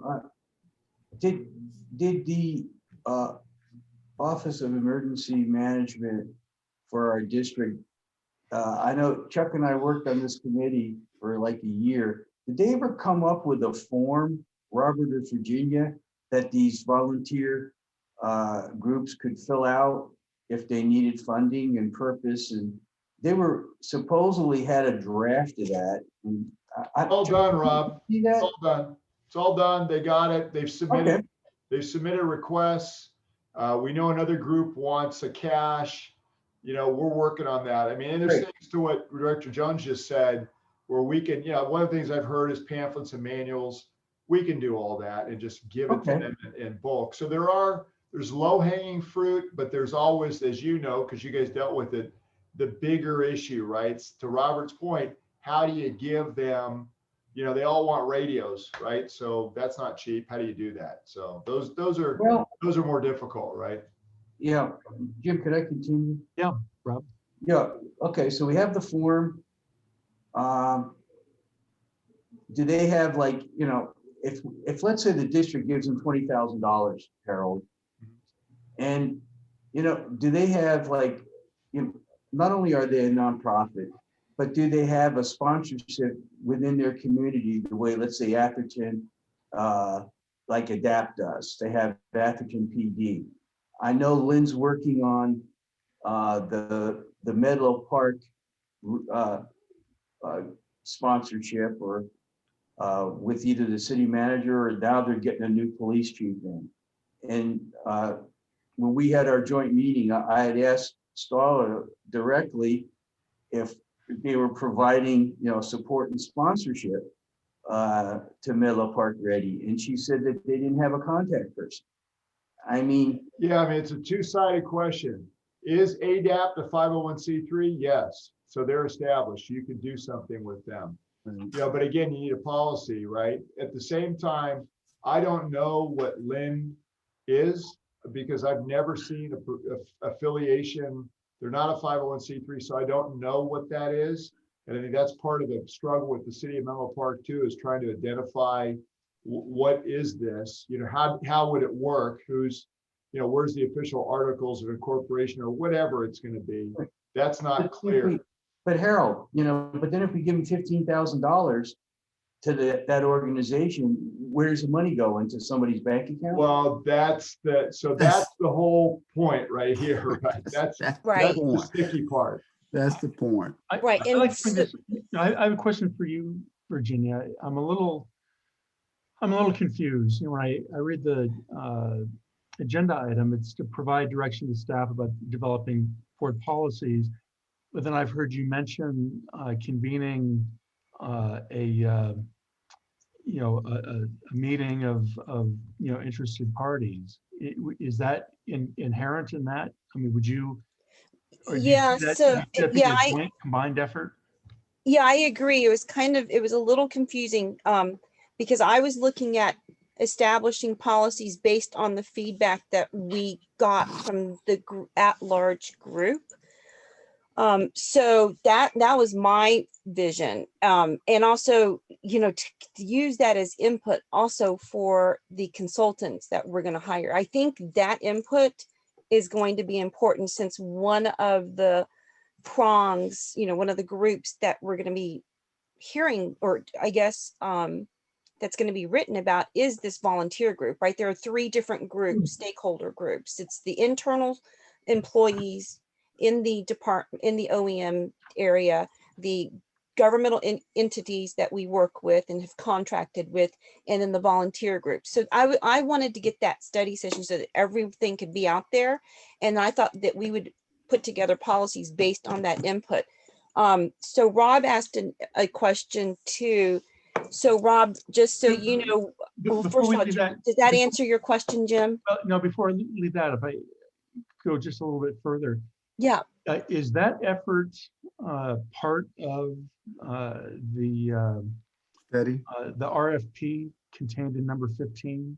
Is this consulting group, is that part of what we're asking them to do? Yes, that's a yes. Yes, right.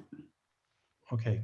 The goal is to meet with each of the nonprofits or not a nonprofit. The volunteer groups. The volunteer groups separately to make their assessment and talk to them about what their needs are, and a lot of other questions.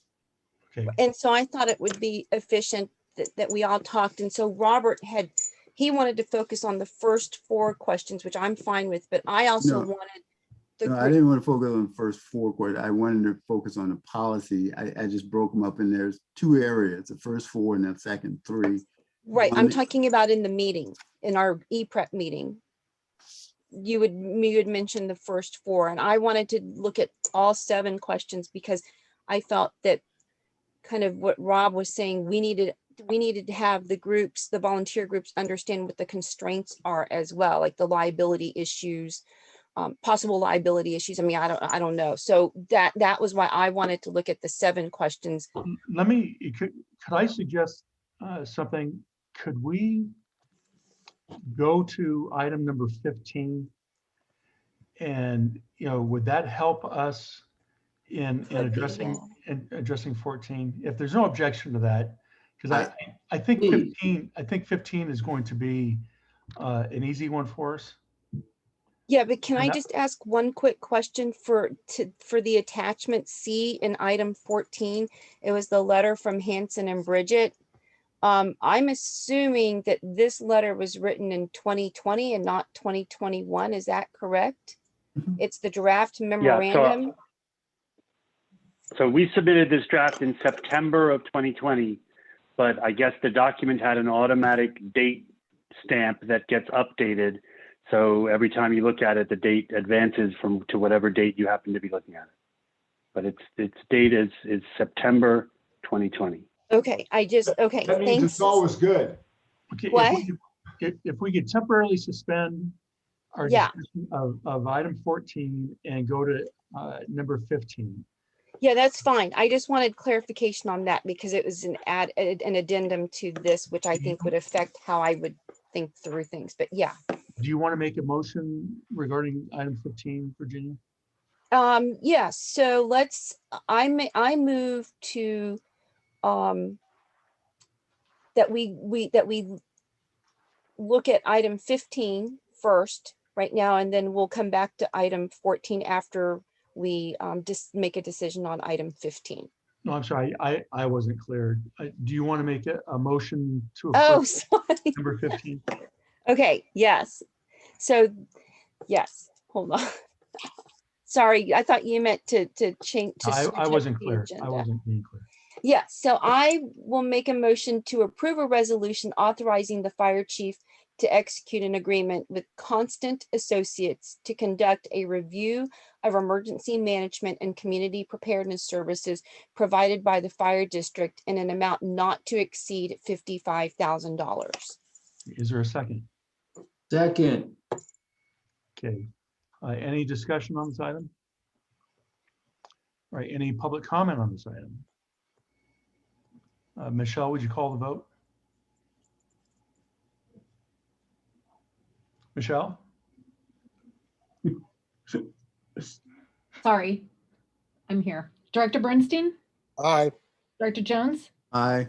Director Crawley, Aye. Director Solano, Aye. Director McLaughlin. Aye. Thank you. All right. Thank you. So how, now that we've approved 15, I have to go back again to the committee, and I'm hearing, a somewhat fractured view of what's being asked. And I would ask the committee, how do you want to resolve this? I mean, how do you think we can move forward on this item? I don't think there's a fractured view versus a this is because it's all 14 to me is all about talking about development of a board policy. That's all that's really asking for. So is it to, again, just so I'm clear, so this would be direct staff to begin to develop policy in this area. Could be. Okay, So Jim, if I Virginia? may, Virginia? So I think what I really wanted was to just have the group come together as in a study session. And if we wanted to have the starting point as the policy draft that Robert has written, I'm fine with that if we want to use that as a starting point for discussion purposes. But again, I want to just keep it as open of a mind as possible, so that we can, whatever feedback we get can go back into the in the consultant's little basket of information.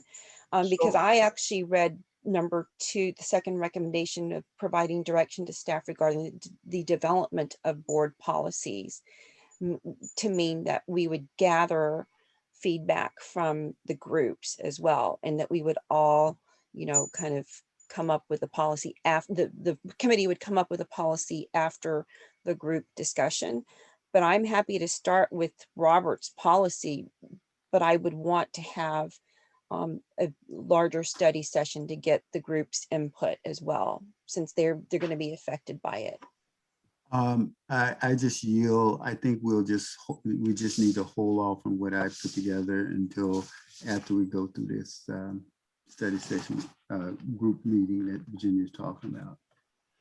Do you want to use your draft? Do you want to use your draft as a starting point? I would draw it off the table.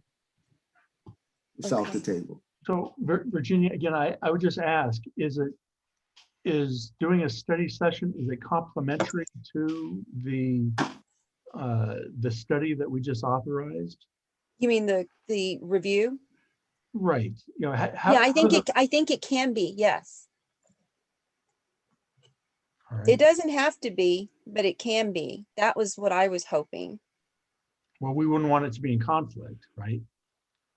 Well, no, but I think it's more information gathering from the study session. All right. Chief, did you have a comment or? Well, I'm torn. We did part of this before. I understand what Director Crawley's saying.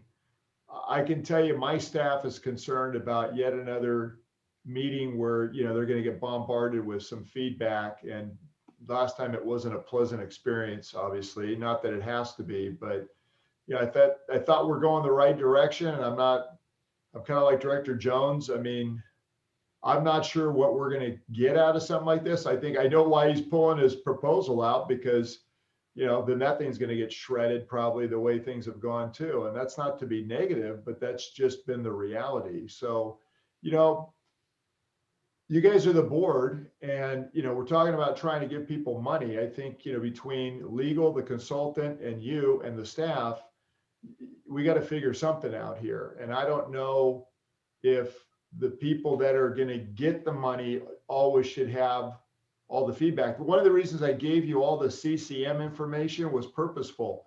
We've done all this before. There was a time where there was collaboration to build all that entire structure, and all of this stuff got addressed. I don't think there was anything wrong with the documents. You could take exception to how people ran it or what they did, or how effective it was, but I think the documents were fine. And that's why I included all of that, because I think you got some really good items there that you could use going forward and not have to reinvent the wheel. But, I'm also sensitive to the fact, and I know that the directors are sensitive to this too. If you don't ask, then, you get beat up too. So you just got to pick, I guess you have to structure, what are we asking these people? And then what are you expecting to get out of it? And I think that's the part where you got to be really, really careful here. Can I ask a question real quick, Jim? And then I'm turning loose. Yeah, please do. Please do turn it loose. Oh, please continue, please. I'm gonna ask every board member who's still listening, should the community group be a 501c3 or not? No. Chuck say no. What about the rest of you? I don't know enough to even venture an opinion, Robert. I mean, that's what I was looking, to the study for, to inform me on issues like that. I'm with Jim. What I do know from what I read that, and some of the people quoted Campbell, I think even Lynn quoted Campbell. Some are 501c3, some are not. And so the other question is, how then can, if the answer is yes, they got to be 5. Chuck said no. Then how will the groups be? Who's going to be accountable for the money in terms of meeting certain performance standards? Staff can write performance standards. The group will have their own standards that they want to try to meet with getting the money. So those are the things, those are the details, some of it legal and some of it just actual procedure in terms of operating, how we want to operate it. But the critical item, I think, Jim, is going to happen, is going to should focus on where the liability falls, where the accountability falls, and of whom, and would that best be served through a nonprofit status or some other status, some other mean. And so that's the legal part that we need to know. And I think the legal department can tell us that. I think the study is going to show us that there are different groups doing different things. How do we as a board really wants to answer just those two questions? I have to say that's where I come down. I mean, Robert, I feel, again, I think we need to develop policy in this area, but I think for me, this goes to the heart of why, I supported doing this study from the beginning. I want the information from that study to inform our decision on this. So I think we've kind of run this around. I don't, is there a motion or do we just allow this to suspend this pending the outcome of the study? Jim, Virginia? let me just clarify. So for me, the study session is just like a public meeting as well, so that everyone has a chance to ask. It's or, talk. It's not like this formal, we're all going to sit there and look at this or that. And as I mentioned in our e-prep meeting, I think it's a good investment of a couple of hours. And I think one meeting will just take care of everything. We'll have everything on record. People will have had their say, they could get their feedback from our staff. So, and I'm sorry if we're reinventing the wheel. I wasn't on the e-prep committee before, but I know that there were public comments that were made that in support of doing this kind of thing. Okay, Chuck, I think you had your hand up. Yeah, I just,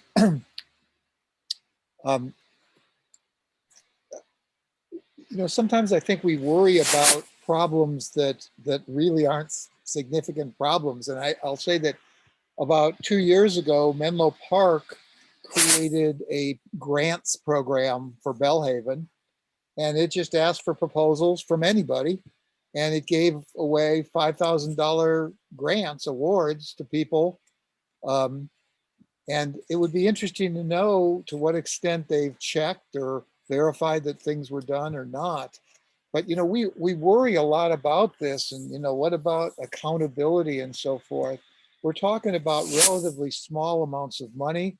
And we're worried about things like liability, which to me, how many CERT organizations in the country are being sued or have had to give out, multi-million-dollar awards for something? It just seems to me that these aren't problems that happen.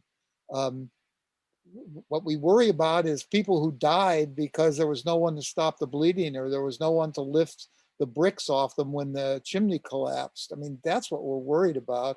And just liability losses just don't seem to be any big issue in this kind of thing. I could be wrong. Maybe somebody could say, yeah, there are 20,000 lawsuits. I just don't think that that's the case. And I think we're getting awfully bureaucratic for something that doesn't have to be bureaucratic. I think, could I get, is there a motion relative to this item number 14? I'd like to see where we're at on this. Rob? Well, Rob has his hand Well, up. this came out of e-prep, so I would ask. Yeah, I would like to do a study session. That would be my motion, but I don't know if there's going to be support for it. Well, I'll leave that to you, Virginia. If you want to make a motion or if you want to let this, suspend this. I'll make a motion to have the study session. I know that that's the feedback that, the public gave me, that they think it's a good idea too. So I think I'd be representing the public's viewpoint as well. Is there a second? Well, I'll second it just because Virginia, having a meeting, see, to me, I don't want to have another meeting because I done had enough meetings on that. And I guess I'm in a vicarious position. I'm not only on the board, but I'm also trying to organize a nonprofit CERT group over in East Palo Alto. So, I see it from both ends of it, and having another meeting to get to where we are back here again, trying to develop a policy. I don't mind having another tour of duty in that respect. So I'll second Virginia motion. Okay, moved and seconded. Any further discussion on this? Rob? You're muted, Rob. You're muted. Just wake me up, Jim. The biggest problem, and Chuck and I did this last year, is to get the funding to these people. And Chuck makes a great point. These aren't large amounts of money to give to these people. Robert makes a great point because we did have quite a bit of meetings even before last year when Chuck and I were working it. And, we've got the funding aspect. These people are putting money out of their own pockets. And yet as a special district or fire district, we don't have the emergency response or responsibility because we're a special district and we're not a city or a town. So, you know, how do we support these people?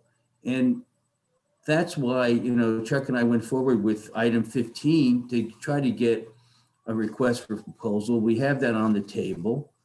I think we should find out what direction they wanted us to go relative to item 15 and get their recommendations. And then, you know, maybe Virginia's idea of having another meeting and getting them all together. But I would like to see item 15 completed and get those recommendations. So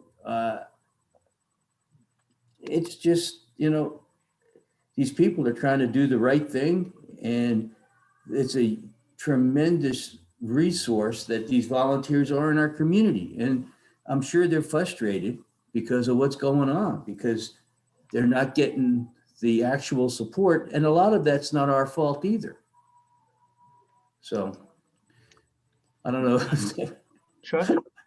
Yeah, I was going to say, I understand Robert's concern about setting precedents and so forth. However, I think we could do something while this study is going on. We could call it a pilot project and just, for example, say, we're going to give $10,000 grants to any community-based organization of whatever form that has at least 20 people who will sign that they'll take some responsibility for what's going on, and just put out money so that they can get going on some projects. And in the meantime, we get the results of the study, we come back, we have it presented at a public meeting, and then we talk about developing a process from all that. In the meantime, we won't have held up the operations of these people. And you know, we don't really, if one person says, I'm in charge of Menlo Park, and somebody says, yeah, but I've got a East Menlo Park group, I've got a West Menlo Park group. You know, Chuck, I just have to say, I think we're straying from the motion. Well, I just saying, yeah, I guess the feeling is that we're holding up things if we don't develop a policy first. But I don't think we have to hold up things. So Well- if, I mean, there's a motion and a second, you know, so again, if we could focus on that motion, move through this and. So the motion is to have a study study session. Okay. Okay, so that's been moved and seconded, you know, so just confining ourselves to that issue. Any further discussion? Okay, any public comment? There are no raised hands. Michelle, would you call the vote, please? Director Bernstein, Nay. Director Jones, Yeah, yes. Director Crowley, Aye. Director Solano, Nay. Director McLaughlin. Yeah, I have to say no at this time. Again, I think it's a good idea. I think it should happen, but subsequent to the, you know, publishing of the study that we just commissioned. So. Yeah. Jim? Yeah, Robert? I'd also like to make that comment for item 15, that I would like to get that study completed and see what their recommendations are and go forward from there. Yeah, again, I think we need to develop policy, and I'm looking to the item 15 study to inform what that should look like. So, Robert? One last comment.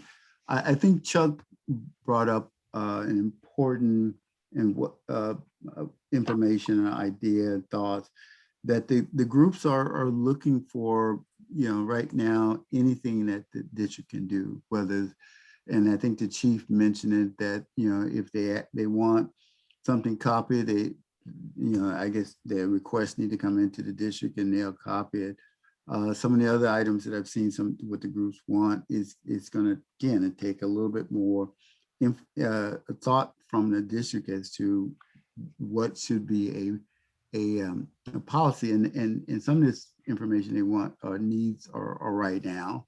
So I think in the meantime, I think what needs to go out to the groups is something on the order of the items that the district can do without, really funding them, if they can do it internally. I don't know how much work that's gonna put on Andreas and them, but that can happen. Do you want to make a motion in that regard, Robert, or? I don't even know what kind of motion could be made, really. We can do that. Look, one of the reasons they went out and asked these groups what they wanted is because I told them to do it. Because quite honestly, we hear it year after year after year. So we'll look at those lists and see what, the low hanging fruit is. Like the other day, I heard the manuals. I don't know why we're not print. We just print, well, we print about 500 manuals and divvy them up and give them to everybody. That way they have an adequate supply. So little things like that, Robert, and I've heard it brought up before. It's like, I don't know what we're doing. You take it to Kinko's, you make 500, 1,000, whatever, and then you just divvy them out, and that problem goes away. And I think that's already within your scope of authority. authority. Oh yeah, I mean that's easy. Right. You know what I mean? That's the part where I'm on my guys too, because they're doing a great job. I don't want to, I'm not saying anything negative, but there's little things like that where we can just take care of business, get that problem, out and from underfoot, and then that goes away, and then they can control. Somebody comes on, they can hand them a manual, right? Whatever they need to do. Okay, Virginia. So why hasn't that been done before now then? I mean, this is part of the problem. Is that I think that they do not feel that the volunteers don't feel that there's been support. And it's got to take a meeting that's going to be like 7 hours long for us to even approve getting a manual. I mean, what is the holdup? Well, I don't think it's manuals. I think it's bigger than that. I think there's a lot of different ideas, and it's almost midnight, so I don't want to turn into a pumpkin. But at the end of the day, I think there's other things afoot, and you just got to be careful. But let these guys unravel that too. I think they're trying to do that. I heard both two of the groups were not going to give us any proposals, okay, at all, because they didn't like the form, they didn't like this, they didn't feel that. Well, guess what? We got 2 proposals now. So that's progress. I don't know what we had to do. I don't know what they had to do internally, but that's good. So now we have a list. We know what they want. We finally got it. Let me take a look at it. We'll try and solve some of these problems. All right. Hey, I'll share my goal of trying to wrap this up by midnight. And I'm confident we can get there. You close. Jim, could I ask one quick question though? Do we have to do anything formal to refer this matter back to the Emergency Preparedness Committee? Or can they just take it up, or? Refer what, Chuck? Well, I'm not even sure what we're trying to do. Well, I do anything. Virginia had suggested earlier that a committee maybe couldn't do something unless they'd been asked to do it or whatever. And it just seems to me that this is something the committee ought to keep working on. Well, from my point, the committee really has, and I think this is reflected in direction given, has control over this study that's being done. So I would think anything being done in connection with that is within. Well, that's 100%, because that RFP and that proposal has that they will report back to this committee every month. So the committee is going to be busy because the vendor's reporting directly to them per your guidance. And that's what you guys just approved. So there isn't going to be a whole lot of time here, I'm assuming, in an hour. Once this vendor comes back and starts doing the work, it's going to be busy. And also take into consideration that it's going to take, I think I read it correctly, 4 months. Probably 4 to 6 months. Complete the process. So, but that's 4 meetings with the committee where I'm sure it's going to take the entire hour. So in the meantime, are we not giving these groups or fulfilling these requests for money? Let me look at it. I mean, if we're going to do that, we should probably make a motion that we're giving these groups the money, even though we don't even know what the outcome of the study is going to be. Let me look at what they want and see what we can realistically do at a staff level. And then, like I said, get it off the plate, keep people going, keep them happy. I think there's things that we can do. And I'm not sure why that doesn't happen. I don't have a good answer for that. I think in some cases it did or didn't because of COVID, but and, you know, again, you got a new guy in there. So let me look at those lists because we just got the list and I'll see what we can knock out. I mean, I've dealt with this with water rescue, urban search and rescue, heavy rescue, all the different programs. These are not difficult problems to solve. Virginia? So let me I just want to make sure that we're all on the same page. So we're not doing the study session. We're going to wait until the review is done. Is that correct? Right, I Okay. think that was the consensus, yes. Right. And so then, with regard to these financial requests or funding requests, are you, Harold, going to make the decision as to who's going to get the money? No, I think what I heard Harold say, and I think it's within his public education. No, it's fine. I'm just trying to understand it. They're low hanging fruit. You know, anything less than $500,000, you know, material be printed out. I mean, those are low hanging fruit. But when you start getting into, you know, ordering 80 repeaters, caches, I mean, stuff I've seen where it can go as high as one line item is $20,000. I mean, you know. So is there a maximum, Harold, that you're thinking? I don't know yet. I haven't seen it. I mean, I have $25,000 discretion to do anything at this point. And I think that's going to be more than enough to make copies of flyers, pamphlets, whatever, and then put that all in the hands of these groups so that they can be successful in recruiting or giving things to new members. I mean, we'll take a look at all of it and see what can be done. What's easy, you know, let's get rid of easy first and try and, you know, address their concerns that I've heard about forever too. I mean, again, I ask my guys, what do they want? Because I've heard it over and over. I want to see it. And then if they're not willing to pull the trigger, I am. I'll make things happen so they can get what they need. Right. Okay. So that means I feel like we've gotten into circles sometimes, you know what I mean? Right. That's why I want to get out of that circle. And I don't know all the reasons why, but I can break through that. I've done that on everything we've ever had to deal with. I mean, to some legitimate level, right? And part of it is sometimes people feel like they can't make the decision. Well, that's why you pay me the big bucks.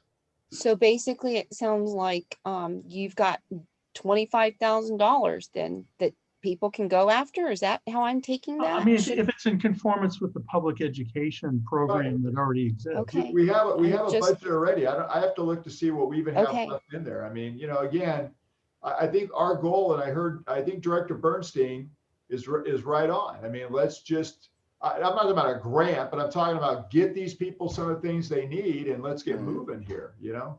Well, I'm not trying to stop it at all. I'm just trying to understand how much we're thinking. And let me say this. Since your meeting, we now have two proposals. Okay, yes. So it's finally happening, because at first it was, we don't like the form, we don't like this, we don't like the way you asked us. I mean, that's not helpful. So I think we finally got to a sweet spot where we have a list. That's progress. Okay. I got a list. I can evaluate the list and I can say, go get this. Okay. And then we have the cash request too. I'm fully aware of that. By the way, I know. So we have three outstanding requests. You don't need to be in that, because the cash that's at Station 4 isn't at Fire Station 4 because the station doesn't exist. So we have a cache right now. We can move up to that other location because there's no Fire Station 4 availability for the cache. That cache is at Station 77. So it's doing nobody any good. Yeah. So you know what? Let's move it. I just dealt with our guys and they were like, there's no place to park it. I said, I know a guy that's a member of the Sharon Heights Country Club that used to be a board of director. Let me talk to him. I can get a parking space, right? Right. Okay. Hey, I'm still confident we can make that midnight. Yep. Okay. I'm done. Thank you. Okay. So number 16, committee reports. I think in the course of the evening, we've heard from all of the committees, but I'll ask the chair, is anything that we didn't touch on tonight that needs for the good of the order to be discussed? All right. Hearing none, I'll move on to number 17, liaison reports. All right, hearing none, I will move on to. Well, can I just give you feedback from Atherton? Please. Because we had our joint meeting and I just wanted to let everyone know that the feedback has been positive from Diana Hawkins Manuelian. I have not heard from Rick DeGolia, but she was very glad that we had the joint meeting and I think that she's going to be very open, to continuing a good and strong dialogue. So that's the feedback I wanted to give. Good, good. I thought it was a good meeting as well. Number 18, reports, requests of directors. I have no report. All right. All right, hearing none, it brings us to the president's report. Nothing I haven't shared in the course of the evening with you. So Michelle, any public comment? I see no raised hands, no public comment. All right. I have one request. Chuck, I'm sorry, I didn't see your hand. Yeah, I have a request, and I don't know if we want to do this optionally or if people, it's hard for me at home to be printing, using a ream of paper to print the board packet. I'd like us to go back to having the packets sent out, at least for people who request them. I'd be one who would be requesting them, because I have a stack of papers like right here, and I can't read all this stuff on the screen. It makes me crazy. Sure. I know I like a printed copy as well. Count me in. Count me in. Printed copy. Since everybody's getting one, I didn't. It sounds like, and you have another battalion chief to help lighten the load of delivery. I can stop by and pick it up if necessary. However you want to do it, but I get it. We get it. It's tough. I'd be happy to pick mine up too. All right, hey, that was easy. All right, info only items. There's correspondence, a thank you letter from a resident of Menlo Park. I think everyone had a chance to read that. It's in the packet. So unless there's any comments. We already discussed it, Jim. You're right, we did. All right, can I get I'll make a motion to adjourn. Motion to adjourn. All right, second. Second. All right, moved and seconded. Michelle, could you call the vote, please? Director Bernstein? Aye. Director Jones? Aye. Director Crawley? Aye. Director Solano? Aye. Director McLaughlin? Aye. Good night, all. Thank you. Good night. Good night, everyone. Thanks. Have a good one.